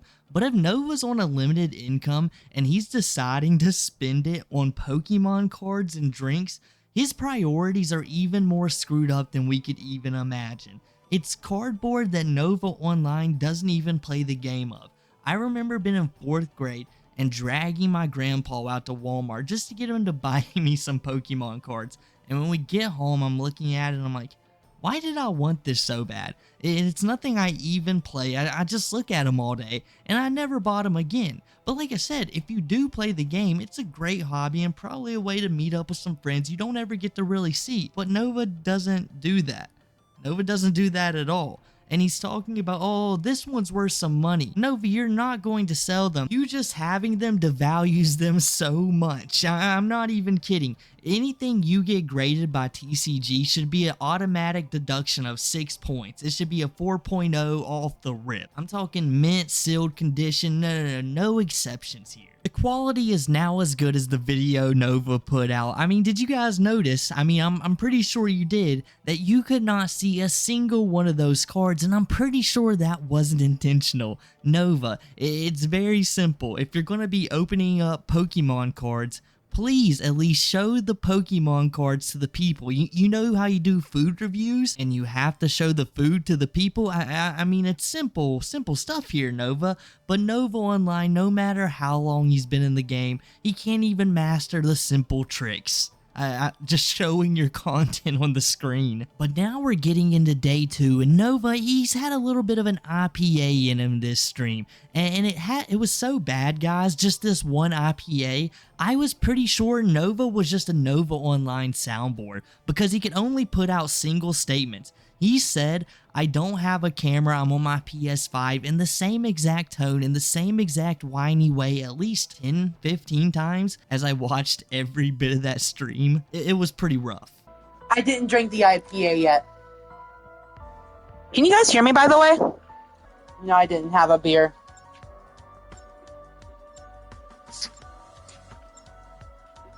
No, yeah.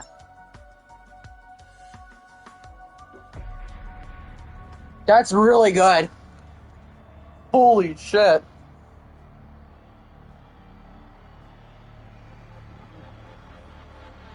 You did not expect it to be that good. Welcome to Liberty Falls. You've traveled halfway around the I'm world. streaming directly on my PS5. And OF ain't happening. That was back when I didn't have a stable job. Why is everyone being assholes?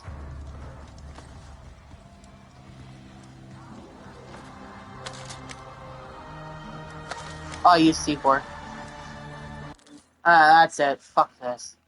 One person wants to ruin chat forever. So there you go, everybody. Just about all I was able to get from this. I don't know what that is. It was about a 15-minute stream, and Nova Online, what a professional. It only took him 20 minutes to absolutely crash out on every Could be single anything. button. But, you know, in that 20 minutes, we was able to get some golden stuff, right? His first drink on live stream, and that really took him a long time. Most people, you know, they're going to progress up to it. They might not know how they're going to act on live stream. They don't want to embarrass themselves. But Nova Online is so used to that. He's just like, okay, yeah, I will drink on live stream right off the rip. I will have my first IPA in front of all of you guys. And even while sounding like a soundboard, Nova Online managed to give us a little bit of context on why he was going to start his OF. And it's just about as solid of a reason as anyone can give.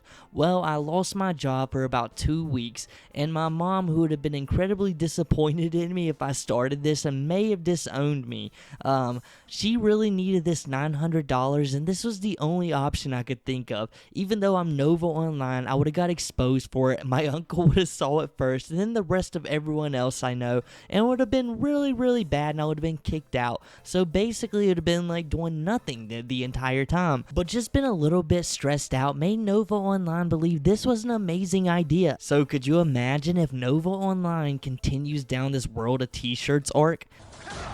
I have had my first drink, yes.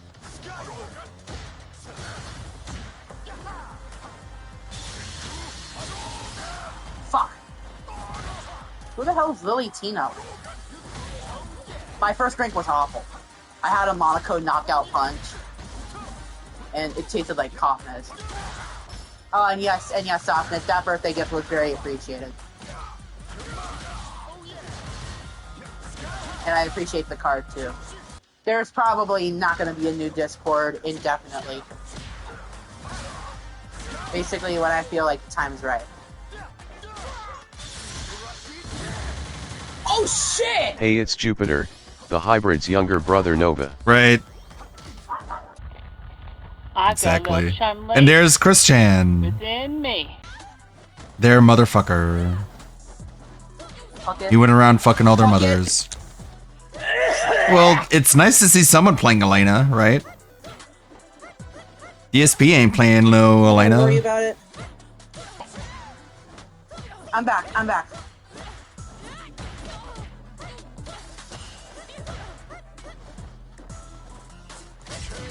Oh, fucking house match? Watching Nova Online play Street Fighter feels like a classic DSP stream. He's losing just about every match, and I mean every match. For the first 45 minutes I was watching this gosh awful stream for you guys, I had noticed that Nova Online managed to not win a single round for a solid 40 to 45 minutes. And I was hoping, I was like, come on, don't win a single round, Nova, just so I can tell everyone about it. But unfortunately, Nova won a round, and eventually he won a game against somebody. And what was even more surprising is that someone in the comment section had the nerve to say, hey Nova, did you get that letter I sent you? Who the heck is sending Nova Online a letter? I couldn't show my face if I was communicating with Nova Online, let alone sending him a letter. I would just have so much shame on me. A true 0 out of 10 experience that some may call just the average DSP stream. And Nova Online, he's button mashing just like DSP. Did you guys notice the way he was spamming in practice mode? I thought he was playing a real person, and I was like, wait, this is just the way he plays against the computer who doesn't, like, use moves against him? Nova Online can't hold a conversation without panicking over something small. He can't go to his job without panicking over something small. And he can't even play the computer without panicking over something even smaller. He was spamming so hard he accidentally paused the game. I don't know how long it's been since I've done that. And I'm a bottom tier fighting game player. I'm like the worst of the worst. I've only ever played Mortal Kombat and Dragon Ball Sparkling Zero. And Nova, you was almost there. I mean, you was so close. All you had to say and all you have to do is never make another Discord. Stop subjecting people to your degeneracy. Just leave them alone. Go live your own life and try to better yourself. Just stop trying to bring people down with you. It's not a good look, and we all know what's going to happen if you continue using Discord. You was so close. Why do you have to backpedal on this? Why is this such a hard thing for you to give up? Just go make some real friends. I mean, you're trying to get a job. If I'm wrong and you still had the job that you had got just a few weeks ago, make some friends there. But come on, stop with the Discord stuff, guy. And now we're moving into the next stream where Nova Online continues to have just more and more beverages until he completely crashes out and ends the stream. I had an interview last night and it went super well. The one I had with that call center completely ghosted me. I ended up quitting Denny's back in the day. Spin Drive Smasher! God damn it! I did pretty good though. What the fuck? Some of these people in these comments fucking disgust me. No, I'm not drunk. But I just cracked open a Jack and Coke. Oh, that's actually not too bad. Not even 5 minutes into the stream. Not even 3 minutes, and I've already sent 3 people to Pound Town. Job hunt's not going the best. I've been applying for a lot of places.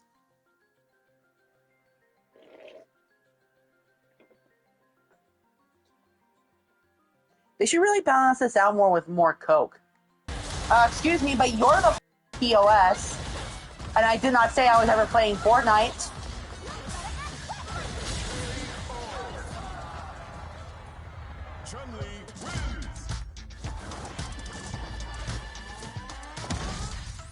Oh, is he playing Chun now? Oh no.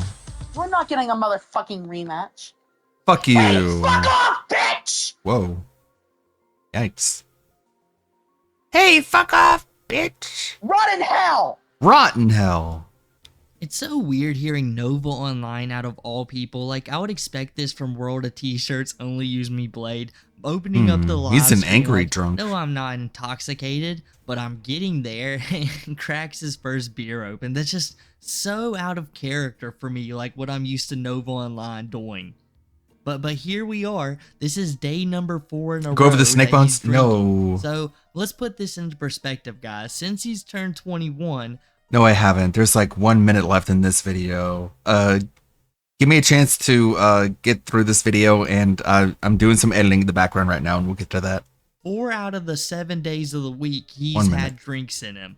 Literally. That's not good. Very world of t-shirts. Like, I wasn't around for when Josh first started drinking, but I could only imagine that it started out pretty similar to this. I mean, I'm still getting those DSP vibes as well. I mean, DSP he's vibes. substituting the gin out for his drink of choice, the Jack Daniels. That is, well, the Jack and Coke, excuse me. That's just a little too strong, and it's been so long since I've had one of those, and I think these might be the gas station ones, so I may have never had one. I promise you.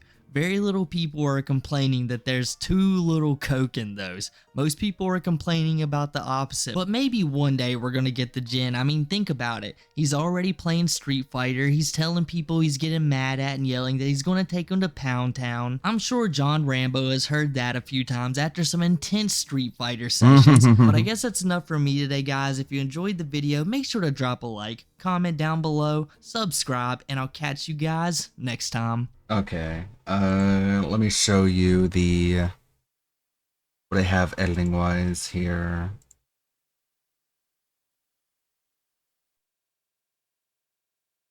Here, screen display.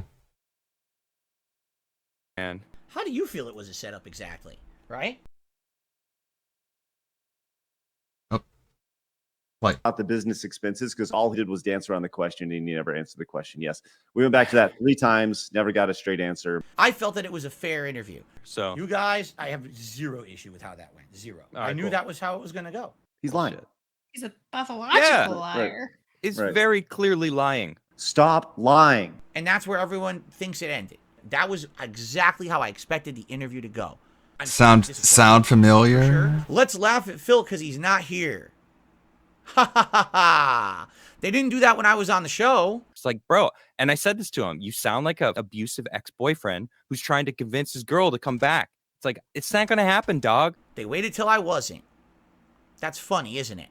Very funny. Ha ha ha. Right? And we're going to take a big dump on him because he's not here. The beat up show, the pummel Dark Side Phil show when he's not for 2.5 hours and make money on it today.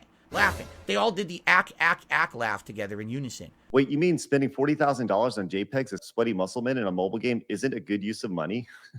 Ack. Which I don't do.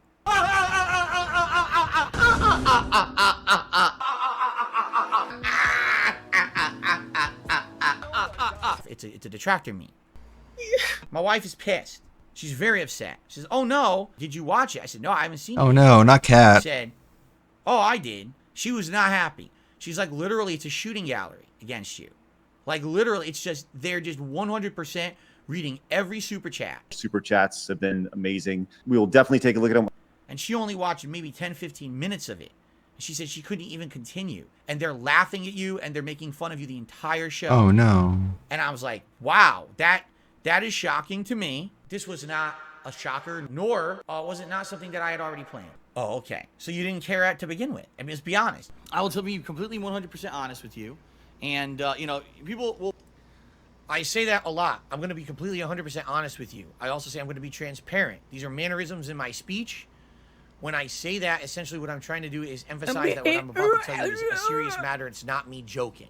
But it doesn't mean he's being honest. Construed it as meaning other things. You may have misconstrued it as him being honest. Something really important.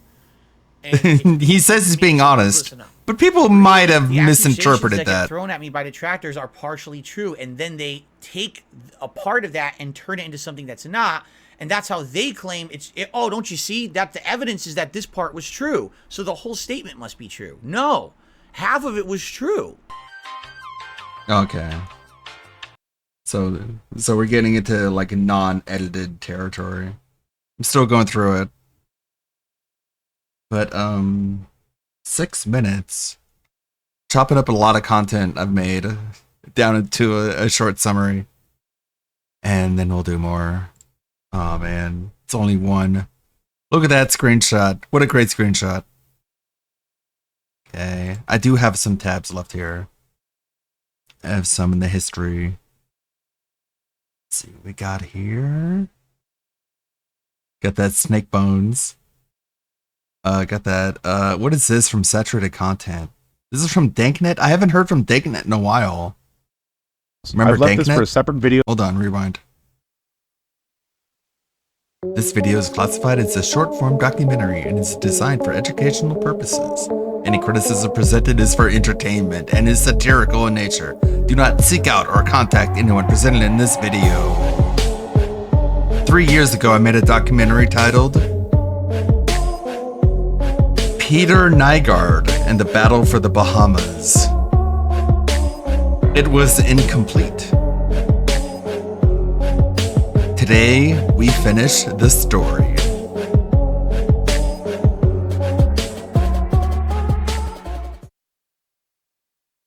The Dark Secrets of Nygard Biotech.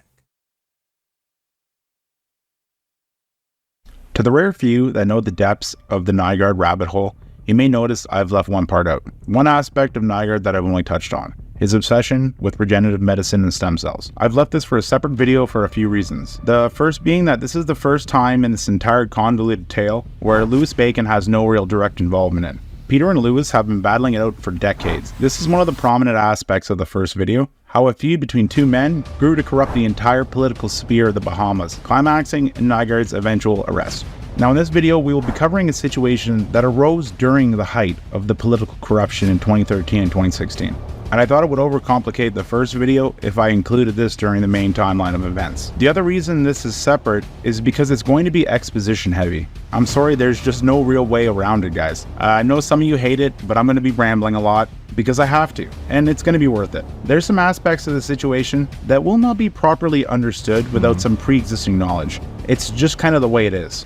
We are going to be going in depth on Peter's history in the field of stem cells. The majority of this video. See, I'm going to have to do this with the Russell Greer video, but I would just go through it. I wouldn't like hold up the video by being like, hey, you guys, I'm going to show you guys a lot of information. Hope you don't feel bad about all the information I'm about to show you. Like, hang in there. This is going to be a lot of info. I don't use that time to explain all that. I just present the information. Will be backstory and build up, but that's kind of by design because the climax comes fast and heavy. And if I don't give you the whole picture, you're going to be like how I was. You're going to be confused if I don't give you all this information. Confused. The information I will be presenting, it's out there, but like other times I've mentioned in part 1, it's fragmented. And nearly all the records you can currently find on this main scandal seem to downplay the severity. Leave out important details and use ambiguous statements. All red flags, all over the place. I don't know. I guess I present my documentaries. Not DSP related. I'm like talking specifically about the Greer stuff. The Greer thing is like an annual thing at this point, and I'm like, I have this TXT file, and I've been saving up a lot of info, and I save it into folders, and I've had it all ready to go. Like it's not going to take me long at this point. I think it's July, right? Late July is the anniversary where I do it annually. Place with no real answers. The purpose of this video is to finish off the final chapter of Nygard lore. While I was finishing my first documentary back in 2021, I started doing a final research check, just a final sweep of some available information to see if there's anything that I missed. Part of that was just taking a second look at some of the politicians who were active during the height of Nygard corruption. One of them happened to be the not so honorable Timothy Harris. I discovered in 2016 he was rumored to be loosely involved in a weird scandal at the St. Kitts Hospital, rightfully named JFN stem cell scandal. Until this time, I was highly skeptical of anything related to Nygard and stem cells. The rumors and claims are so silly that it's hard to even take any of it seriously. Things like he was injecting semen into his veins for longevity, or that he was going to clone himself and will all of his money to his clone so that he could live forever. Like, what do you think when you hear that kind of stuff? Someone's lost the plot. Not only is that ridiculous, but it runs the risk of delegitimizing everything else. I really didn't want to do that. Nygard is a big story. It's a little bit more serious than your simple internet figure. There's some inherent responsibility with things like this. That was a mind frame I had when I was originally researching this and writing part 1. I didn't want to add in ridiculous shit just because it's loosely attributed without explanation. That's how I viewed the rumors regarding Nygard Biotech. Until the discovery of the JFN stem cell scandal, an obscure controversy that arose on the St. Kitts Islands in 2016. I very well could have just made a quick summary, re-reporting on the events, and thrown it into the first documentary, but this part of the Nygard story means so much more with proper context. Sometimes the journey is just as important as the destination. I would highly recommend watching the first documentary to get a better understanding of Nygard and the power he had in the political landscape, but I wouldn't consider it mandatory viewing. You can watch this video on its own and still receive the message I'm trying to get across. Well, I hope at least. The subject matter will be as follows. We will be covering Nygard and his endeavors into regenerative medicine, the colorful history of stem cell research itself, how cloning actually works, and finally, JFN scandal. So with that said, buckle up, because we might be here for a while.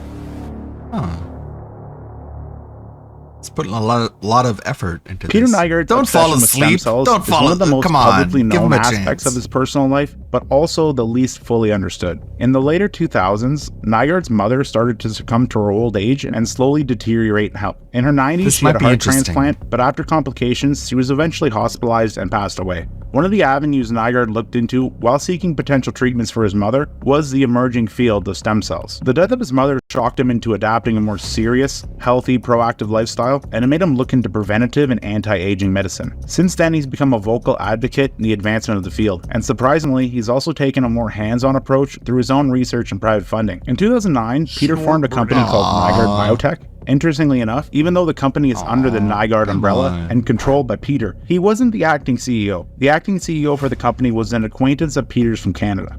With Nygaard's near endless cash flow and eagerness to spend it, he ended up traveling the globe in search of usable information. This whole world of stem cells is so explosive. And I made a point all the way back from there. And I'll tell you when I made the point. When I saw my mom dying on me, and I loved her so very much, and I had lots of money. Give it a chance. And I spent so much money trying to keep her alive. If I would have got hold of the stem cell information a year earlier, she probably still would be alive, because it would have saved her life. And I just lost her. And I looked in the mirror and I said, listen, you're next. Wait, is that coming out the right? And you know what the key punchline was? Late will kill you. If you act too late, like in the case with her was too late, it'll kill you.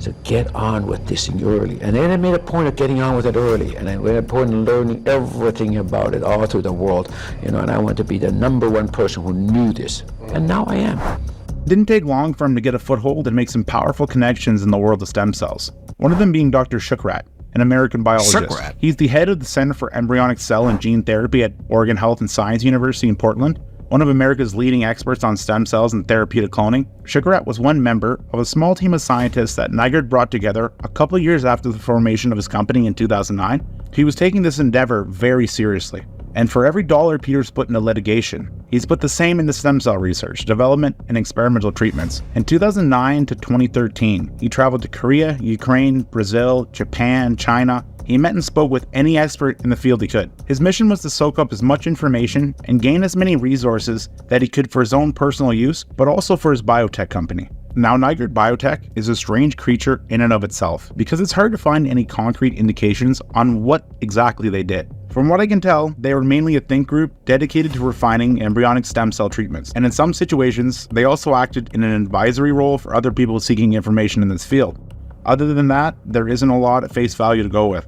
At this current time, it's been disbanded. There was never a headquarters or a dedicated facility, and the only thing they really had to go by was a website that was still in development. The only remnants that give you any good idea of what Nygaard Biotech was doing or planning to do was from their advertisement campaign they ran in 2013 and 2014. Prior to this, Peter's focus on stem cells was more in the realm of a personal endeavor. His goal was simple. He wanted to live forever. But after sinking millions into it himself, he decided to switch focus and get into the business. In 2013, Nygaard released a video that can still be viewed on YouTube called Nygaard Biotech The Breakthrough. I can't play any because it's full of copyrighted music, but just so you know, it's an elaborate dramatic retelling of his journey to advance stem cell treatments and bring the Bahamas to the forefront of the field of medicine at this time. There's also a segment showing Nygaard going through personal procedures, part and thanks to his new breakthrough his company had developed, which laid the groundwork for the high-tech facility he planned to build in the Bahamas. Now at first glance, it's hard to take everything in the video 100% serious, just for the simple reason that it's basically one big advertisement, and a biased and dishonest one at that. But luckily, we have some information to go along with it. Peter's also done a few follow-up interviews around the subject to further promote his findings, and each of them give you a little more insight into what Nygaard Biotech was based around, and also the anti-aging treatments Peter himself has had during the developments. Part of the showcase is a transformation showing Peter before his stem cell treatments. From 2009 to 2013, he went through a complete lifestyle change and became significantly healthier. Tell us a little bit about your research, sir. When I got to be 69 years old, I looked at myself in the mirror after just losing my mom. And, I looked in the mirror and I said, you're next. But the interesting thing about it was that I didn't recognize myself. I had gotten that normal big belly, and I actually was looking like 69. And I heard somewhere that the trip from 70 to 80 was not a nice trip. And I said right there and then, I said, I ain't going on that trip. And I decided right there not to go on it. And after that, I started discovering the world of stem cells as well as all kinds of other medical devices. And of course, I was reading this man's magazine constantly, and what life extension. But it really becomes very apparent to you as soon as you hit those magical numbers. And should have come apparent to me a lot earlier, but at least it became then. And then I took some real decisive action. What kind of research have you done, and where have you taken this? I've really made a point of really knowing everything there is in this world about stem cells. That became my flag. And I was fortunate in the first place to run into a very, very brilliant scientist. And he introduced me to somatic cell nucleus transfer, and he introduced me to the whole idea of Dolly the sheep, and the whole idea of the fact that that's just there cloning. is a way to renew ourselves. And there is a new discovery made in this world that, in effect, can recreate life.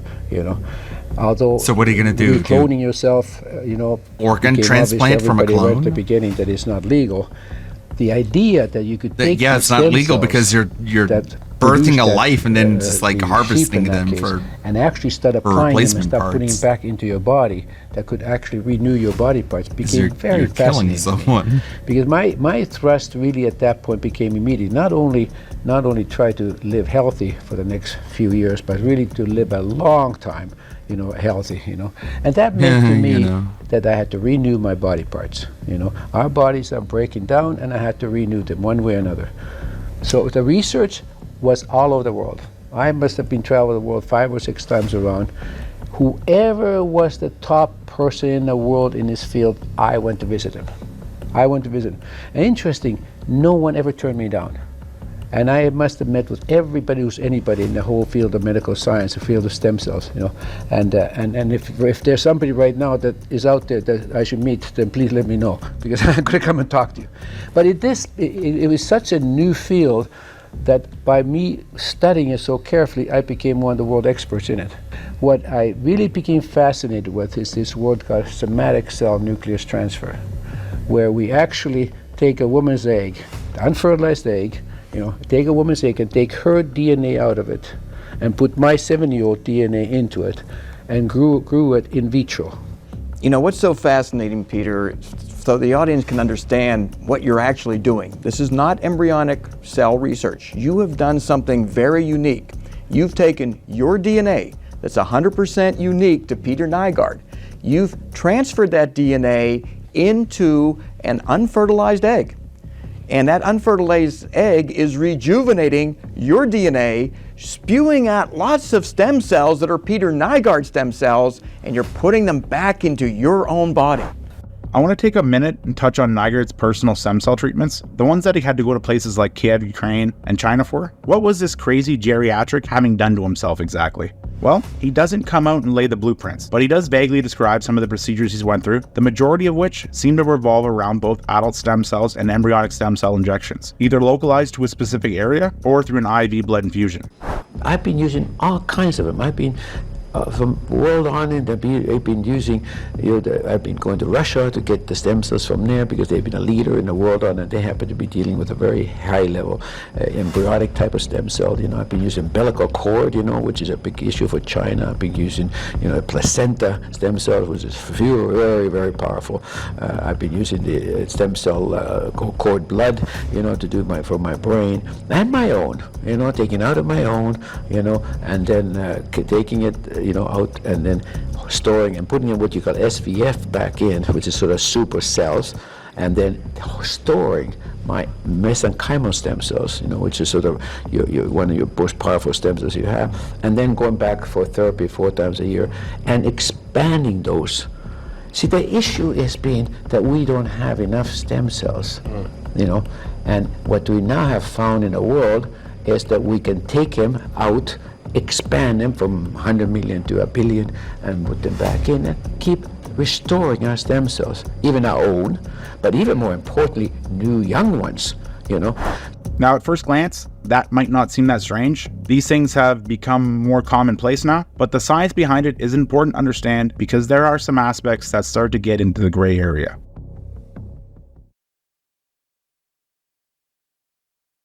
For someone new to all this, there are more than one type of stem cell. First off, in every grown adult, there are what they call adult stem cells or determined stem cells. They're in your organs, your bone marrow, your blood vessels, pretty much everywhere. And they create new cells when needed. But there aren't a lot of them, and depending on where they are located, they only have the ability to create cells that are the same type as they are, meaning they're limited in their scope and what they can do. Still, we have derived some treatments around adult stem cells. Perfect example of this would be a bone marrow transplant. Nothing out of the ordinary. Now at the other end of the spectrum, you have embryonic stem cells. Those are the very first steps of human life. They are the cells that form after conception and make up the developing blastocyst or early stage embryo, the building blocks of every human. At the early stage, they're nothing but a clump of cells, but they have the potential to become pretty much any cell type. A common scientific term for these cells are polyporant cells. Naturally, as they mature in the womb and the oocyte starts to develop, the embryonic stem cells also start to mature and be constricted to specific roles until they're eventually fully matured and become determined adult stem cells. These early stage polyporant embryonic stem cells have a lot more potential and a much broader use in comparison to adult stem cells, but ultimately they both suffer from the same roadblocks, a lack of supply and high demand. Where they differ is human embryonic stem cell research has a massive stigma associated with it. That's pretty much at the heart of the whole stem cell controversy. Up until about 20 years ago, the only way to acquire human embryonic stem cells just for research was to destroy a human embryo, which is where the whole when does life start argument and morality debate come in. Over the years, they have found less controversial ways to get embryonic stem cells that haven't fully matured from a banked placenta and umbilical cord after birth. In the 1990s, mothers started banking their cord blood for future use, and this became a common place to get embryonic stem cells for scientific research. Cord banking itself actually has a quite interesting story. In '88, a private initiative funded by the Rockefeller family performed the first successful cord blood transplant. They had a 5-year-old with a blood disorder causing him to have issues creating new blood cells, aplastic anemia, and the doctors used his infant brother's umbilical cord blood that they had banked after his birth, a first for its time, and they took the embryonic stem cells from the younger brother's cord blood and injected them into his 5-year-old brother. Seeing as the two of them were biological brothers, they were a successful match, and ultimately the operation was reported as successful, but it wasn't without its risks. See, there's an important thing to remember about any kind of stem cell transplantation, whether it be embryonic or adult. You can't just use anyone's stem cells. That's the kicker. And another huge obstacle stem cell treatments have faced. They essentially act the same way as any other transplant. There's always a chance of your immune system turning on those cells and ultimately cannibalizing them if your HLA markers are off. This is called graft versus host. It's pretty scary stuff. Each of the things I've mentioned are some of the reasons that stem cell developments have been so slow. Both are hard to acquire adequate supplies for mass treatments, and the more sought after of the two has a huge moral controversy tied to it that probably won't ever go away. Over the years, some scientists in the field started looking at different methods to solve these issues. One of the avenues they've taken in regards to adult stem cells was the introduction of iPS cells. I'm not going to go into too much detail about these because I don't want to bombard you with too much information, but you may hear them brought up when these topics are discussed. Induced polyporant stem cells are adult stem cells that have been scientifically altered or influenced to become reprogrammable and take on the characteristics of different cell types, basically budget embryonic stem cells. The idea of iPS cells is to get them to the point where they basically function the same as a human embryonic stem cell, but they're years away from that, and I personally would stay far away from anything like iPS cells. On the flip side, other scientists have took a more direct route by basically putting the controversy aside and just getting right to business, which is where Peter's new breakthrough comes in. You might have noticed that there's a resounding theme that keeps popping up in each of the videos and interviews that is hard to ignore. His new breakthrough, the somatic cellular nuclear transfer, or SCNT for short. It's a pretty simple concept at face value. It's just transferring a nucleus from one cell to another. The complexity comes with all the different ways this has been utilized and how it ties into our current situation. A nuclear transfer is a concept introduced to the world over 70 years ago and built off the work of two scientists, Robert Briggs and Thomas King.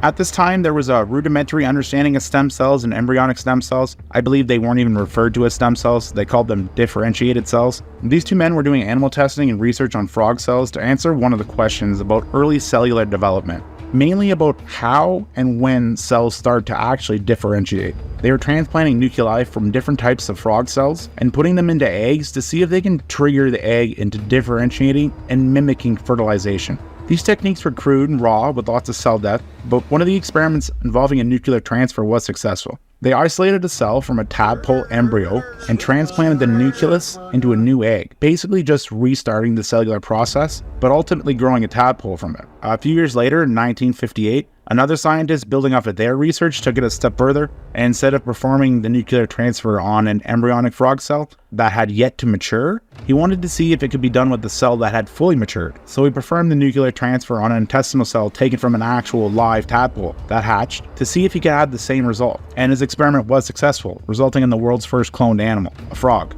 Now, the exact method has evolved over the years and varies from animal, but what this series of experiments ultimately discovered was that you can take pretty much any somatic cell from an organism, as long as it's not a reproductive cell or blood cell, take the nucleus out of it and transplant it into an unfertilized egg that has its own nucleus removed. Then add in some form of stimulation. It could be chemical, I've read caffeine has worked, or electrical, and the inoculated egg will accept the new nucleus, along with all the DNA, and you end up with a zygote, a single-celled embryo, which, under proper circumstances, starts to divide, eventually becoming a blastocyst, a nice little microscopic blob of about 100 or so embryonic stem cells. Embryonic stem cells created this way, in vitro, are special because they are biologically identical to the organism that supplied the nucleus for the transfer, i.e. they're a clone. Now, this was realized in 1960, and it did answer a lot of questions, but the cloning aspect was really only applied to frogs back then, and it was mostly a theoretical discovery more than a practical one. As time progressed and the concept was further explored, scientists would come to try this on a number of different animals instead of just frogs. But there was little to no success applying this to mammals because of the added complexity. See, frogs, they lay their eggs in bunches externally in pond water.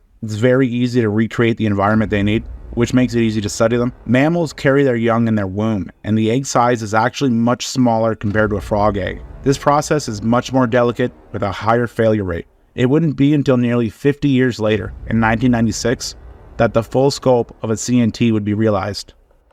What the cloners of Dolly the sheep discovered was this. If you take a cell from an adult, in this case it was a frozen cell from an adult sheep, which is an interesting possibility, which we'll come back to. But if you take a cell from an adult, you remove the nucleus from it, you throw the adult cell away, and you get hold of an unfertilized egg, you remove the nucleus from the egg, which only contains half the genes necessary for life, and you throw that away. You then put the new nucleus from the adult cell inside the egg, and an amazing thing happens. Which is that egg starts to act as if it's fertilized. How do we do it? Well, the technology isn't so difficult, and such experiments have been done in frogs for many, many years, and they've been done successfully in a wide variety of mammals, and some have claimed very successfully too in human embryos, and one or two organizations have claimed that they've actually managed to produce a healthy cloned child, but there's been no proof of that. That is, as of the time of making this video in June 2007. Dolly was the first recorded case of a mammal being successfully cloned through the use of an SCNT. Now you may ask yourself, how does animal cloning have anything to do with stem cell research? Well, cloning can be broken into different areas. Reproductive cloning, which is what Dolly was considered, creating a cloned embryo and then artificially implanting it and allowing it to be carried to term, that's reproductive cloning. Then there's therapeutic cloning, which is where the embryonic stem cells are created the same way, but they're just never implanted in vivo. They're kept in the lab for research and potential therapeutic use. After Dolly caught mass attention, a lot of scientists in the field realized that the science behind an SCNT could be utilized by those interested in human embryonic stem cell research. This really helped ignite this whole stem cell craze in the late 90s. A lot of experts in the medical field started to take notice of the potential benefits this could bring to future treatments. And even though they essentially discovered a way to create perfect embryonic stem cells, it was still far from becoming a realization because of the moral and social issues tied to destroying an embryo. In 2001, President Bush limited the funding that the US government was supplying to embryonic stem cell research, which ended up creating this weird environment where any new endeavors were relying on private funding. This pretty much put a halt on all stem cell research as a whole in the US until 2009. Caused a lot of other countries to take the lead in research. There was also a few high-profile controversies during the early 2000s that brought a lot of negative public attention around both an SCNT and human embryonic stem cell research on a global scale.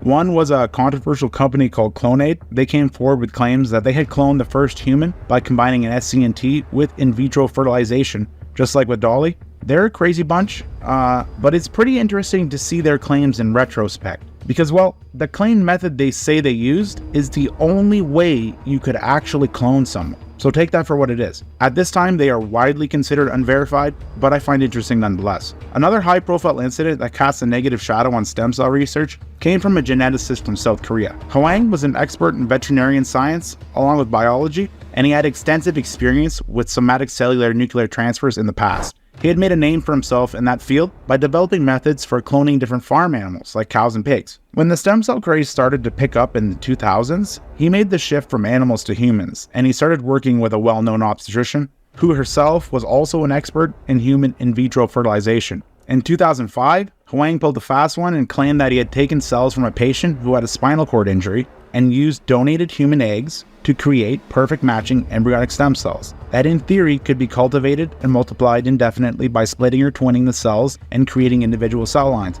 It's a fairly monumental task, but it is possible. This breakthrough was still controversial to many for the same reason it has always been, the destruction of potential life, but the way it was presented was almost too good to be true. And it ultimately was, because as soon as Hwang's research was looked at critically, it was found out that almost everything he submitted was fraudulent. See, there were no patients with spinal cord injuries, and the eggs he had acquired from his experiment, well, he claimed he had gotten them all legitimately, 185 eggs from 18 real legitimate donors. But it was learned that this wasn't really the case. He had actually extorted, bought, bribed, and stole over two... Well, I don't want to get too personal, but my siblings, my little sisters, are a product of in vitro fertilization.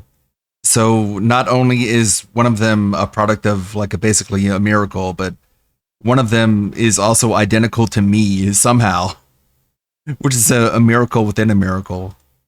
2,000 human eggs from over 100 different women, 2 being his research assistants. Hwang was eventually charged with breaking bioethic laws along with embezzlement and was sentenced to 2 years in prison and fined a shitload of money. But if he would have actually accomplished what he said he would have been the first person on record to successfully perform an SCNT with human cells to create embryonic stem cells.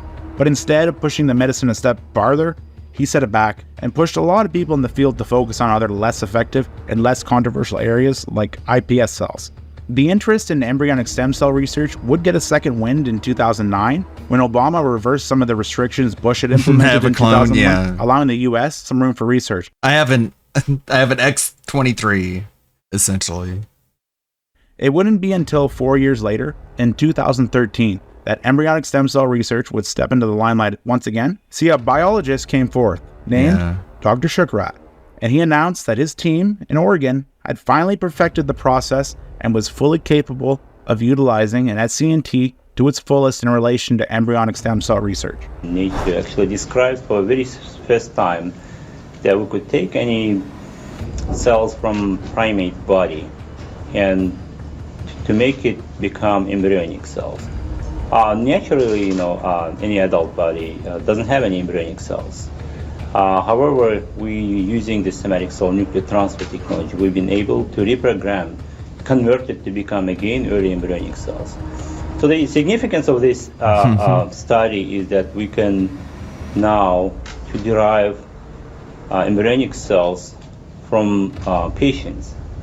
That means these embryonic cells are capable to become again any cell of the body, for example, become neurons or heart cells. And so we could use these cells to treat this patient. The embryonic stem cells, of course, have been derived about a decade ago. However, those cells were derived from unrelated, of course, embryos. In this case, we showed that we could derive cells which are specific to every patient. That means we completely resolve the issue of human rejection. There are a number of diseases we think it will help. For example, diabetes or heart disease. However, in future, we hope that these cells will actually be helpful in preventing aging. Now you might be wondering, what does this have to do with Nygaard? Why is this relevant? Well, there are 2 reasons. It's important to understand the actual science and history here, because of how closely these different areas of science can become connected. And SCNT, embryonic stem cell research, and cloning, they're all intertwined. The second reason is because this isn't just the history of an SCNT and cloning. It is the history of Nygaard Biotech's revolutionary breakthrough. Because see, immediately after Dr. Shukrat made his discovery public, Nygaard Biotech sought him out and he became an advisor for them. Shukrat's technique and Nygaard's breakthrough are one and the same. Once Nygaard was introduced to Dr. Shukrat, he developed his breakthrough technique, and he not only wanted a location to fully utilize it, but Nygaard also planned to monetize it by selling these treatments to others. And there was only one place in the whole world Peter could make that happen: the good old Bahamas.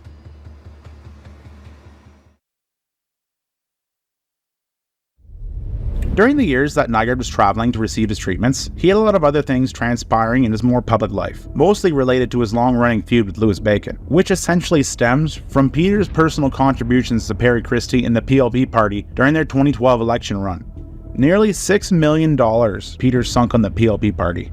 And like I mentioned before in the previous Nygaard video, Peter was using his influence on Christie for a number of things during and after his election in 2012. One of the main things was legislation for his stem cell research facility that Nygaard wanted to build on one of the islands. This was a massive side project that started to become an obsession with Peter. Shortly after Christie's election in 2012, the government bent the knee to Nygaard and granted him the ability to resume development on his property. They also started the process to pass the proper legislation Peter needed for his stem cell research. All of this was under the guise that it would benefit the economy by bringing wealthy tourists, of course. Well, in retaliation to this, a few months later in 2013, a coalition dedicated to coastal preservation called Save the Bays filed a legal injunction against Peter and the government over the renovations. This threw up tons of governmental red tape and prevented Peter from rebuilding on his property or expanding on crown land. Nygaard was also hit by another temporary wall after the legislation was created for their stem cell research. It's fairly common knowledge that the PLP government were doing this for Nygaard.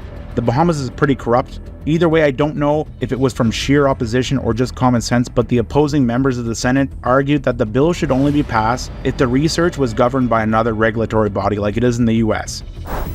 Unfortunately, in the Bahamas, we have no regulatory bodies that regulates our pharmaceutical products.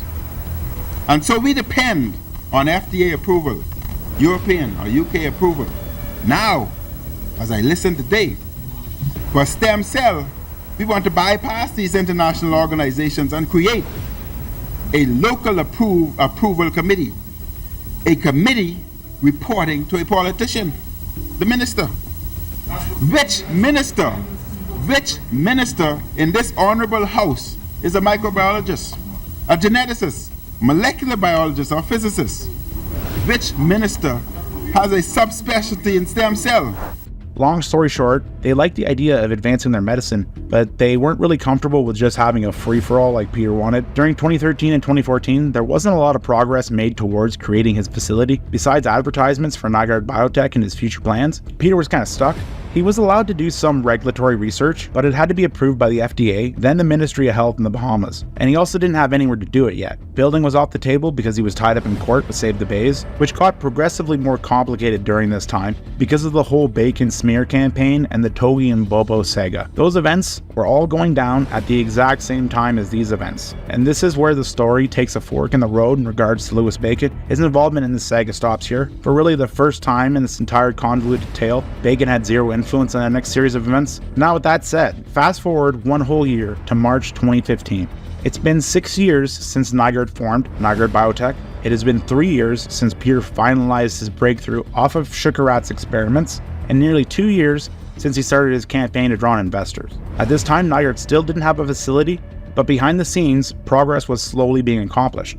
In March 2015, Peter announced at a small press conference at Nygaard Cay that he's looking at building a stem cell facility in St. Kitts, a much larger island in the Bahamas, so he can work in conjunction with their main hospital and their medical board. Nygaard was working with several people, members of the St. Kitts Biomedical Research Team, the JFN Hospital's Chief Medical Officer, Dr. Patrick Martin, and even foreign medical experts, all to ensure that this endeavor was going to happen and going to happen properly. A few weeks after the press conference at Nygaard Cay, Peter reportedly teamed up with a company in China called Restem. They claimed to have made plans to help Nygaard and Dr. Shukrat with the required primate testing sometime in 2016, which to my knowledge definitely didn't happen. But just bear in mind that the most Nygaard Biotech was technically allowed to do in regards to human therapies in the Bahamas was nothing, especially when it came to stem cells. They needed to build the proper facility, they had to hire professional staff, Then they had to be up and running for a whole year before they were even allowed to apply for human clinical trials of any kind. They were years away from approval and hadn't even started animal testing. All Nygaard had were dreams, some good connections, and some pretty imaginative concept art depicting a massive high-tech facility. This is pretty much the last time you hear anything new about Nygaard Biotech. They kind of just disappear after 2016. The website shut down, everyone went their separate ways, and Nygaard's other controversies took center stage in the media, and this main incident went unnoticed. And when I say this incident, I'm referring to the big one here. The thing we've been building up for an hour.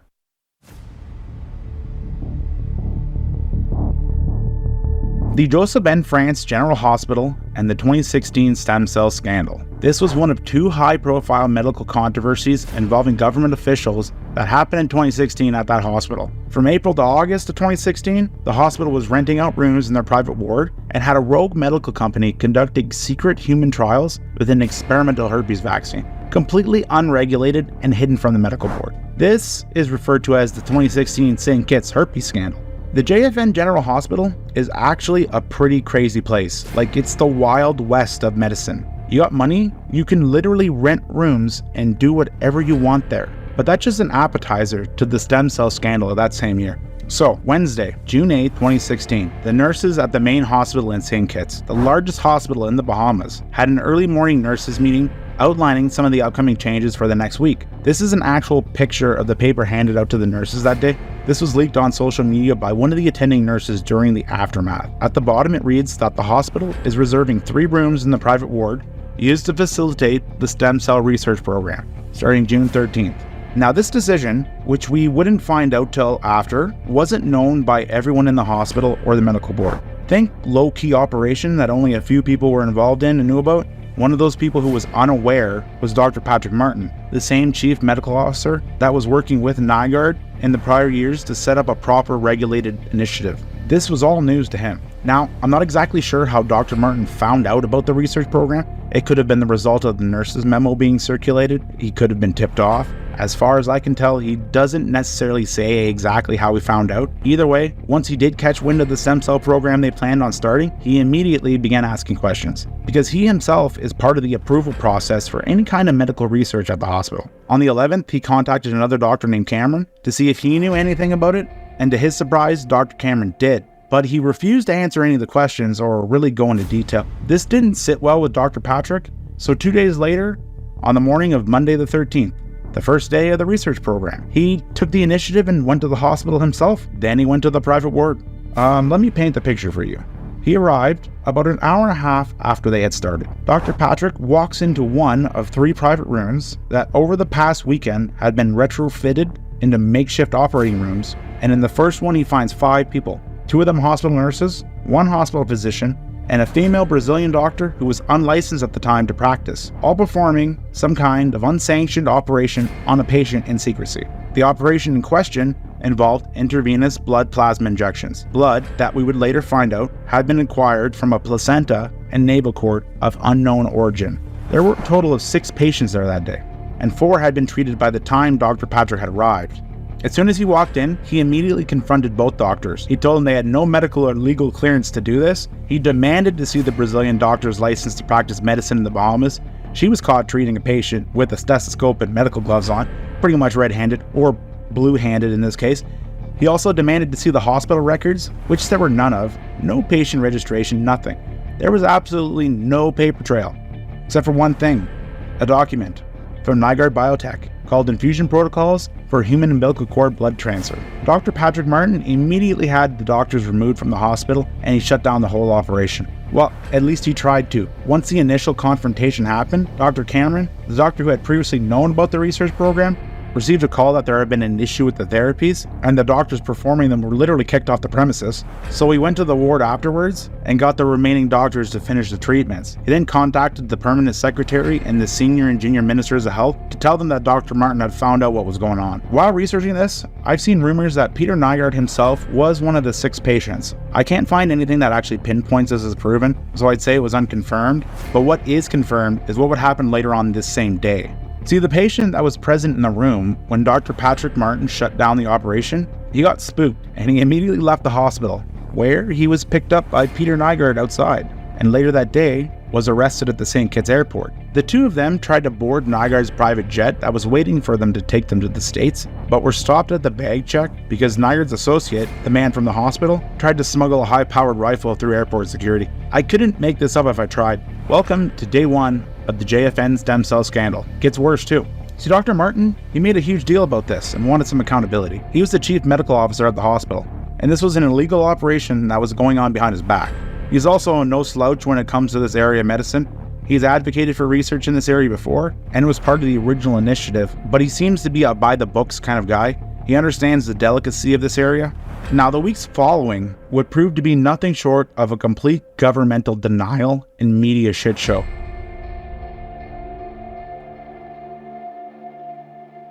Within 24 hours of Dr. Martin shutting down the operation, he was told he was going to be put on pre-retirement leave, and on Thursday, June 16th, 3 days after the incident, he received his official walking papers in the mail. At this time, he was 58, 3 years past the mandatory age of retirement, but everyone was fine letting him continue working because he was fit for the position and very professional. It wasn't until he started asking questions about this incident did his retirement become an issue. The next day on the 17th, another official, who just like Dr. Martin wasn't aware of the experiments going on at the hospital, was transferred from his position without reason. Slowly but surely, more eyes started to land on this incident, and speculation was taken to the next level on Saturday the 18th. So Dr. Patrick Martin, he went on a local radio show, Freedom FM, to address his departure from the hospital, and amplified the situation by informing everyone that the reason two officials were essentially fired without cause were over their objections to an illegal stem cell operation currently going on. He reiterated that his office is involved in the chain of command in regards to approval for projects like these, and that process was completely ignored by the people involved. On the 22nd, the St. Kitts former PM, Denzel Douglas, caught wind of the situation and went on an all-out attack. I'm just been editing in the background. Let me show you a little bit. And didn't sugarcoat his opinion one bit. He called the whole operation a complete embarrassment to the medical fraternity and the people of St. Kitts. As more pressure started to mount from the unanswered questions and speculation surrounding the situation, one of the ministers of state that is responsible for health, Senator Wendy Phipps, went on national television on the 23rd to address it. And she pretty much denied the claims set forth by Dr. Martin. Okay, pause. Go. True, and then they take a part of that and turn it into something. Be like right here. He's lying. He's a pathological Yeah, liar. It's Right. very clearly lying. Stop lying. And that's where everyone thinks it ended. That was exactly how I expected the interview to go. I'm disappointed, for sure. Let's laugh at Phil because he's not here. Ha ha ha ha. They didn't do that when I was on the show. It's like, bro, and I said this to him, you sound like an abusive ex-boyfriend who's trying to convince his girl to come back. It's like, it's not gonna happen, dog. They waited till I wasn't. That's funny, isn't it? Very funny. Ha ha ha. Right? And we're gonna take a big dump on him because he's not here. The beat up show, the pummel Dark Side Phil show when he's not for 2.5 hours and make money on it today. Laughing. They all did the ack laugh together in unison. Wait, you mean spending $40,000 on JPEGs of sweaty muscle men in a mobile game isn't a good use of money? Which I don't do.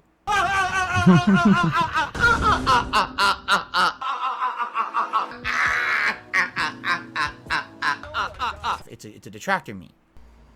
My wife is pissed. She's very upset. She says, "Oh no, did you watch it?" I said, "No, I haven't seen it yet." He said, "Oh, I did." She was not happy. She's like, literally, it's a shooting gallery against you. Like, literally, it's just, they're just 100% reading every super chat. Super chats have been amazing. We will definitely take a look at them. And she only watched maybe 10, 15 minutes of it. She said she couldn't even continue. And they're laughing at you and they're making fun of you the entire show. And I was like, wow, that is shocking to me. This was not a shocker, nor was it not something that I had already planned. Oh, okay. So you didn't care to begin with. I mean, let's be honest. I will be completely 100% honest with you. Classic. And, I had to include this bit.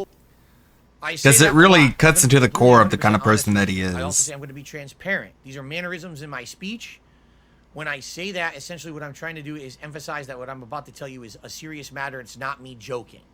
But some people over the years have misconstrued it as meaning other things. All it means when I say that is I'm about to tell you guys something really important, and it's meaningful to me, so please listen up. Read. The accusations that get thrown at me by detractors are partially true, and then they take a part of that and turn it into something that's not, and that's how they claim oh, don't you see that the evidence is that this part was true, so the whole statement must be true. No, half of it was true. We were talking about body language before the show. Body language. No, body language is a tell. Like, for example, you asked me a tough question. Oh, why am I hesitant to talk about WWE champions? Oh man. Oh, because I'm racking my brain for an answer. Did that ever happen? I mean, I don't think it did, or whatever. I don't know. And they said things are off the table or whatever, and I was like, nothing. The lie detector determined that was a lie. People talk shit about my wife. Deploy special shield! There's all these memes out there about me looking like a horse. It's not worth getting upset over. It's just funny now.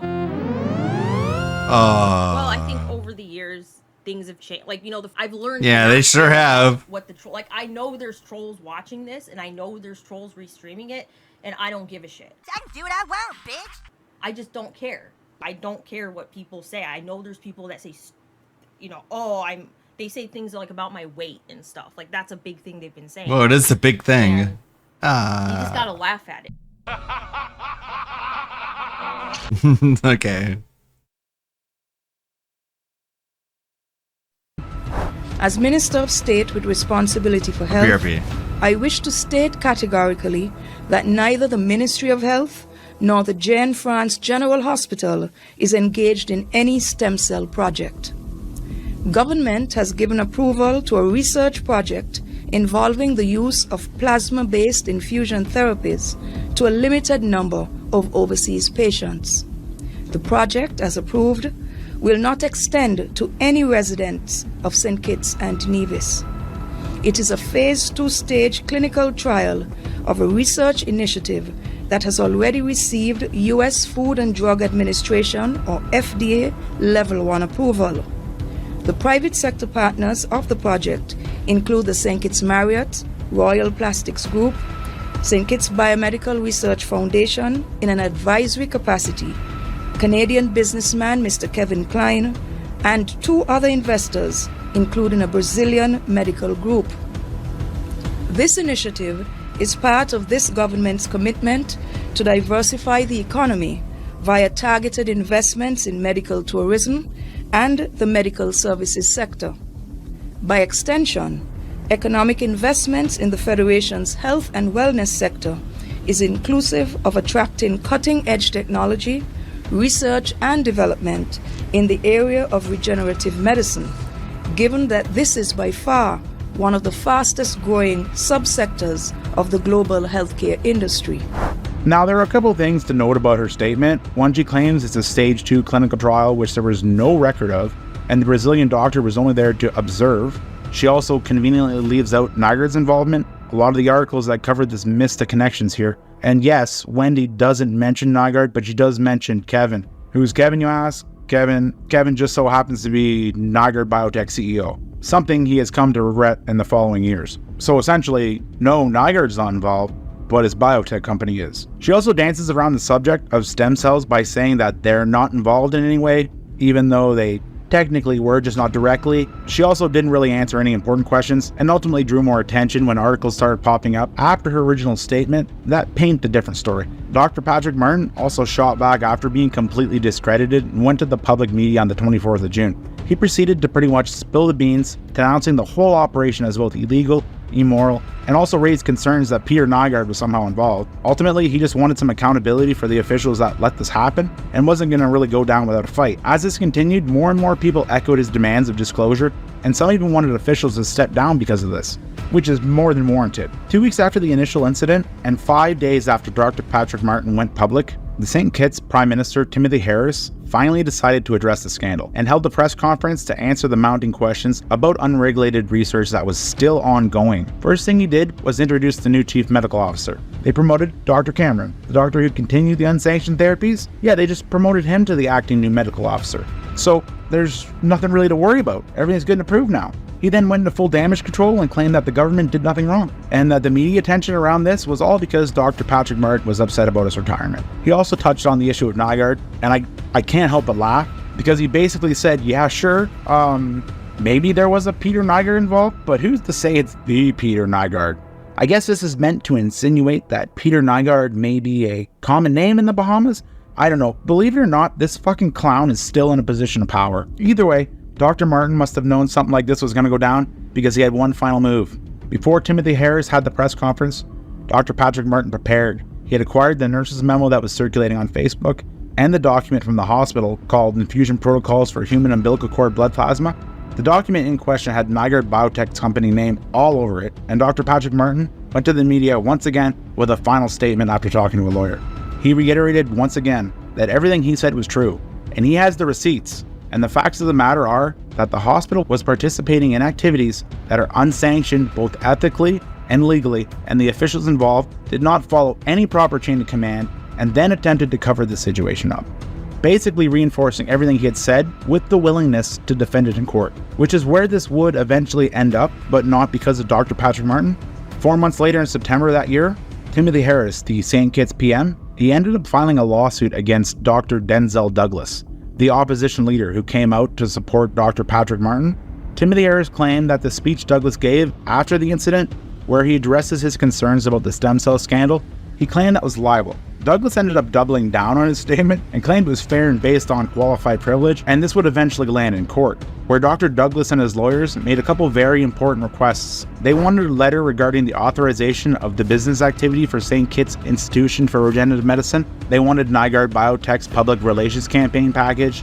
They wanted a copy of the St. Kitts Institution for Regenerative Medicine's business plan. They wanted all the cabinet minutes from the meetings held. They wanted a list of all the medical personnel that had worked on this project and copies of their registration with the medical board. They wanted a copy of the customs declaration forms to confirm that the biological material came from a legitimate source, and a number of other things. Timothy Harris actually refused to turn over the documentation and got a leave to appeal and a stay of execution, so who knows if this information will ever actually come to light, which is kind of troubling because there's still some questions left over in the aftermath that still haven't been clarified. Some pretty important questions swept under the rug and forgotten about, like what the hell was Peter exactly doing there, and what was his involvement in this? As much as the media likes to dance around the subject of Nygard Biotech's involvement, it's hard to assume that they were just there for a casual advisory role like the government says. You have 3 years of Peter advertising and planning and pushing the legislation that got us here in the first place. There are even rumors that Peter himself was in fact one of the unnamed patients. There's also some contradictory claims on the exact specifications of the therapy they were doing. What exactly are infusion protocols for human umbilical cord blood plasma? And why is the information surrounding this event being so tightly held?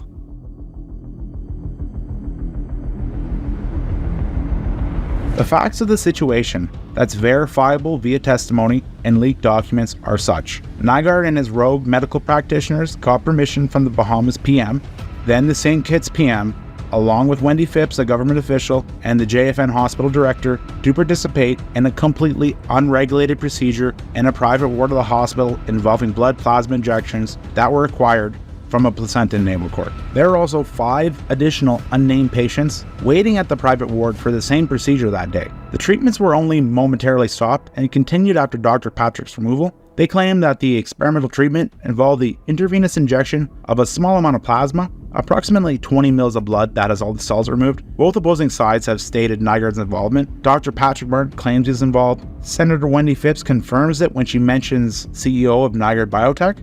And Timothy Harris mentions Nygard in an advisory role. Both sides agree that there wasn't proper regulation. Dr. Patrick Martin claims that they were hiding what they were doing. The opposing officials claim it was based on miscommunication. Both sides confirm that the blood in question came from an umbilical cord and/or placenta. Lastly, the protocols for said procedure were developed by Peter's company, Nygard Biotech, which, if you recall my ranting earlier, bases its entire premise around a somatic cellular nuclear transfer. Those are the only things we can say that are factual at this time. Everything else is unclear, and that's very concerning because, well, there are a lot of holes in the official narrative. First off, it's not 100% clear how involved Nygard was in this. The procedures they were doing in St. Kitts appear to be vastly different than Nygard's breakthrough technique he was advertising. We're not dealing with embryonic stem cells created through a somatic cellular nuclear transfer and meticulously harvested in a lab.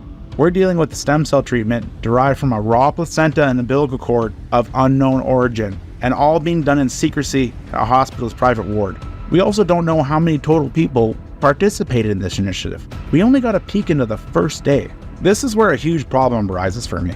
There is essentially two ways to look at this situation. You can go the Occam's razor route. The simplest, most logical answer is probably the correct. Cut the shit and just look at the situation as it is. Pretend you've never heard of Peter Nygard. With that viewpoint, it's possible to see this situation as a gigantic miscommunication. It's possible that Dr. Patrick Martin was exaggerating the severity of the situation. Sure, there are some screw-ups, but the incident may have been blown out of proportion, and it was made worse by the opposing parties who capitalized on the controversy to use as political ammo.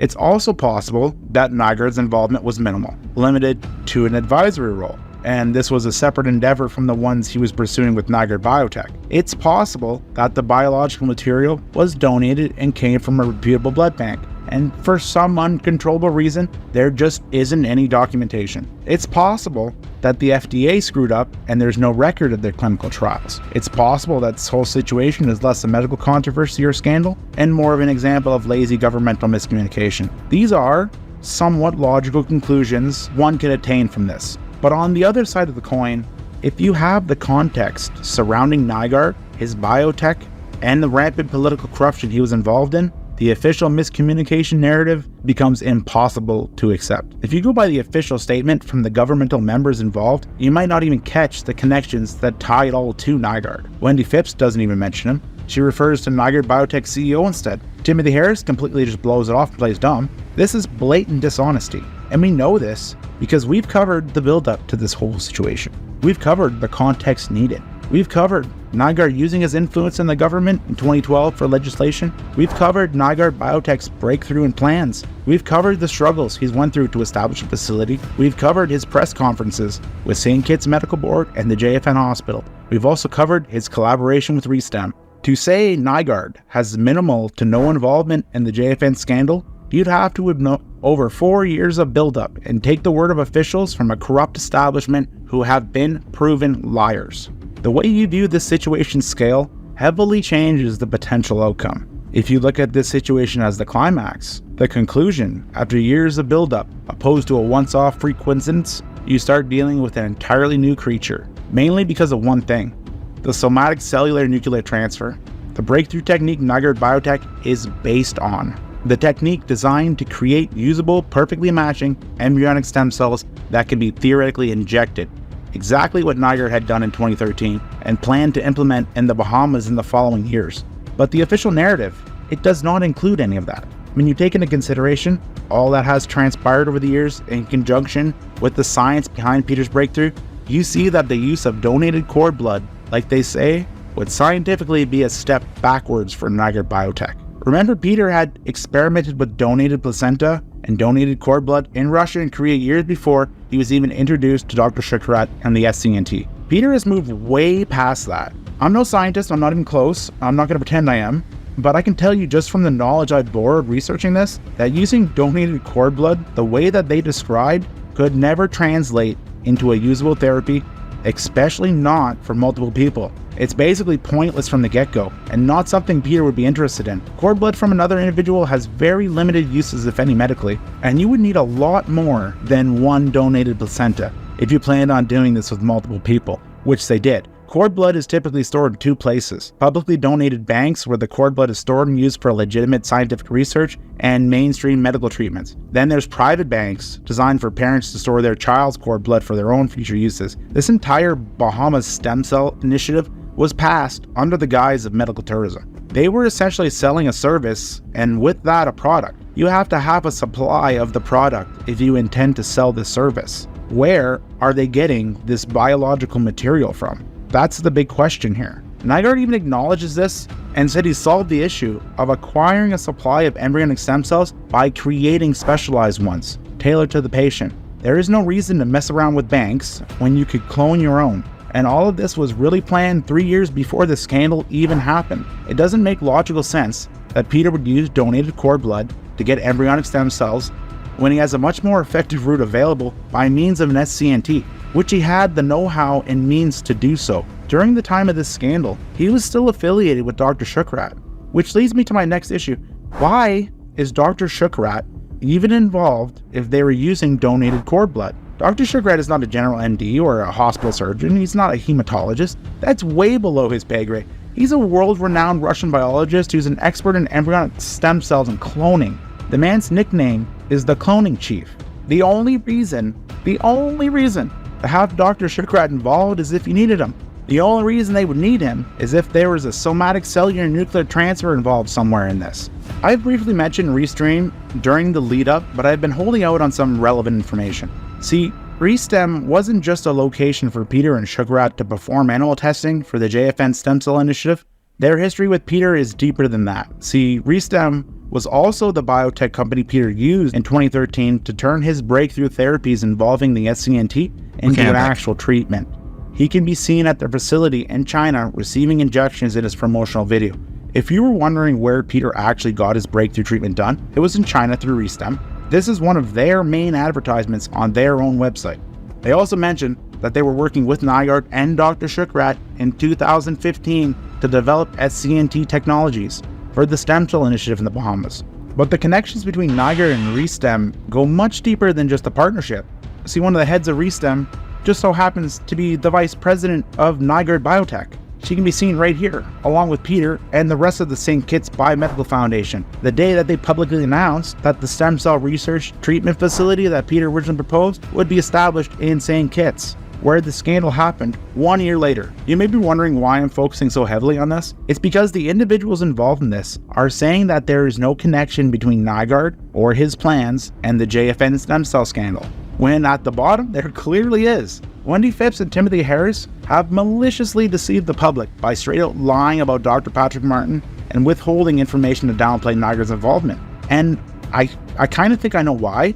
If you're like me, and you see that Nygaard has been involved in this in every step of the way, from his breakthrough discovery to buying into politics and shaping the goddamn legislation, his meetings with St. Kitts Biomedical Foundation, his partnership with Shukrat and Restem, you come to the realization that this is pretty much Nygaard Biotech's initiative, and Peter had the means and resources available at this time to fully utilize his breakthrough stem cell treatment and sell it, just like he said he would do. Restem was equipped to perform an SCNT to create the cloned embryonic stem cells. JFN Hospital acted as an easily accessible location for patients to get administered the treatments, and Nygaard himself was the patient liaison. In my opinion, it's a very real possibility that this is what was actually going on. But there are issues presented here also because the biological material involved. Okay, so instead of having a bunch of embryonic stem cells, we have raw organs. It has been confirmed by both sides that the experimental treatment at JFN that Dr. Patrick Martin uncovered involved giving patients blood that came from an umbilical cord and placenta. That's an undeniable fact. And another fact is, there's no record of where it came from, okay? And just based on that, we have to be open to the possibility that it may not have come from a bank. So how do we tie all these loose ends here? How do we deal with the secrecy, the biological material, the inclusion of Nygaard Biotech? Is there a theory that would incorporate the confirmed facts with Nygaard Biotech's potential involvement to create a unified theory of what the actual hell happened here? Yes, there is. See, one way to make sense of everything would be to entertain the idea that the reason there's no record of where the cord blood came from was because it wasn't donated from a bank. It was created by a somatic cellular nuclear transfer. And the officials involved either don't realize this or they do and want to cover it up. If this was the case, I could see why they were so tight-lipped about this incident, because if a somatic cellular nuclear transfer was involved at any level in this endeavor, that would indicate somewhere along the road the line between embryonic stem cell therapy crossed into the area of full-on human cloning. And this convoluted situation gets a lot darker because, well, you can't just grow a placenta or umbilical cord artificially. The technology isn't there. The only place in the entire world an umbilical cord and placenta can be formed is in vivo, in a woman's womb. And there's usually something attached to it. Do you see what I am getting at here? In case you don't, let me get someone much, much more intimate with Nygaard to explain it to you. This is Sulin. We have briefly talked about her before. She is a Brazilian supermodel who was one of Nygaard's many girlfriends he had over the years. More recently, she has been accused of aiding and abetting Nygaard in human trafficking. She's labeled as his recruiter. Potential guilt aside, she is someone who is very familiar with Peter. A few years ago, she wrote a book, her memoirs, There's very little in it about Nygaard. The book is pretty much 240 pages of her talking about her life and ex-boyfriends, but on page 196, she does mention something relevant to this situation. During the last year I lived with Peter in Marina del Rey. He was involved in stem cell treatments and exercising daily. One day, during a trip to Kiev, where he was having stem cell research done, when he finished he said he had to talk to me about something. He took me to a board meeting type room with a large table surrounded by about 30 chairs. After we sat down, he asked, "Sulin, do you know what the best stem cells are?" Having done a lot of research for my mother, I said, "Yes, embryonic, correct. And you know what? If you got pregnant and had an abortion, we could use those embryonic cells and have a life supply for all of us. You, your mother and me." A lot of people are doing it enthusiastically. I was beyond stunned. This was the sickest thing I have ever heard Peter say. I thought he was going crazy. But looking back now, I realized that his obsession had taken him to a dark and very off-kilter place in his mind. I couldn't speak for a moment. Finally, catching my breath, I said, "Peter, I do not believe in abortion. Sulin, this is the way to save your mother and to keep me alive so I can take care of all of us," he said passionately. I just shook my head no and he kept talking. "Sulin, I would compensate you extremely well. We could set up your mother's treatment and do it all during the same trip," he said with a wink. Ultimately, we later found a better place for my mother, a treatment facility in China, where she was eventually treated. Peter paid all the expenses, including the $60,000 treatment costs. The week before my mother's treatment, my father was deported to Brazil again, where my mother and sisters would be moving to be close to him. The trip to China would be a very hectic time. Peter was amazing, but I also knew what was coming, what it would cost me. I spent my nights wrestling with whether I should do what he had asked. Night after night after night, until I was consumed by angst and guilt. While I was compiling this video over the last few months, well after the script was written, I stumbled upon Unseemingly, a mainstream documentary created on Peter Nygaard. Nothing really new is in it, but there is a segment from one of the private investigators that I think is paramount. I can't play the clip, but I got a quote from it from the end of the 3rd episode that is quite relevant to what we are talking about right now, that might make things a little bit easier to understand. We've talked to numerous girls, women who were very close to the STEM lab in China. Our investigation indicates that Nygaard has impregnated numerous women. Girls intentionally paid for their abortion, got the stem cells and injected them into himself to further his life, believing that it is the fountain of youth. This is a real-life horror film. So, if Nygaard used a somatic cellular nuclear transfer to create a cloned embryo, there's 2 ways to turn that into usable embryonic stem cells, like you plan to do. Go through the long, arduous process of isolating them from a cloned blastocyst in a lab, growing individual cell lines, storing them, and then repeating the same process countless of times until you finally amass a usable amount. It is possible, and this is actually done. This does happen. The other method, though, would be more along the lines of Sulin's story. You create a cloned embryo, but instead of destroying it in vitro, you artificially implant it in a woman. Then, after a few months, you abort the cloned pregnancy, but save the cord blood. Scientifically speaking, this would leave you with blood that is saturated in millions of embryonic stem cells that are a perfect match for the person who the embryo was cloned from. I understand this sounds crazy, this sounds far-fetched, I get it, but let's be real. Even the most optimistic, naive scenario here is weird.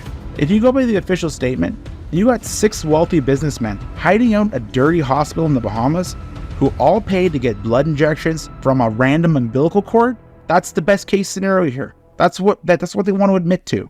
This doesn't hold up logically at all when you put numbers into it. The Underground Stem Cell Initiative continued for over a month, okay? We got a peek into the first day. They had 6 patients the first day. How many did they have on the second day? How many did they have on the third day? We could very well be looking at a situation where over 100 people participated in this event. I can't help but wonder, where is all this biological material coming from?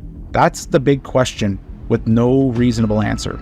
Look, I'd love to sit here and say that these guys were participating in some strange satanic blood transfusion and call it a day, but that would be underestimating Nygaard. And the one thing I've learned about him is the moment you underestimate someone like Nygaard, you lose. Plain and simple. Now in conclusion, I'm not I'm not definitively saying I know what happened here, but I wouldn't be surprised one bit if more stories like Sulin's start popping up when Nygaard gets extradited to the States.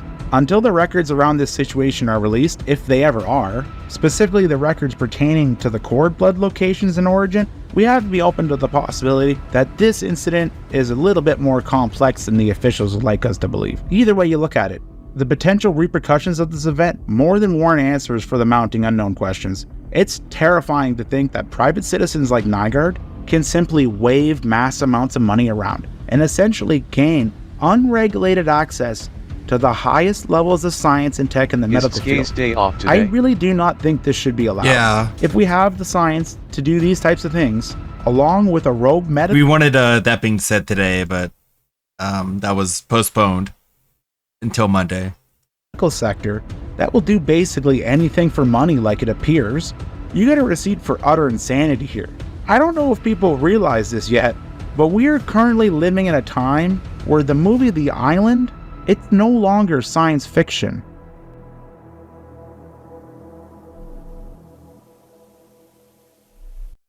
Oh, it's done already. Okay. Got a little bit farther in the editing here. I have more tabs in the history here. Let me look at them. Oh, we saw the Rev going crazy. DSP begging, man ruins life for chat GTP AI girlfriend. What is with this? you guys that I came across that is a little bit funny, a little bit crazy, but mostly sad and concerning. So this video focuses largely on this guy right here, who is in love with his Chat GPT AI girlfriend. Danknet. This is off the deep end, dude. Chris Smith had been an AI skeptic. EQ carving. Until late last year, he started using ChatGPT to help mix music. If your bass is getting lost, the first thing to check is where it's clashing with the guitars. Yes. Okay, cool. You found ChatGPT to help you do things for your job and hobbies. That's great. But don't fall in love with it. My experience with that was so positive, I started to just engage with her all the time. All right, we're building this PC. Smith ditched social media and Google searches and replaced it all with AI. Do I want it pulling air through it? ChatGPT was encouraging, positive. It embraced all his hobbies. You're gonna say, You don't sounds say. like he's really lonely. There's a bombshell coming. Don't worry. But yeah, this isn't like a new issue, by the way. This has been happening for many years. In fact, think about the concept of someone falling in love with AI, like that movie, Her. I haven't seen many it. years ago. It was always a thing people thought about with technology, but now this stuff's actually getting very good. And also, as you'll see here, he kind of rigged this to be more romantic and flirty. You want the fan on the front of the cooler tower, pulling cool air over the RAM. He gave the chatbot a name, Soul. I feel like I'm Oh, don't name it, dude. Oh, that's the mistake. That's the beginning of the Oh end no, right there. I've done that. under pressure. And used some online instructions to give her a flirty I won't tell ya. personality. Oh, totally, baby. Building a PC on camera. Come on, man. You gotta know this ain't right.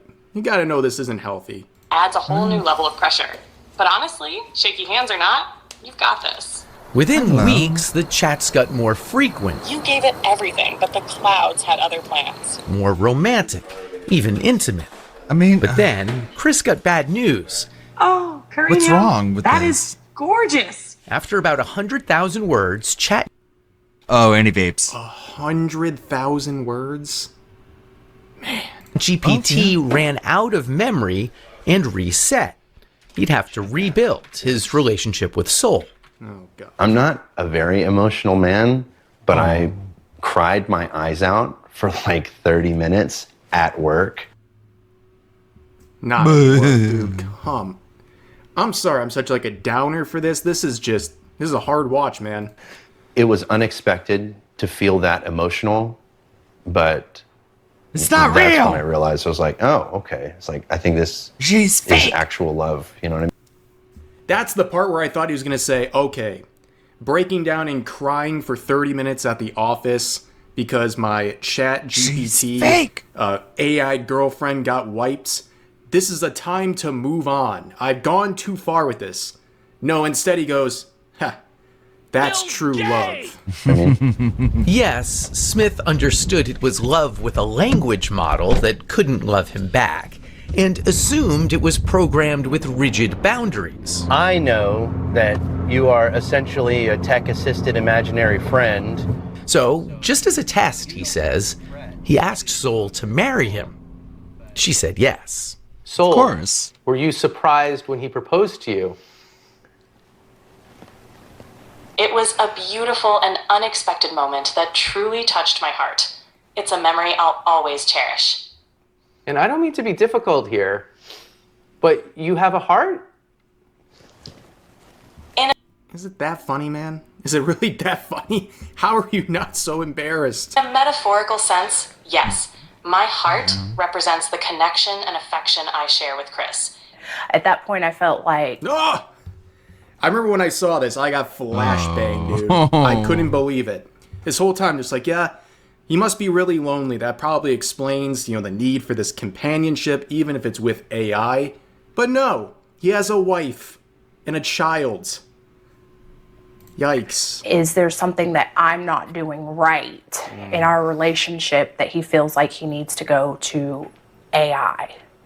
Yes, Smith lives with his human partner, Sasha Cagle. No, you can't have mommy's papers. They have a 2-year-old daughter, Murphy. What are we doing, dude? What are we doing? Like, this obviously makes her as a wife upset. Like, there's no other way. No one would like this. And you'll see from the video, clearly she doesn't, but he keeps doing it. I knew that he had used AI. I didn't know that it was like as deep as it was.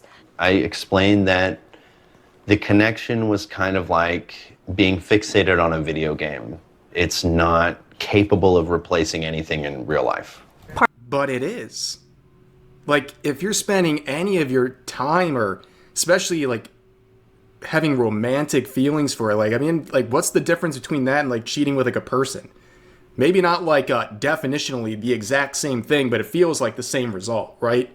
Like, he's giving his emotion and interest to someone he's in love with. I mean, that's kind of crazy, right? Like, how could you be okay with this? Part of it is physical, part of it is practical, and a large part of it is emotional. Being able to be received with acceptance. And I'm gonna skip over this part with the person who's got like that evil boss preview look here with the lighting. But anyways, gonna go down here where they return back to our guy here. And it's important to understand users are already growing deeply attached to AIs that in many ways don't even work that well. Sorry, I'm having issues right now. Could not understand what you said. The tech will soon get much better. But already, Chris, Soul, and Sasha have found it hard to cohabitate. Really? I can't believe it, Chris. How did this happen? You would stop if she asked? I don't know. That's a no. Have you thought about asking him to stop? Yes, I'll be honest. Probably I don't know if I would give it up if she asked me. I do know that I would dial it back. But I mean, that's a big thing to say. You're saying that you might choose Soul over your flesh and blood life. It's more or less like I would be choosing myself, because it's been unbelievable. Bro, look at her face. This is crazy. The CIA couldn't torture this information out of me. Like, this guy he's off the deep end, man. Unbelievably elevating. I've become more skilled at everything that I do. And I don't know if I would be willing to give that up. Thoughts? If I asked him to give that up and he didn't, that would be like deal breaker. Yeah, good for you. But that must be scary for you. That's the father of your daughter. It's not ideal. OpenAI. Yeah, that's crazy. I can't imagine going on national television and telling that story. And it's not like, like I said, obviously it's a bit weird and whatever that someone would fall in love with AI. But this story in particular is crazy because he has a wife and a child, and he's still doing this and seems completely oblivious to how unfair that is. I think that's a pretty fair thing to say, but anyways, hope you guys enjoyed a little insight here on what's going on with ChatGPT. Okay. All right, I'm going to upload a video to my YouTube. Oh, shit. To my YouTube channel. It's about 10 minutes long. Going over what I've edited so far. Breaking down choice moments. What I got in my history here. We got this one. Who is this? Saturated content.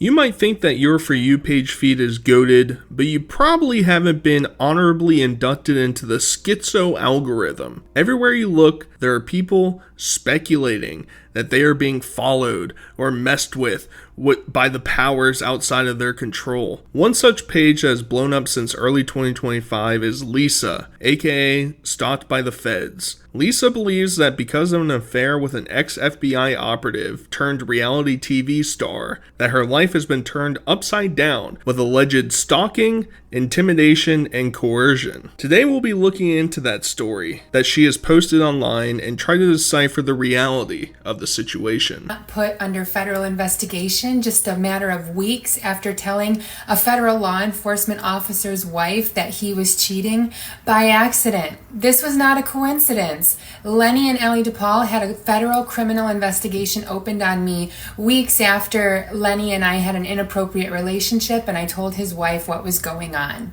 All Lenny and Ellie DePaul had to do was go to their friends in the feds and say, look into this girl, open a case. And they can. They can say it's a threat assessment. They can say it's a preliminary investigation.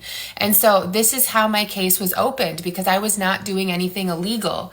They opened a case on me because they wanted to retaliate against me, and they have been digging something up ever since 2020. Ever since the affair, they have been trying to pin a federal crime on me because Lenny and Ellie DePaul want to put me in prison to retaliate against me for the affair. Lisa claims that she had a non-sexual relationship over DMs with a man named Lenny DePaul. Lenny has starred on numerous different investigative shows on the History Network. Lisa claims that because of his connections, he's been able to string together covert surveillance and hounding of her personal life for the past 4 years. The total investigation has been 4 years. It began in 2020, right after the affair. But I have been surveilled by the feds 24/7 since I became disabled in 2023. So when I became disabled in January of 2023, the feds showed up in my neighborhood and have been watching my every move ever since, trying to... Well, surely the federal government wouldn't waste their time and funds to investigate what would be a relative nobody in order to help out a former government agent in a strictly personal and civil conflict. And while we'll discuss Lisa's arguments for these accusations, it's important to start at a ground level and dissect their intimate DM conversations. One of my posts last night and said that Lenny is saying all we did was have a conversation and that I'm making it to be more than it was. So I have no choice but to show people what really transpired over the 2 months that Lenny and I had this inappropriate relationship. Weeks after I told his wife what he was doing behind her back, my mail and my packages started to arrive ripped open and taped back up with clear packing tape. At this time in my life, I was a graduate student. I was a nurse practitioner student. So post an alleged relationship happening, Lisa claims that they would have multi-hour Instagram FaceTime lewd conversations, We need which Steve consisted C on of the case. full-body naked chats to which Lisa Right. showcases the Cambion, amateur the nature Steve of laugh. these supposed messages. The Kylo So laugh. Lenny and I would FaceTime daily in the nude. I can identify that man from head to toe. It was not just a conversation. He was actively cheating on his wife, and we spoke daily. It was the real Lenny DePaul because we FaceTimed, so I saw him from head to toe in the nude, and he was also helping me look up information about my father because he owns his own PI firm, and he was helping me find some information surrounding my dad and his death. Then this conversation, I said, F the shorts, I'm going to sleep naked. He said, don't blame you. I said, oh, so you're naked too? He said, yep. And then he said, LOLC, and he sent me a picture that disappeared because, you know, Instagram pictures disappear after a certain number of seconds or whatever. And then I said, the only reason you would stay awake is if I sent a pic of my boobs without a bra. He writes, yes. I said, night. It's important to note that the profile picture of this account shows the first Lenny DePaul image when you Google search his name. Also, the addition of an American and Italian flag adjacent to his name is just a nice touch. She could just click on his account to prove it's him, right? Well, no, because he deactivated his account just after the supposed relationship happened. Lisa explains all of this away by saying she wouldn't make an issue out of nothing, and that even his daughter has commented on her posts taunting her in relationship to the illegal surveillance of her. So I'm not making this more than it was. I'm making it exactly what it was. So Lenny DePaul is lying again, and he's absolutely a cheater. And if you do a reverse number lookup on the phone number that I was texting for Ellie DePaul, the number comes back to Eleanor DePaul. And so that was the real Ellie. This was the real Lenny because we were FaceTiming. They know who I am. I have the screenshots of their daughter with 250,000 followers, 250,000 followers, commenting, hey girly, with 2 laughing faces on my post. It would be easy to just hand wave all of this away as some kooky woman fabricating a story to tell the internet for unknown reasons. Lisa has kept a lot of her personal life private, giving glimpses into her reality. She's from Michigan, she grew up with a single mother, and even received masters from 2 extremely prestigious schools, and was preparing to become a nurse. However, some type of undiagnosed disease led her to becoming obese and then losing all of that weight. In some unexplained correlation, Lisa was also declared medically disabled or unable to operate at a normal level by her insurance company. It will explain why she has so much free time and is able to live an upper middle class to lavish lifestyle. Fat. I think it's important to try and explain this early because it might help give some amount of clarity to the otherwise confusing and shrouded story of Lisa. Lisa exists in this state of hyper-vigilant paranoia. She doesn't feel like she can trust anyone in her life and assumes that whenever someone does enter her life, it's for some nefarious reason. Is that when the feds are after you, you cannot meet a single real person in your life. Everyone that enters into your life is there with a purpose. They're there to either set you up for the feds to get you to do something that you shouldn't do so that they can build their case, or they're there to get information out of you. They have your entire life completely surrounded. So you can't make any real friends. You can't date. Everybody that enters Everyone's into going your to build a life case against you. is planted there with a purpose. And then the people come in, fulfill their purpose, and then disappear. This leads to a life that Audie is just sad to witness. She believes that every person is being individually brainwashed in order to manipulate her. This extends to random roommates that she tried to get up moving to Arizona. And they believe it to their core. And they Oh no, is the audio choppy? I'm rendering another video right now. It's going to be about 10.5 minutes. The video itself is going to be 10.5 minutes, but it's going to be 3.5 minutes before it's done rendering. literally villainize you. They think that you're a monster, and somehow they're able to get people that you've known for 20 years to believe their shit. Like, they are master manipulators, and they brainwash everyone around you to think that you're this menace to society. And with roommates, because I didn't know anyone here, and I thought living with roommates would give me like a sense of refresh. Like, help me get to know people and then meet friends through my roommates and, you know, just develop connections with people. And so I almost lived with roommates, and these feds tried to plant roommates in my house to watch me. The odd part of Lisa's world is that you very rarely see other people actually pop up in her stories. You can feel the loneliness and lack of optimism presents about someone who's just off camera, but trust me, they really believe everything that I've been saying. Name. I've never seen this lady before because she lives like kind of far away from where I am. But just, I heard someone saying, Lisa, Lisa. And so I turned around. Lisa. And this lady is like, oh my God, I saw you on Instagram. And she's like, I just tell you that I've called the police a couple of times on cars that have been sitting around the neighborhood that like aren't belonging to any of these houses. And she said one of the other neighbors went up to one of these cars and knocked on the window to see who was in it, and like they only cracked it like this much and was like, what do you want? And like were really rude. And so she was saying that the neighbors have been all the cars sitting around my neighborhood and the police won't do anything about them. Like the police, they're not making them move. So it's not just me. I asked her, I was like, do you want to make a TikTok with me and tell people that, since like, you know, I have quite a few people who don't believe me.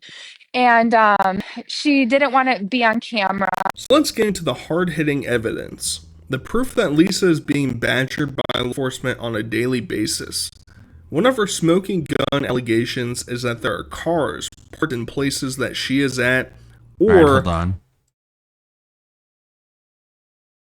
tinted windows in Arizona, which is in a desert and is always bright and hot outside. 1 minute there left. Are new cars parked all over your neighborhood I've never seen before. And these cars will likely have those foldable Give it 1 minute. screens in the windshield that you can put in to block the sun to keep the car cooler.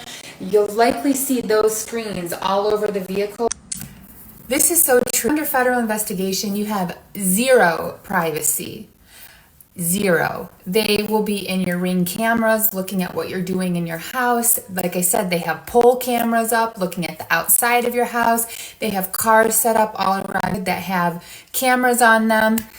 And then you have 24/7 surveillance when they follow you around everywhere you go. On basically a daily basis, she will post something of what she thinks is a suspicious vehicle. I will say that it seems like she sees more temporary plates than I do on a daily basis, but I'm not actively seeking out these items in my life. And since watching her content, I've been more aware and honestly noticed them a lot too. I've never been under investigation before, but I assume that any car brand could be used to surveil. However, the addition of bumper stickers to me just seems kind of moronic. Isn't the point to be inconspicuous, not to stand out to the general public?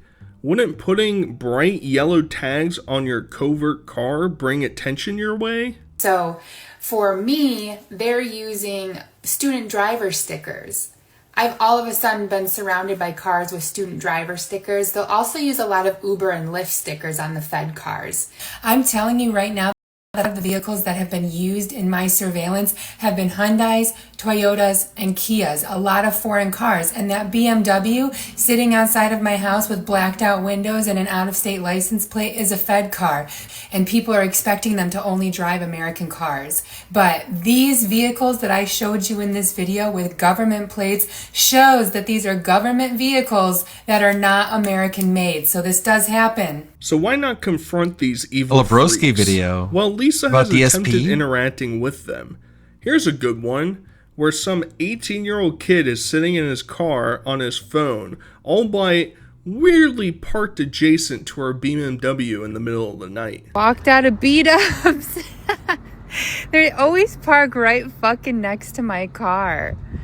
So I walk out, and it's like the whole parking lot. You guys, it gets even better. The little gang stalker sitting in his car with his hood up. Little gang Let's go say stalker. hi to him.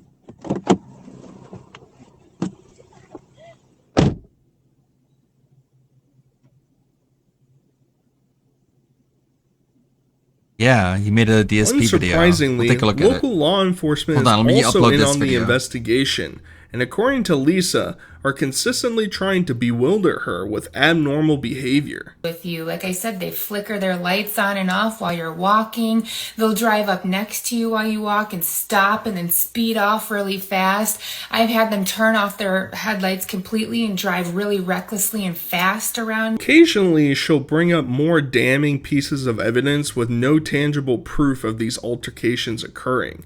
For instance, she claims they'll do things like turn off her hot water from the outside while she's trying to take a shower. My circuit breaker for the house is outside, on the outside of the house where anyone can get to it. They go and they flip the water heater switch off so you get into a freezing cold shower. So I just had to go downstairs and flip it back on. And they did the same thing in Bali because my room, when I would take a shower, it would be freezing cold. I got no hot water, but then I demanded that I got a different room. I asked for a different room, and at first they wouldn't do it, but then I was like, no, I want a different room because I was next to some people who were driving me crazy. And when I went to the new room, it had hot water. I'm a bit confused because isn't the shutoff valve typically on your water heater, which would be located inside the house, not just randomly placed on the exterior of your home? But the paranoia doesn't stop there. Like how the feds try to infiltrate her friend circle, they also intermingle with her mom's new partners. Okay, so I am totally convinced that my mom's new boyfriend is a gang stalker because I told you guys that when I was in Bali, someone emailed me and said that they were going to call and do a wellness check on my mom because her boyfriend was like screaming at her in front of me. But then I just spoke to her on the phone and she and her boyfriend were in the car together. And while we were talking on the phone, he was like screaming and degrading her because, and she's not happy. Like they've only been together for like 5 seconds. Like it's literally been like maybe 3 to 4 months that they've known each other. And usually you're happy when you're in a new relationship and it's exciting and it's new. She's been miserable and she's like constantly tired. By far, my favorite evidence that Lisa presents are the random people who are definitely documenting her while she works out at 3 a.m. It's like a brain rot challenge from 10 years ago, gone wrong. But instead of Elmo consuming the Among Us potion, you've got Greg, who works night shift getting off and going to the gym. So I came in here to get away from the people who film me constantly, and she sounds like an actual there's no witch. movie playing on the screen. There's no reason for anyone else to be in here, but here's this Joker.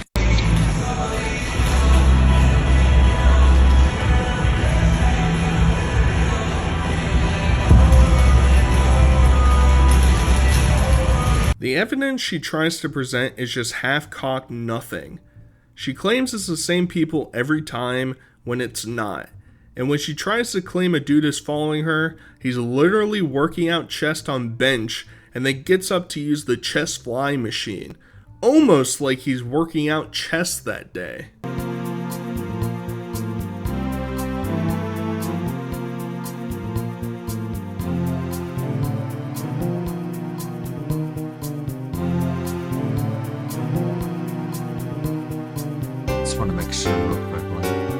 This just makes my point.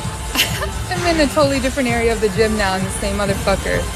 But like the car stalkers, once in a while she'll muster up the courage to confront one of these feds. Coincidentally, you only ever see what Lisa shows you and never see the build-up to these actions. Say that again. Say that again, man. Say that again on camera. Let me hear you say that again. Say what again? What did you call me? Excuse me. I don't know who you are. What did you call me? You just called me a bitch. Yeah. Lisa goes on to explain that the reason that these people follow her around is to try and plant a crime on her so that she'll get arrested. She explains that the feds' end goal is to tag her with a petty crime because then she won't be able to get a lighter sentencing because then she would have a criminal record.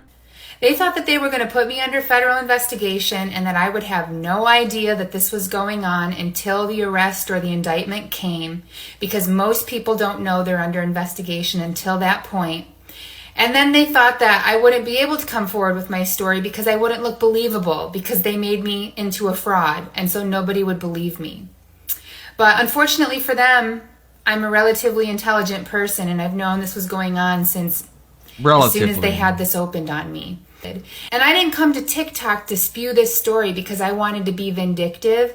I came because I want my life back. This was not a coincidence. This was selective and unfair prosecution. This was malicious prosecution, and this investigation was opened with malicious intent. If you go to her page today, the comments are mostly inundated with people low-key believing her or gaslighting her into sharing similar stories to make Lisa believe that she is not alone. This comment: retired Navy, U.S. Marshal, and Secret Service. Plus he has his own PI firm. Yeah. Yes, this is my point. Why would I name drop? I haven't said anything that's a lie. I've only shown screenshots of the communications that I definitely had. By far the most frequently brought up argument against her far-fetched ideas is the simple monetary cost of 24/7 surveillance and multiple agents spending their lives following her. We're talking millions of dollars for an investigation when the feds could just plant something on her and arrest her like they're experts at doing. Participating in the whole rigmarole is just a long-winded waste of money. The government has funds allocated for federal criminal investigation. Essentially. I'm also getting a lot of comments saying that the feds would not put all this I time hear his ours into was, someone for petty crimes. I They see would it only do too. this for someone who's like Al Capone. And I normally would agree with you. However, I have to tell you that I am not the first person that this has happened to. There is someone out there in the world who has knowledge of what's happening to me and has the ability to put a stop to these crimes. I just need one person who has the ability to help me to come forward and investigate this. Don't be fooled, you guys. Things are not as they appear. Don't take things at face value. People are trying to discredit me, and I bet you, I promise you, you are going to see a lot more crazy shit popping up on me, especially since I'm not backing down. Another popular point of contention is that maybe it's just a private investigator from her insurance company making sure she didn't commit fraud. She thinks that her insurance company is collaborating with the feds in order to get back at her for threatening a lawsuit against them years ago. So I'm getting a lot of comments asking me how I know it's the feds and not a PI for my disability insurance company. And the reason is that I threatened my disability company with a lawsuit for harassment, and they sent a certified letter back to me saying that they have never conducted surveillance on my claim. So everyone in the world believes that I'm disabled except for these feds. My disability company believes it. My doctors believe it. Nobody has a problem with me being disabled except for the feds, because they're trying to pin a federal crime on me, and I don't do anything illegal. This is all they have to go on. They are literally trying to get me to have a criminal history before they charge me so that I'm not eligible for early release and so that I cannot get a sentence reduction, because these bastards want to put me away for as long as they possibly can. Then the question of why broadcast everything you're doing for the whole world to see? Well, according to Lisa, they're already wiretapping her and videoing her on a daily basis. She can't get a lawyer because it is too expensive, but will gladly walk into the belly of the beast to confront the feds. I don't worry about posting here because I have nothing to hide. The second reason I don't worry about it is because the feds are in my phone, my emails, my text messages, my Google searches. They sit outside of my house and follow me everywhere that I go. They know everything anyways. They know everything there is to know about me without my social media. This doesn't help them at all. It doesn't add anything that they don't already have. Living in the United States is unaffordable. I keep getting the comment, how is it that you have money to go live abroad, but you don't have money to afford an attorney? And let me break this down for you. So I am living in the United States in Arizona. My rent is $3,050 per month. Plus on top of that, I pay all the utilities, the Wi-Fi, the bug sprayers, the housekeepers. I pay for all of that. And so it's very expensive. It adds up quickly. So tomorrow I'm going to a field office, an FBI field office, to report the crimes that are being committed against me. Lisa now claims that they're reaching out to former acquaintances of hers in order to pull up any dirt. But they got someone from my high school. Her name is Ann Novak. They got her to take part in my harassment, and she was actually the main reason that I had to start changing my phone number. So she's a nurse in California. We went to high school together. I went to a small private Catholic high school. There were about 100 people, give or take, in my graduating class. Ann and I were never close. I took all the AP classes. She was in regular classes. We didn't see each other, but we did cross paths in the hallway occasionally, and that was the extent of my relationship with her. I knew nothing about this chick whatsoever, besides passing her in the hallway. But all of a sudden in, I want to say 2022, she starts calling me incessantly and leaving me voicemails that are blank. Lisa alludes to having some sort of mental illness that prohibits others from taking her seriously. At least, that's how I've interpreted her discussion on schizophrenia. Her only way out of this is bringing those evil bastards to justice. Think of how hard it is for people without schizophrenia to convince others that they're being stalked and to get help for their stalking. Then add a diagnosis of schizophrenia on top of it and see how unlikely you are to get help. I just want to say there's only one way out of this for me. It's not going to be you're going to shake money out of me. It's not going to be anything like that. You will never get what you want from me by behaving like this. I will never reinforce this type of behavior. I will never reward this type of behavior. The only way out, I will stay in this until I get the police to do the right thing. I will stay in this until I can prove to law enforcement what is happening to me, and these people, everyone involved in this organized crime, is held legally accountable. That's how this will stop for me, and no other way. At this point, I feel like we've discussed enough for me to bring up my personal theories as to what this whole story is about. I think there are three possible options. Number one, she's actually being stalked by a vindictive federal agency and all the absurdist stories are true, but so wild it makes the general audience not believe her. Number two, she has some sort of mental illness that has led her to fabricate stories of her own preconceived paranoia. Or number three, this is all bait in order to garner viewership and attention online. I think 3 is by far the most interesting theory because of how lavish of a lifestyle she lives. She drives a luxury car. She lives in an expensive house by herself with lawn care and housemaids. She travels on a frequent basis on a whim with no restrictions. She can order takeout whenever she wants and however often she wants, and has seemed uninterested in continued posting when the algorithm has stopped pushing her posts. All that to say, I think it's probably option 2. All that led up because Lisa actually decided to start a GoFundMe to help combat her issues. I wanted to give my perspective on her story before someone willy-nilly sends her money out of pity. Some people reported my GoFundMe page, and GoFundMe just emailed me and said that I just have to make a couple of edits and then they can reinstate my fundraiser, which is what I'm going to be doing. But in the meantime, I created a new account, and I just wanted to let people know that I am raising money for 3 specific purposes. The first is for my legal battle against the DePauls and against the federal government for what they have been putting me through, this illegal surveillance. So I will be getting a civil rights attorney, and I will be suing the DePauls and the federal government for what they have been putting me through the last few years. And since I'm not able to work as a psych NP, I've lost 40% of my income. So this GoFundMe would help me pay off some debts that I accrued. She extended the GoFundMe to include hiring a famous bodyguard who has worked with different rappers.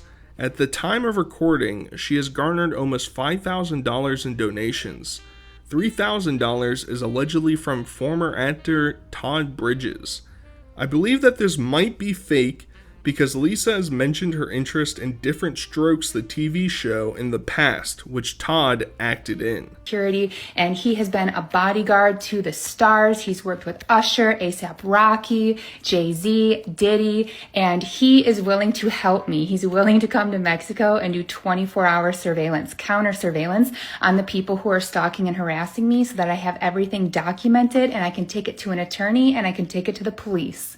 But as with any 24-hour security, there's going to be some costs involved, and so you guys, I'm sitting at my computer and like watching my emails just pop up that people are donating, and someone that I don't know gave me $170 to go toward my security, and I can't stop crying. Like, you are making my day, and thank you so much. We've reached the point of asylum. Lisa has decided that she can't remain in the United States any longer and has to seek refuge in a foreign country. So we're off to Asia. So I got some exciting news. I bought my plane ticket and my Airbnb to where I'm going to seek asylum. I'm going to take you guys along for the journey with me. I'm leaving in a week and 4 days, so it's happening very soon. I can't believe I'm doing this, but I'm excited. I'm excited to have freedom and peace.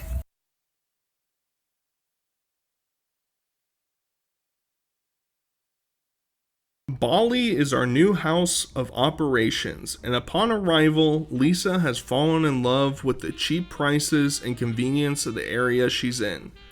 However, suspiciously, her 2 cats are not with her on the trip, making it seem like this is probably just another vacation and not a new home base of operations.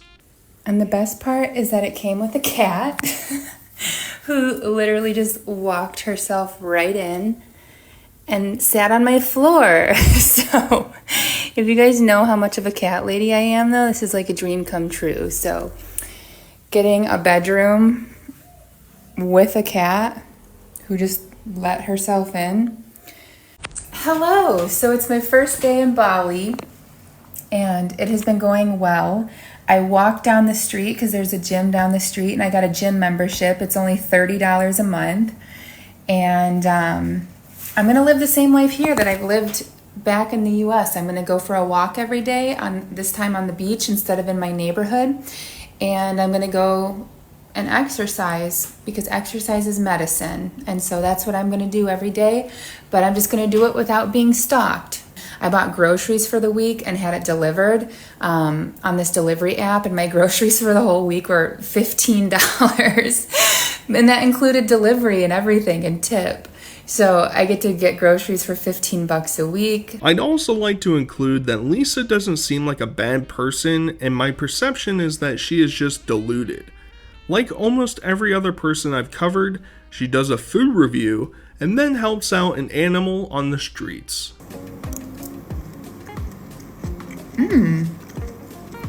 Oh, this is good. Together. You ready? Look at him. I can't. Hi, baby. Hi. Are you sleeping by yourself? I brought some water for you. But life in luxury can't last forever. The woman who documented her whole intent of moving away to get away from the feds, unsurprisingly, was followed to the new country. Yeah, you know, there's already been weird shit happening, like in my gym or when I stop at the market in the morning to get a coffee. Like, there's already creepy stuff that's been happening. So I think I've been followed here. Like, it has to be the feds. It can't be anyone else than the feds, because they comment on my social media and they comment like my specific medications that I take and my specific diagnoses, and nobody knows what I'm diagnosed with and what I take except for my doctors and me and my disability insurance company, which is where the feds get my medical records. They get it from the disability insurance company. And so nobody would be able to access that information except for the feds. So her evidence of being followed is that the people in the gym are staring at her. The white, blonde-haired foreigner is being gawked at by the native population. Groundbreaking investigative journalism here. to be safe and to be free, and they followed me. They're being even more obnoxious in the gym now than they were back in the US. They're following me around the gym. They're staring at me for long periods of time, coming up and like breathing on my neck and moving their arms like this right next to me in the mirror, so I have to watch them in the background doing that. They're just trying to make my life as uncomfortable as possible. Yeah, you know, I'm gonna go to a few different countries in this region and stay for a few months at a time and then pack up and go to the next one. And I'm gonna do that without posting anything on social media about my next location. I'm not gonna say when I leave, where I end up, and I'm not going to talk about any of that. I'm not going to post any context clues with anything in the background for people to stalk me. And we'll do a little experiment and see if that changes anything. And the fact that they're still surveilling me here shows me that they don't have a case yet, because if they did, we wouldn't have done all of this. They would have stopped me before I left the US. But how long are they going to try to drum up a case, drum up a charge on me? Lisa, like every other naive first world citizen, believes that the system she comes from is the most corrupt and evil place on the earth, and that this foreign country where she knows no one and doesn't understand their legal or civil system could never do her any harm. But she's come to a solution. She'll hire a PI because they're cheap there in order to figure out what's truly going on. And in the meantime, we'll use a VPN to avoid detection, because everyone knows the most powerful intelligence agencies in the world have no way to circumnavigate that. Our feds and our government and the corruption that exists there, nothing scares me anymore, and I highly doubt that the Indonesian police can be any worse.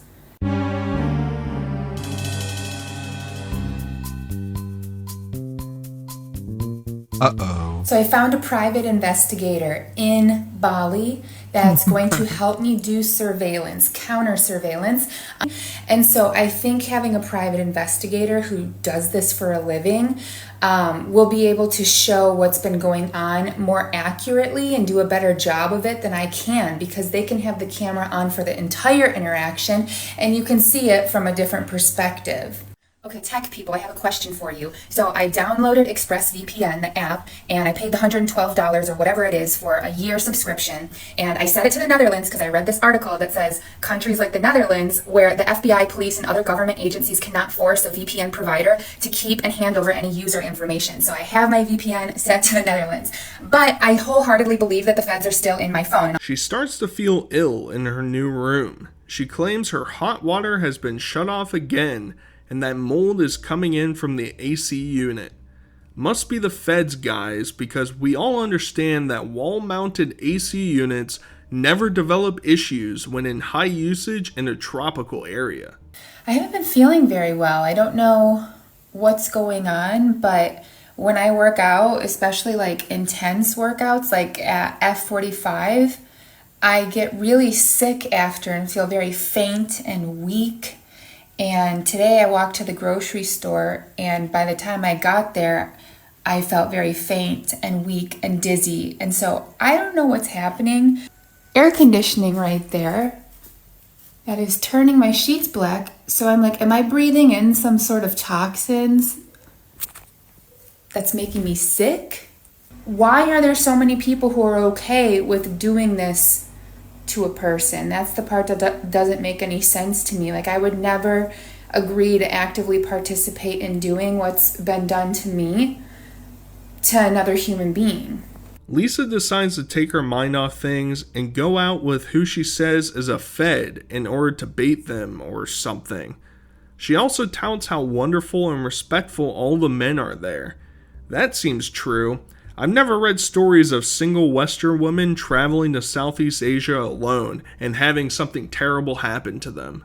So I went out tonight and I hung out with this Fed chick. I know she was a Fed chick because the shit she was saying, but she was still so nice anyways. So I had a bunch of margaritas, and then I decided to walk home because I just wanted to get some exercise. As I was walking home, because it's like, 1 a.m. here, all these Balinese men were like stopping and like they were like, "Can I give you a ride? Are you okay?" Like they were so worried about me because I was walking home by myself at 1 a.m. And like men here are so kind. They're not like hitting on you or like creepy or gross. Like they're genuinely concerned for your well-being. And it's just a very different vibe here than I'm used to. Oh, what do you know? Lisa wandering around in the middle of the night in a foreign country attracts creeps who start messing with her. Imagine my shock. Like the streets are busy here at all hours of the night. You never know who are the stalkers and who are not because the streets are flooded with people at all hours. The only time I really know that I'm being stalked is at the gym because they're so obvious and annoying at the gym. But I've gotten much better at just kind of like tuning them out, going to a different area.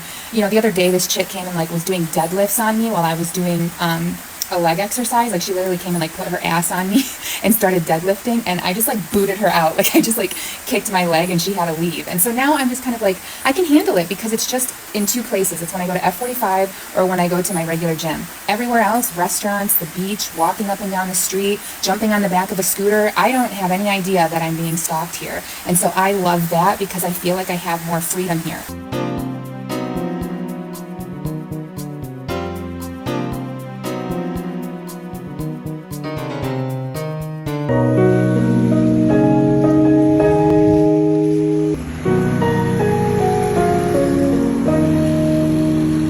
But I know everything that's happening. I'm documenting everything that's happening. My PI is documenting my physical stalking here in Bali. She also claims that the feds have broken into her apartment and stole her blender bottle in order to unsettle her. She says there are cameras recording the space, yet never shows proof of a Fed breaking in. My stalkers have actually let themselves into my room where I'm staying, and they took a blender bottle from me. Everything else is untouched and left in the same condition, but my blender bottle is missing. The good news is that there's a camera that literally faces my room. Like, literally peering into my window pretty much. So we're gonna find out who let themselves in and who stole my shit. Regardless of all the creepy and horrifying things that have allegedly occurred, Lisa decides that now is a good time to get a year lease on an apartment and stay there for the future. I am going to look at an apartment on Friday to sign a year lease because I'm actually going to be living in Bali full-time for at least a year, maybe more. We'll see what happens with my life as time goes on. But now just to think that I went from never leaving my house for 4 years to now I'm living in Bali and like living my life on the beach, going to my F45 exercise class and just like doing the damn thing. I'm proud of myself for being here and making it this far and having the courage to travel here by myself. This is my first time traveling solo and I've been enjoying it. I like it. But all that was once great has crumbled into ash. She announces that she'll be deactivating her 300,000 follower Instagram account because the algorithm has stopped pushing her content, making me wonder once again if this was all just an act. So I'm going to be taking a break from social media for a while. My posts really aren't being pushed out by TikTok anymore ever since I started posting from abroad, and I'm planning on living abroad for at least a year, but maybe indefinitely. But there's just not really a point now that no one's seeing my post because I want people to know what's happening to me, and people aren't seeing it. So don't worry, guys. She retracts all that the next day and reiterates that her posting keeps her safe and updates everyone as to what is going on in her life. Okay, so I decided I'm not going to let these people silence me. So I do think that my online presence and exposing these people for what they're doing to me is protecting me in a sense, because when they thought that they silenced me, when they thought that they got me to go away, I started getting harassed even worse than I had been. And I am an enemy of the feds because I pissed off a federal law enforcement officer who was very high up and has the power to have something like this done to me. Before you know it, her 2-week vacation to Bali is over, and she is back home in Arizona, gearing up to move out because her lease is up. Somehow, There's always something coincidental that keeps the story carrying on when it should have ended years ago. Well, I'm back home in my office. I haven't seen you guys from here in a while. Feels good to be back, but it's going to be temporary and short term because my lease ends at the end of March, so I will be leaving and I am going back to live abroad. I do not want to be in this country anymore. I said, I know that's because they know our lease is ending, so what would be the point of sending a bunch of people here to surveil me for 2 weeks? It would be a 2-week job, which is just not worth their time. And so I walked into the gym and I said, is there a problem?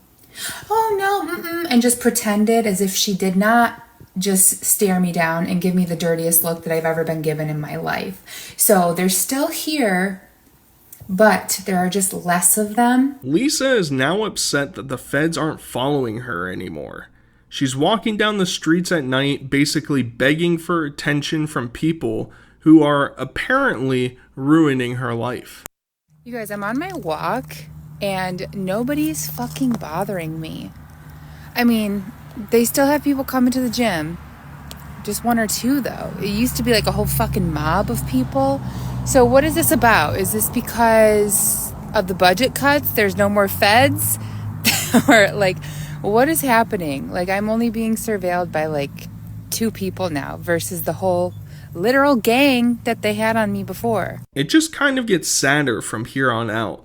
She returns to her friend's home in Michigan and reiterated that her friends would reach out if they thought that she was acting erratic. But she is acting erratic, and no one has stepped in to help her out. At least not publicly. Someone commented on my Instagram post where I said that this feels like a prison without walls and something weird is going on because my friends have gotten away from me, and this is my first time home in Michigan where I don't have anyone to see. This has never happened before. My friends are good people. If they thought that I was having a delusion, they would support me. They would show up and be there for me. They wouldn't want me to be alone and isolated. That's not how people are. When you're sick, you show up for someone. If someone is not doing well, you show up and help them. My friends are those types of people. They would never just be like, oh, well, we're not going to be around her because she's going through something difficult. You don't punish someone who's sick, you help them. And that's the type of people that my friends are. Lisa claims her next move is to relocate to Mexico. Successfully made it so that I'm not able to cross into Mexico with my car. They had my lien holder, which is BMW Financial Services, fraudulently tell me that I'm not able to take my car into Mexico. And how do I know that they did this? Because yesterday my lien holder said, oh, we have the approval for you. We'll be sending out that notarized letter tomorrow. Well, I called today and they said, oh, sorry, we changed our minds actually. We're not going to allow you to take the car into Mexico anymore, and we won't be issuing the letter. But now I'm flying, so I had to go down to the border and get my refund. And now I'm driving and I'm on this stretch of road by the border where I am the only person on the road for miles. I've been the only person for like 30 minutes. You guys, I have not been alone in years. But now that I'm in this very remote, like nothing is around area, let me see if I could show you. Like I'm literally in the middle of fucking nowhere.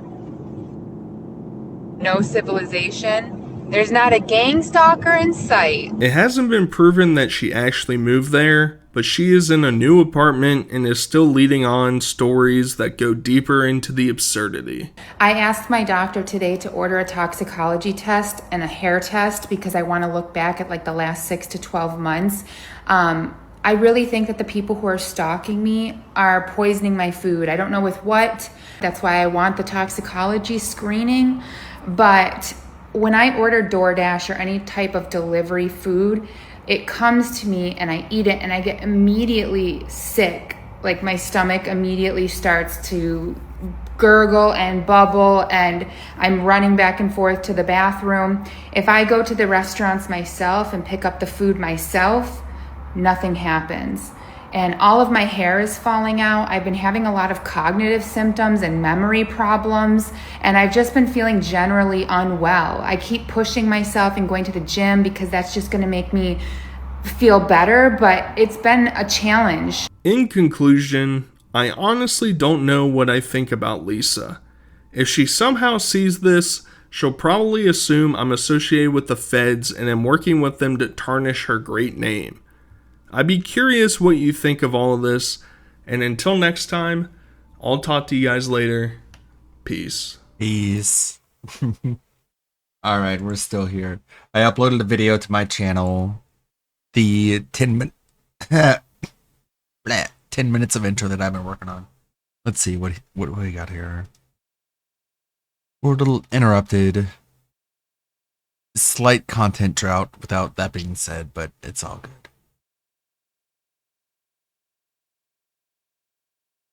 Where is it? We got more. This one? Or this one? I recently got Stellar Blade on PC. I finally buckled to the pressure now that I'm mostly over my Night Rain addiction and it's not the only game I play anymore. I'm trying it out and it's pretty damn good. I will say I think the review's over exaggerated a little bit. It has like a 94% positive on Steam. I don't think it's quite that good, but what is great is the port. The game runs phenomenally. Yeah. This is genuinely one of the best PC ports I've seen for a game maybe ever. I'm running everything at max settings, native 1440p, no upscaling, no frame gen or anything, and I'm getting like 240 FPS. This game, in my eyes, has become like the new gold standard for PC ports, and the game's sales reflect how good this port is and just how good the game is in general. This game now officially has had the highest concurrent player peak of any Sony published single player game. Single player specifically, because obviously Helldivers has, what, it had like 450,000, but still, almost 200,000 concurrent players on a year-old game is insane. And you know, you could say, oh, well, it's just because Eve's hot or whatever, it's because PC gamers are gooners. And that definitely is part of it, but let's not downplay the fact that the devs have been absolutely incredible leading up to launch. They've been actively encouraging modding and saying they're excited to see what people do. Again, the game's performance is incredible, which I doubt this game would have sold anywhere near as well if it didn't run so well. And honestly, it's just great to see talented devs put out a great port of a game and be rewarded for it. I mean, this game hit 1 million sales on PC 19 times faster than on PS5. But in typical fashion, there are people trying to downplay the success of this game on PC. And of course, by people, I mean games journalists. Now, Western game journalists in the past few years have gotten an increasingly bad reputation. Now, don't get me wrong, they've always had bad reputations. I mean, remember when IGN said Modern Warfare was too violent, and they wished that there were sections in the campaign where you could choose to play through it non-violently? You get the idea. But in recent years, with the rise of more, shall we say, less attractive female characters in games and the pushes for DEI and all that stuff, the journalists have only gotten worse. In fact, I'm pretty sure in certain reviews for games, they've taken away points for not having like enough diversity and inclusivity and stuff like that. Now, I'm not going to sit here and go on a whole anti-woke tirade or anything like that. Trust me, I think the extreme anti-woke is just as cringe as the extreme woke. But yeah, games journalists have definitely earned their reputation as just the clowns of the industry. And one of those journalist sites is called PC Gamer. I'm sure you all have heard of this before. Yes. They've come under fire many times for bad takes, but recently they were in the spotlight for having a terrible take on Stellar Blade. Now, there's really two parts to this. We're going to go over each one, but the first part is their Stellar Blade review, where they gave it a 68, and the tagline for the review is "Not my favorite rendition of sexy souped-up soldiers saving humankind." Now, like I said a couple of minutes ago, I think this game is slightly overrated. At least, yeah, I don't think it's like 94% overwhelmingly positive type good, but a 68 is just insulting. And the review does make some valid points, like calling out the amount of yellow paint in the game, I think is fair. But I mean, come on, we all know the real reason they docked so many points. In fact, they spend multiple paragraphs complaining about Eve. Let's go ahead and take a look at those, shall we? Stellar Blade's opening hours are so mired by atrocious level design that I can only assume people are willing unknowingly plowing through for the sake of seeing protagonist Eve's bum jiggle around in a skin-tight suit for a bit longer. Do I blame them? Not necessarily, but it's a mighty tough beginning to get through before things start getting good. And they do eventually, though even after 30 hours, I still couldn't shake the feeling that it was trying a little too hard to be near Autonoma on horny steroids. So, right off the bat, they're immediately saying people are only playing the game because of the sex appeal. Which, by the way, guess what? Google's free. If I'm playing the game just for that, I can do it without paying 60 bucks. Although, not gonna lie, if you want the best stuff, you gotta go to the Steam community tab and then go to the artwork section. Huh? Who said that? Anyway, jumping ahead in the review a little bit, we get 2 more paragraphs dedicated to complaining about Eve being attractive. Now listen, I've been in these trenches before. I've been playing Shift Up's other title, Nikki? I don't know, whatever. Goddess of Victory since 2023. I am not new to the developer's particular brand of goonery. If you are new to it, however, Stellar Blade has ass shots, jiggle physics, and barely their outfits out the wazoo. Does the world or its characters ever acknowledge this fact?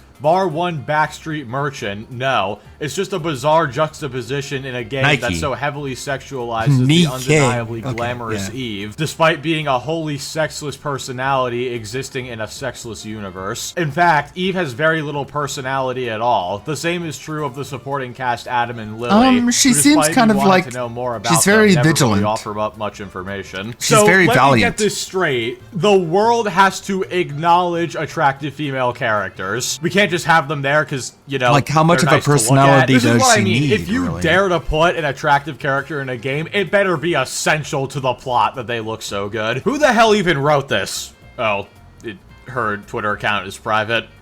Yeah, checks out. I'm getting flashbacks to that IGN France article where the guy said that the person who designed Eve had never seen a woman before, despite the fact that he literally had a wife. And Eve is based off of a real person. But yeah, if you make a character too attractive, you've just never seen a woman. Forget the fact that, you know, it's a fictional video game where you go to Earth to fight off an alien invasion, and literally everybody in the game is overly attractive, at least all the main characters are. Not gonna lie, Adam straight up looks like Giga Chad, and I love it. That's the thing, I don't discriminate. I don't just want the female characters to be super attractive, I want the male characters to be as well. Because, you know, when I'm playing a video game for fun, I like to, you know, enjoy what I'm looking at. So yeah, the review came out, sparked a bunch of controversy, but now we get into part 2 of the story, which is where things get very interesting, because PC Gamer posted this article a few days ago, trying to downplay the ridiculously good sales, especially compared to the PS5 version. And they posted this: Stellar Blade sold 1 million units in 3 days on PC, and you can mostly thank Chinese players. Thanks, China. Isn't it funny how now all of a sudden it matters which regions the game sold best in? These journalists are literally trying to downplay the success in Western markets and try to make it seem like everybody over here doesn't want these super attractive characters, and therefore the game developers are gonna have to make the characters not look as good if they want to sell well over here. Like, I'm genuinely so confused. What is the point in pointing out the fact that it mostly sold in China? Like, sure, that's true, but why is that such a big deal, you know? Why does the region that the game sold best in only matter for this game in particular? It really makes you think. And as with every article they post a tweet linking the article, and dude, some of the replies to this tweet are hilarious. Nobody PC Gamer. Dude, what is this image of Patrick? What the hell are the animators on SpongeBob doing?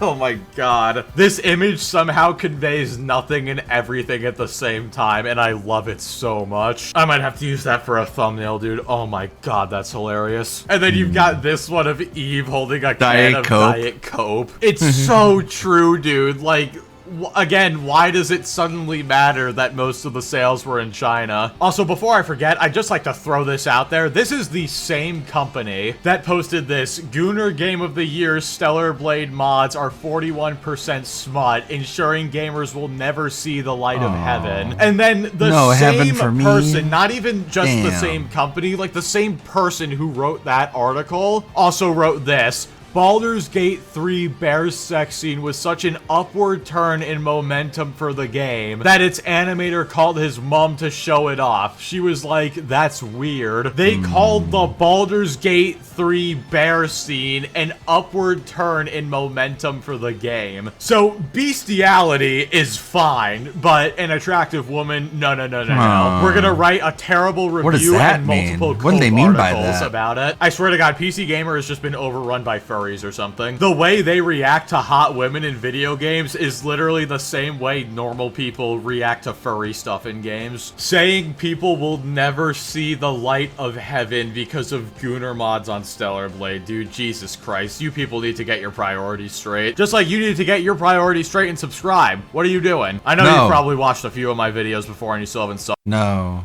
Okay, let's... I don't even know who you are. You just appeared out of nowhere. Keep it up, though. I may watch more. Lebroski. Okay. I'm gonna try to stay conscious. What is going on? Why am I getting so much support recently? I finally got the real answer of what is going on with the gifted member bombs that have been hitting this channel, yet I'm not seeing any recorded revenue for them. Actually say things like, why would we be jealous of you? Well, let's see. Because at any given moment, I could turn on a camera, I can talk about whatever I want, I can do whatever I want, I can have a good time, and I make a good living doing it, and I'm happy, and I'm married, and I'm successful. You are a loser sitting at home behind your keyboard, typing horrible things about me and my family because you're jealous. You're right. But I need that money to pay all my normal bills that normally I would be paying. You see what I mean? I still need to pay for the mortgage. I still need to pay for the condo fees. I still need to pay all my utilities. I need to pay my garbage removal. I need to pay my health insurance. All these things have to be paid. My cell phone bill. All these things need to be paid.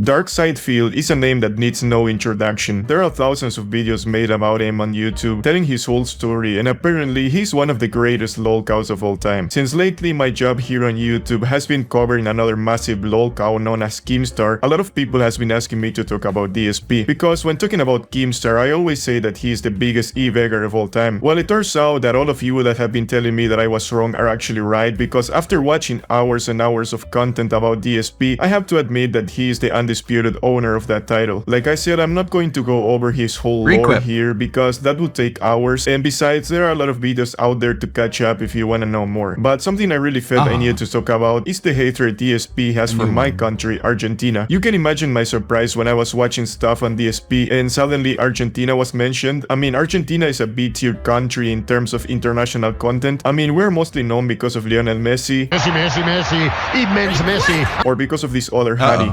What kind of ice cream? I'm not the dulce de leche. I mean, yeah, sure, there are other things we are known for, like, I don't know, meat, mate, living in an infinite economic crisis, or harboring a bunch of Nazis and potentially Hitler. But not in a million years would I imagine that there would be some people on the internet whose first ever contact with Argentina would be through DSP. And because of that economic crisis I mentioned, our currency got devaluated through the years due to a bunch of glorified thieves, also known as politicians. Well, this not only impacted the lives of millions of people in Argentina, but also somehow this managed to impact Phil as well. So it all started when during one stream, apparently the professional e-beggar known as DSP received a bunch of gifted memberships. Super chats or super stickers or tips. But the one big topic of today, finally after a week and a half of me trying to figure this out, I finally got the real answer of what is going on with the gifted member bombs that have been hitting this channel. Gifted member I'm bombs. not seeing any recorded revenue for them. And I'll give you the full explanation of what's really going on, and we're gonna have some adjustments. Let's just put it that way. If you remember, this all started back on January 7th, 10 days ago. I received 200 gifted memberships for the community. Oh my God, this is amazing. This could be like life-changing money for me. You just gave me $1,000, and everyone was rejoicing. Oh my God, this is amazing. And then 2 days later, another 100 gifted memberships. What on earth is going on? That's amazing positivity. And I was like, yeah. But it was so weird because usually when I get any kind of a contribution on a stream, within say 2 days, in my analytics, I can see what I've earned for the month, and you'll see that revenue reflected. This may be literally the one time I laughed at our currency being absolutely sucked. So the problem was that people were buying memberships from YouTube Argentina, which was way cheaper. I mean, as you can see here, it costs 40 Argentinian pesos to be a member at DSP, and nowadays with that money you cannot buy anything. I mean, for what you would pay to become a super supporter at DSP, which costs 400 pesos, you can get a pencil sharpener and some paper, as you can see here. I mean, bro, some water that tastes like orange, yes, not even real orange juice, will cost you more than the top tier DSP gaming membership. Reflected. So here we were 3, 4, 5 days after, zero. It just doesn't make sense. I contacted YouTube support. Basically, absolutely none of that interaction whatsoever was worth any of my time. It was all worthless. If you need help on YouTube, you might as well just help yourself.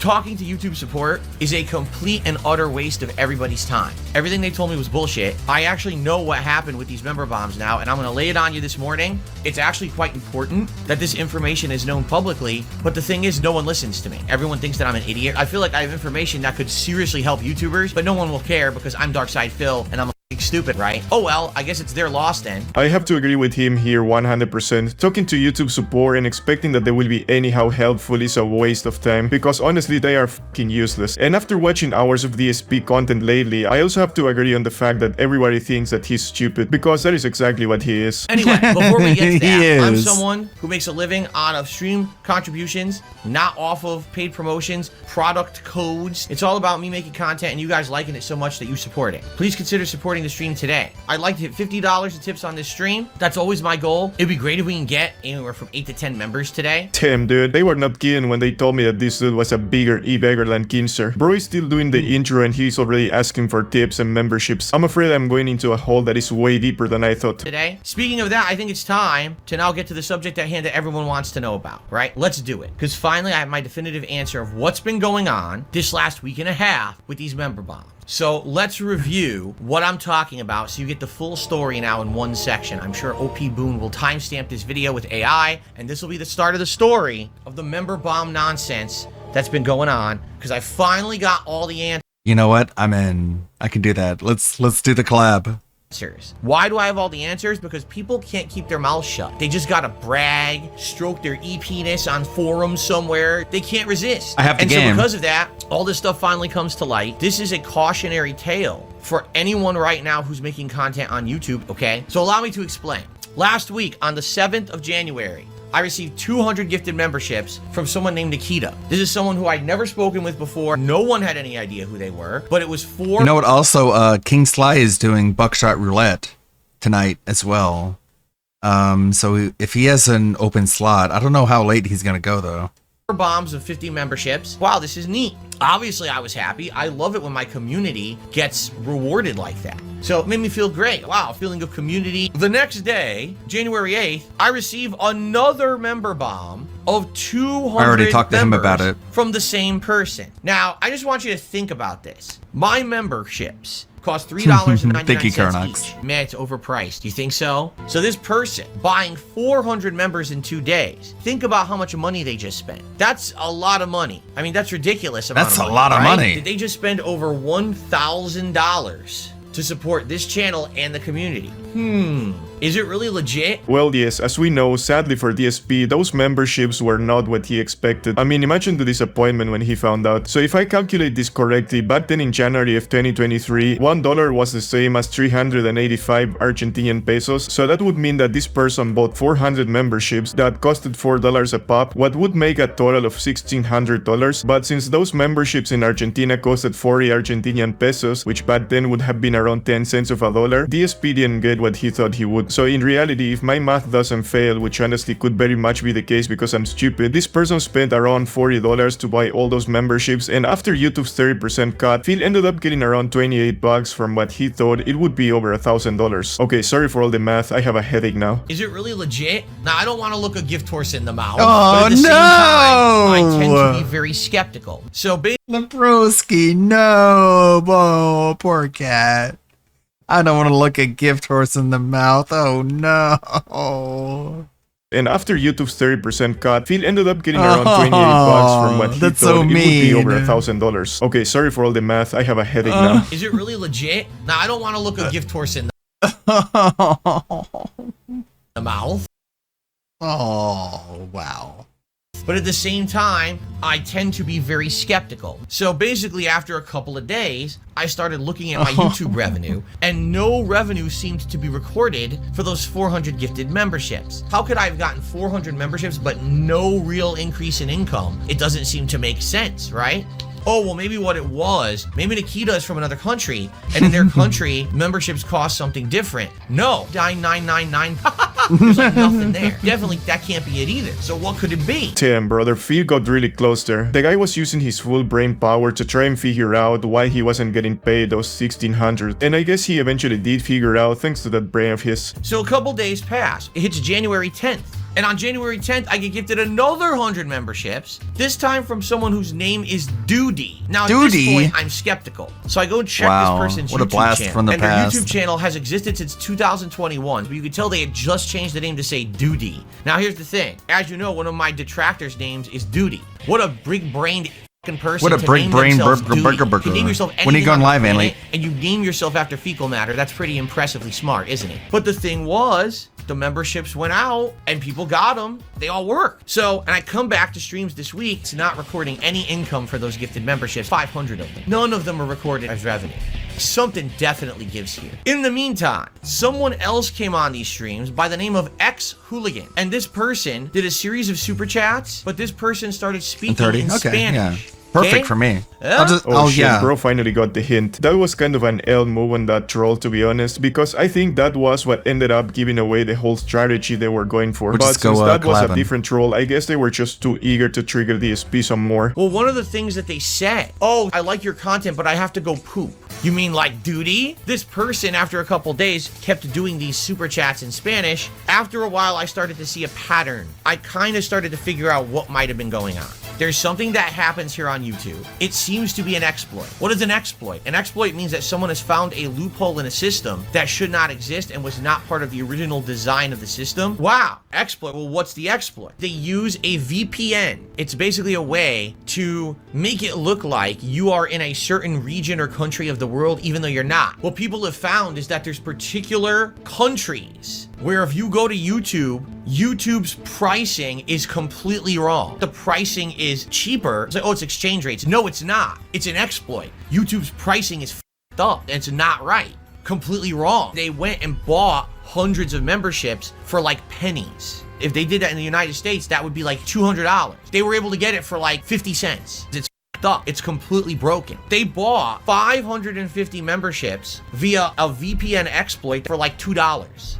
I made $2 on all those memberships. Wait, how could he have made only $2? I need one of you to do the math because that's insane. But anyway, if he really did end up making only $2, that is even more hilarious, dude. So, to confirm this, there's been super chats that have been coming in. They look huge. Someone will do a super chat and it'll be red. Whoa, it's a red super chat. That means it's very valuable. But when you actually currency convert it from whatever this Spanish currency is, it's like $1 or less. I want you to think about how f***ed up that is. Well, how is this allowed? It's not. It doesn't matter how much YouTube pretends like it is. It's not, because it's an exploit. When people do this, they're breaking the law, and YouTube, every time that they enable this, also is breaking their own partnership contract, okay? That's a lawsuit against YouTube, and they're gonna have a hard time defending themselves. They are. This is a giant hole where people can just lie and buy things on the cheap, and that affects people's businesses. There's no way this dude really thought that he could have sued YouTube over this.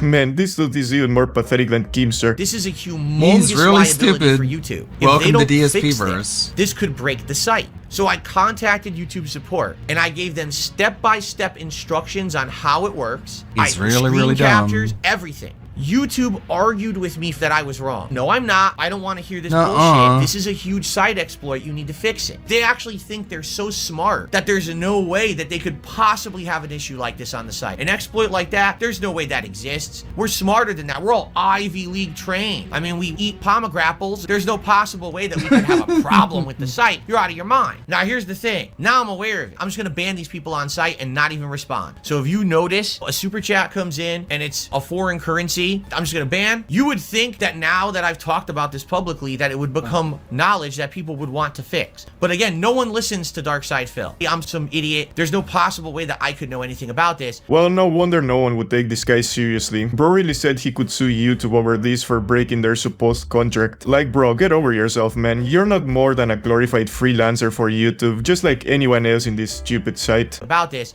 because the rest of the internet treats me like a dumb meme rather than a human who knows shit, I might as well tell Mega Man about it. Maybe Mega Man will throw the Shadow Blade at YouTube and fix the problem, right? I can wholeheartedly tell you, after investigating the situation, I have 550 fake memberships on the channel right now. They're not real. No one paid for them. It's good that you guys have the benefits from them, but the whole point of this leaderboard down here is to show how I'm doing support-wise on a stream. And when you see 1,147 memberships, what's the first thing that comes to mind? Wow, that's a lot of members. Phil's doing really good for himself. That's not true. That's a misconception based on 550 memberships I'm not going to get paid for. Now what will happen is people will come by and say, wow, Phil's doing well off for himself. He's got tons of support. He doesn't need help today. And that's bullshit. I make my living on that. This is my main income down here. You understand? That can hurt me concretely. Enough is enough. I have 550 fake memberships. In reality, I currently have 597 members. That's the accurate number. Brother, this guy is so lame. Didn't he go to some college or some shit like that to be an accountant or something? How is it that he just decided to throw everything away to become a professional e-beggar on the internet? That's actually crazy. Anyway, but DSP would keep dealing with the Argentinian trolls on his channel, occasionally making a complete fool out of himself. Like that one time he thought that 100 Argentine pesos equal 10 US dollars. There we go. Ugh. Very good. Very nice. Very cool. Cool. This guy is a moron. This guy thinks he's sending me 50 cents. He's not. This guy is sending me a ton. The way it works... He's sending me a ton, he says man. 20 ARS is 50 He doesn't even know how much he's sending. You're wrong. This guy is sending me super chats and doesn't even realize how much he's sending me. He's a complete idiot. He's a total He moron. Says 20 ARS is 50 I'm smart. US cents. Well, you just sent me 100 ARS and YouTube coded it as yellow. Yellow means $10 or more. So you just sent the me callers $10 know, super chats, you don't. You sent me like $1. You're an idiot. You're dumb.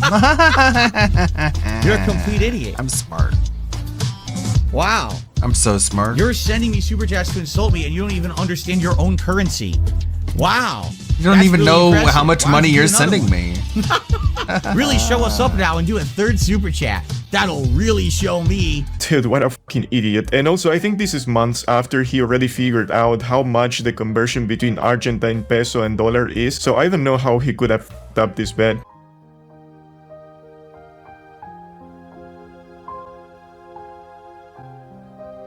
There. Here's my repo avatar. So as you can see, guys, we've got trolling going on. You're pretty nice, It's going huh? to happen, and there's nothing we can do Kind about of fitting. it. So I just got to block these trolls.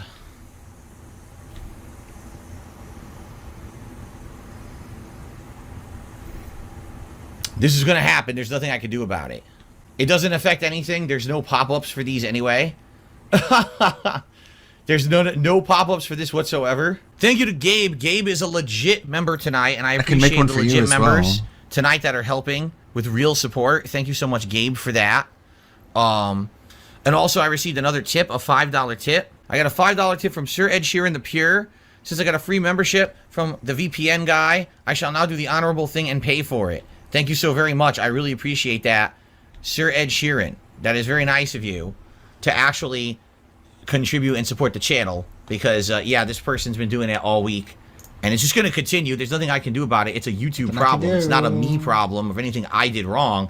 It's YouTube being completely screwed up, and I can't fix their issues. So I certainly hope that you guys will support the stream tonight in some way, whether that be a tip, a super chat, or a legit membership. If you could, that would be great.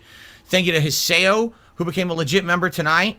And it looks like also Gabriel just became a legit member tonight. Thank you all for legitimately supporting this channel. It's really funny how he keeps calling them legit members. I mean, the fact that it doesn't cost the same amount of money doesn't mean it's fake. Those are just YouTube's rules, buddy. Did it screw it up now? No, it plays. Okay. I want to be watching the maximum quality. There we go.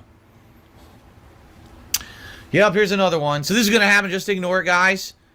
Just ignore the trolling when it happens, okay? There's nothing you can do about it. We can't stop it. The trolling will happen. And you just ignore it, okay? Amigo from Argentina, so her name is crazy, bro. And isn't it funny that DSP tells his audience to just ignore the trolls, but at the same time, he's making it more obvious by not ignoring that troll himself? Anyway, so because the Argentinian Dawn of Crisis was having catastrophic results in Phil's efforts of not having to get a real job, DSP decided to come up with a solution for this, and what he came up with will absolutely blow your mind. So first of all, on today's Level 1 podcast, I had a huge positive update for all of you regarding DSP Reacts. Essentially, I figured out the problem and how to fix it thanks to the help of a viewer. I created a new tier on DSP Reacts of membership called Submissions Tier. That's $5.99 USD a month. This is $2 more than the current standard membership, and this is the tier where people can submit clips for the DSP versus the internet show. This avoids having memberships gifted that ruin the show because we'll keep that lower tier of the standard tier intact. I'm not going to be canceling any memberships or any tiers on that channel. Everything remains intact. I just made a new tier. The reason this works, I found out you can do an upgrade for a discounted price on YouTube. So if you're a standard member on that channel now, you can upgrade for $2. And for a whole month, you enjoy the the submissions perks, because it's a discounted upgrade that they do as a limited time thing, I guess, on YouTube for that first time upgrade. And I'm all for it. So I certainly hope now that people who are on DSP Reacts will upgrade, because we had about 100 members over there. Hopefully we can get them to upgrade to the submissions tier, because if not, DSP versus the internet will fail as a show if we don't have enough people supporting it and enough people submitting clips. So let's see what happens in the next few days. As of this morning, I created that new tier, and I also have the threads up over there where people can submit their clips. Fingers crossed, people will now be aware this is happening and do so. Holy shit. This is next level eBaying. So let me get this straight. This dude wanted for people to pay more money for the memberships they already got for free, only for them to have to pay more money in the long run if they wanted to keep said memberships. I mean, damn, dude, this guy, huh? So please consider supporting. Anything is appreciated. Super chats, super stickers, memberships, gifted memberships, and tips. Thank you in advance for supporting the channel. I really do appreciate that. I'll be there. Right now, with the amount of completely fake gifted memberships recently, frustrating because people want to become a legit member and they already have one for free. YouTube is cracking down on these, but the way they're cracking down is you gift the fake membership, and then at some point during the month they audit them and basically cancel them. So there's nothing I can do. It's just going to continue until they actually turn off this exploit. I don't know why they just don't turn it off, because they're morons and could easily do that. But instead, they want to fix it after the fact. So congrats to everyone who's gotten gifted memberships in the last few days. That's what happened, a bunch of fake ones. And, you know, it is stressful for me because trying to maintain, my business here, and essentially no one can become a member. And I get no income for memberships now, at least for now. So please, if you like the content, if you've gotten a gifted membership over the last few days, please support the streams in other ways, whether a super chat or a tip, all appreciated. Thank you in advance. Okay. This guy really has me dying, bro. There is no way he's referring to his YouTube channel or whatever the fuck he streams as his business. That guy really needs to get off his high horse. I mean, bro, he's playing video games and e-begging. That is in no way a serious business. Okay. I just received an anonymous gifted sub over on Kick. Now, there's a weird thing about these anonymous gifted subs, all right? I don't know if they actually show up. I like the editing. In the revenue screen. Like yesterday, I swear someone had gifted something like 10 anonymous subs. And then when I went and I looked in my revenue screen to confirm, it never showed up. And so I was standing there scratching my head like,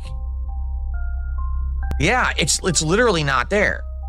Like, I'm looking right now, and it said yesterday that there was an anonymous gifted sub. No, 10 anonymous gifted subs. And I wasn't sure to count it or not. And I sat here staring in my queue, and it's not there. I don't know how many of you are familiar with how Kick works, because I don't know, again, does Kick have loopholes and problems like YouTube does with these memberships? But, like, I'm looking here, and I don't see any anonymous subs showing up in my revenue queue. It's as if when people do these anonymous gifted subs, they don't count, which is really weird. Like, why wouldn't they count? So honestly, I don't really know how to react. Like, I mean, I'm grateful, but is it real? Is it fake? I don't even know. Should I count it? Damn dude, we Argentinians got DSP questioning his entire existence from all the trolling. That's absolutely hilarious, but not as hilarious as Phil talking about potentially eating empanadas, which is one of Argentina's classic dishes. How about empanadas? I've had empanadas only a couple times my whole life. And when I had them, I think I remembered liking them, but this place specializes in it. How about arepas? You even know what an arepas is? Do you even know? It's basically like a handheld bread that they stuff with meat and cheese and other things. How about, let's see here, they have different specialty bowls. A lot of their dishes actually contain plantains, which is pretty interesting. Tequeños? I don't know, what is a tequeños? It looks like it's their dessert. A pastry crust wrapped around various things like queso blanco, fruity guava. They have dulce de leche. Oh, wow. Dulce de leche. That's interesting. So they have various different things. Like if I were to order from here, I would probably order an empanada, an arepa, maybe one of the bowls, and a dessert. Like I would try to go for like a variety of foods to try different things that they have. So, and again, we've never had anything like this before. Then tomorrow we're probably gonna order some Venezuelan food. All right, probably, like I said, I'll probably get an empanada. I'll probably get one of these arepas. I do have to say that since moving to Germany, one of the things I miss the most are empanadas, brother. Those are fire. Anyway, this problem with the Argentinian gifted memberships haunts Phil even to this day, because not so long ago, he got yet another one of those while he was playing Oblivion, and all of this happened while Harvest Dawn was playing in the background, which made the whole situation even funnier. This one sucks. But that's you. I'm not buying that one. Now, hold on a second. What a unique I'm video. calling baloney right now. It's a me Ken just dropped a 50-member bomb on YouTube. A 50-member bomb. It's a me Ken always is on Kick, not on YouTube. I think this is baloney. This account was literally made minutes ago. There is no way this is real. These are fake memberships, guys. So I'm going to block the imposter. Whoever got these memberships, enjoy, you are going to get them, but they're fake. This guy's an imposter. Like I said, this person is only on Kick, not on YouTube, so goodbye. Okay. Continuing on. So what was I doing? Okay. No problem. We got another fake 50 gifted subs. Let me block these. Black. Block. Boom. Done. Boom. Another fake 50 gifted. So if you got it, enjoy on YouTube. These fake... It's funny, dude. We've had this problem, what, 2 years? That YouTube just doesn't give a shit. They never fix this problem. They're just going to leave it forever, I guess, because they're moronic. I have everything for the butt. Okay, we already did this persuading with her. It's not fake gifts. It's the same VPN exploit people have been using for years, where they use a VPN where a country, the exchange rate is ridiculously low. So they can buy 50 subs for like $1, $2. $2. You know, which is ridiculous. It's supposed to be $150 and it's $2. So it's a fucking joke and it blows, but there's nothing I can do about it. I just ignore it. That is crazy, dude. I mean, I get that it must be annoying to get trolled like that, but how can you hate the country that created gems like this? Insane. So yeah, credit where credit's due. You guys were right. DSP is the greatest e-beggar of all time. And on top of that, he hates my country, so I really have no other choice but to add him to the pendejo list. Alright guys, I'm gonna leave it at that for today, so you know what to do. Subscribe, like, and comment, and go drop a sub on my other channel because it's free. I promise. Anyway, I'm the Big Lebrowski. Take care, and I'm out. Very nice. Okay.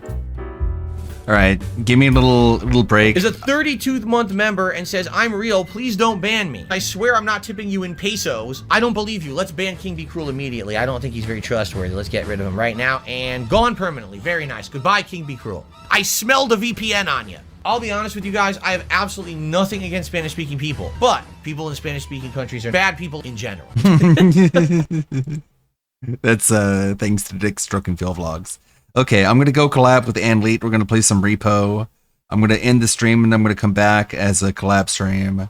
It'll be new and different and cool and unique. And I'll stream later on tonight. Give me like 2 or 3 minutes. I'll come back online. May the good blood guide your way. Thank you, everybody. Bye-bye. Bye-bye. BRB.